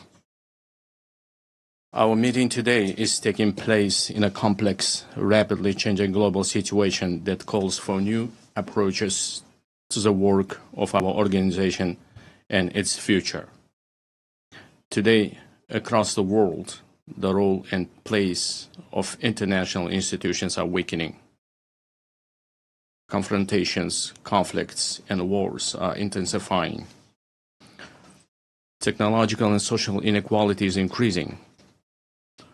An economic and humanitarian crisis are deepening. All of this is creating an entirely new and unsettling geopolitical reality. We highly commend the efforts of His Excellency Secretary General Antonio Guterres aimed at maintaining our organization as a main platform for the peaceful resolution of the most difficult and pressing global issues. In this regard, we fully support the UNAT initiative and reaffirm our strong commitment to the Pact for the Future. We support the transformation of the United Nations Security Council and the expansion of its membership in order to effectively address current threats and challenges and protect the interests of the developing countries. Distinguished participants of the session, we are pursuing a policy to build a democratic, law-governed, social, and secular new Uzbekistan in full alignment with the Sustainable Development Goals. To this end, we are consistently continuing our irreversible reforms. Our top priority goal is to fundamentally transform the lives of each and every family and citizen in our country to enhance human dignity and well-being. In recent years, we have managed to reduce the poverty rate in Uzbekistan from 35% to 6.6%. We have achieved this result primarily through the transformation of the education and science sector, establishment of innovative industries and high-tech manufacturing enterprises, modernization of green energy and transport infrastructure, comprehensive development of small businesses, and as a result, the creation of millions of jobs. In our country, preschool education coverage has increased from 27% to 78%, while the higher education uptake among our youth has risen from 9% to 42%. Most importantly, we consider enhancing the prestige of the teaching profession as a key issue. In order to create a single international platform for the exchange of teachers' experience and knowledge, we propose to hold a World Summit on Professional Education in Uzbekistan. We are also creating an advanced healthcare system in our country. We invite all our foreign partners to participate in a high-level event dedicated to the fight against childhood cancer and other serious diseases, which will be held tomorrow at our initiative at the United Nations headquarters. Another important area is gender policy. We aim to further strengthen the role of women in social, political, and business life of our country. We advocate for holding the Asian Women's Forum on a regular basis in our region, turning it into a permanent platform. I would like to emphasize once again, we remain committed to our obligations in achieving the Sustainable Development Goals. By the year 2030, we intend to join the ranks of upper middle income countries. To this end, we will consistently continue our open and pragmatic policy. Ladies and gentlemen,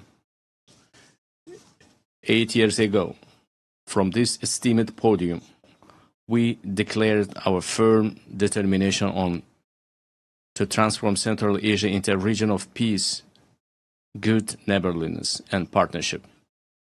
Today, we can confidently declare that we have achieved this strategic goal. The era of closed borders, unresolved disputes, and conflicts is in the past. In recent years, the volume of mutual trade, investments, and transportation of goods in our region has increased fivefold. We are implementing joint investment funds, cross-border trade, and industrial cooperation zones, and major infrastructure projects. We also recognize as a common achievement that the consultative meeting of the heads of the state of Central Asia have become an effective mechanism for deepening regional integration. I can confidently affirm that as of now, we are at the beginning stage of the forming a new Central Asia. Our region, thanks to its unity, stability, and distinct identity, is steadily securing a stronger position in the system of international relations as an independent actor. In order to achieve our goals, we intend to give top priority to expanding mutually beneficial ties with all our foreign partners. In this regard, together with UN structures, we propose to implement a number of new projects and programs in our region. In particular, we propose holding an international forum under the auspices of ECOSOC and UNCTAD, dedicated to the economic development of the Central Asian states, establishing a regional hub for green technologies in industry jointly with UNIDO, adopting program on the rational use of water resources, the creation of green spaces, and the achievement of demographic resilience in our region.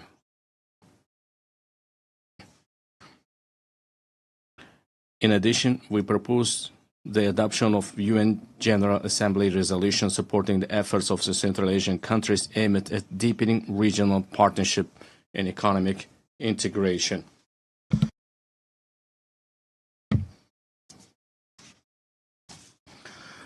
Distinguished heads of delegations, speaking about global and regional security and sustainable development, it is impossible to overlook the issue of Afghanistan. Supporting the aspirations of Afghan people for a peaceful and stable life requires the united efforts of the international community. I would like to emphasize that it is of utmost importance to prevent this country's isolation. We intend to implement large-scale economic and infrastructure projects in that country. We propose to adopt a dedicated UN resolution on the development of transport and energy corridors of international significance through the territory of Afghanistan. At the same time, we cannot turn a blind eye to the deeply worsening humanitarian crisis in the Gaza Strip. We call for an immediate cessation of hostility and the continuation of political negotiations. In line with the UN resolutions, we remain steadfast supporters of the two-state solution principle. We are also deeply concerned by the situation around Ukraine. We welcome the start of the high-level dialogue aimed at resolving the crisis through diplomatic means. Distinguished participants of the event, effective measures are being undertaken to implement the global counterterrorism strategy in Central Asia.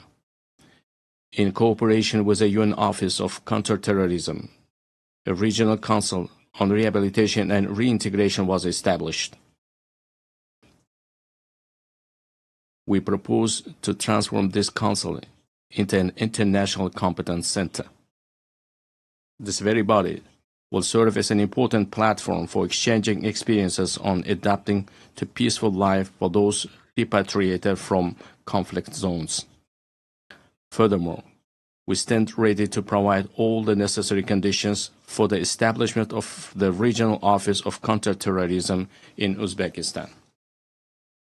Dear ladies and gentlemen, in today's world full of threats, we are witnessing how vulnerable the global transport system is. These challenges primarily have a negative impact on the stability of landlocked developing countries. It is of utmost importance to ensure the security of international transit corridors and to establish efficient logistics networks. In this regard, we believe the time has come to introduce a global mechanism on strengthening transport connectivity to achieve sustainable development goals. I would also like to draw special attention to the increasingly acute challenges of climate change. For instance, the consequences of the RLC desiccation must remain at the constant focus of the international community. We are consistently continuing our work to restore the RLC ecosystem. In recent years, salt-tolerant desert plants have been planted on 2 million hectares of the dried seabed of RLC. By the year 2030, green cover will be created on 80% of this area. Another serious issue is water scarcity. As of now, more than 2 billion people in the world do not have access to clean drinking water. We are planning to hold a World Forum on water saving in our country. The outcomes of this conference are expected to recognize the water crisis as a serious threat to sustainable development. We intend to adopt a special roadmap for the wide introduction of innovation technologies in a global level. Another adverse consequence of climate change is the intensifying trend of climate migration. Unfortunately, clear international mechanisms and the legal framework in this direction have not yet been created. We advocate for the adoption of the Global Pact for a broad international partnership and coordinated policy on this serious issue. Dear participants of the meeting, it is of great importance to prevent inequalities in digital development and the use of artificial intelligence between countries. We propose to create an international cooperation mechanism aimed at the gratis exchange of practical solutions and models of artificial intelligence in healthcare, education, and culture. I would like to emphasize another priority issue. Our future, the destiny, and the prosperity of the world are in the hands of the younger generation.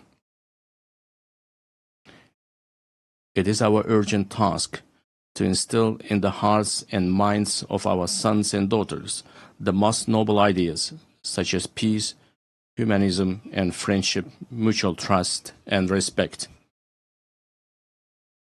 In this regard, we put forward the proposal to establish the World Youth Movement for Peace and to locate its headquarters in Uzbekistan. We are consistently implementing a policy of tolerance in our society.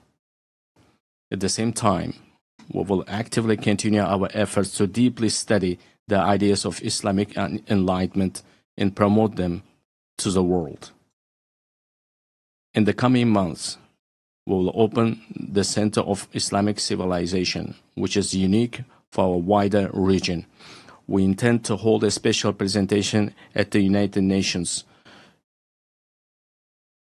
of the rich spiritual and scientific heritage of our great ancestors, thinkers and scholars such as Imam Bukhari, Imam Tirmizi, and Imam Maturidi. Dear ladies and gentlemen, the new Uzbekistan is a supporter of mutual solidarity, open dialogue, and close partnership with all countries. We are always ready to contribute to strengthening dialogue among peoples, cultures, and civilizations, and to achieving universal human goals.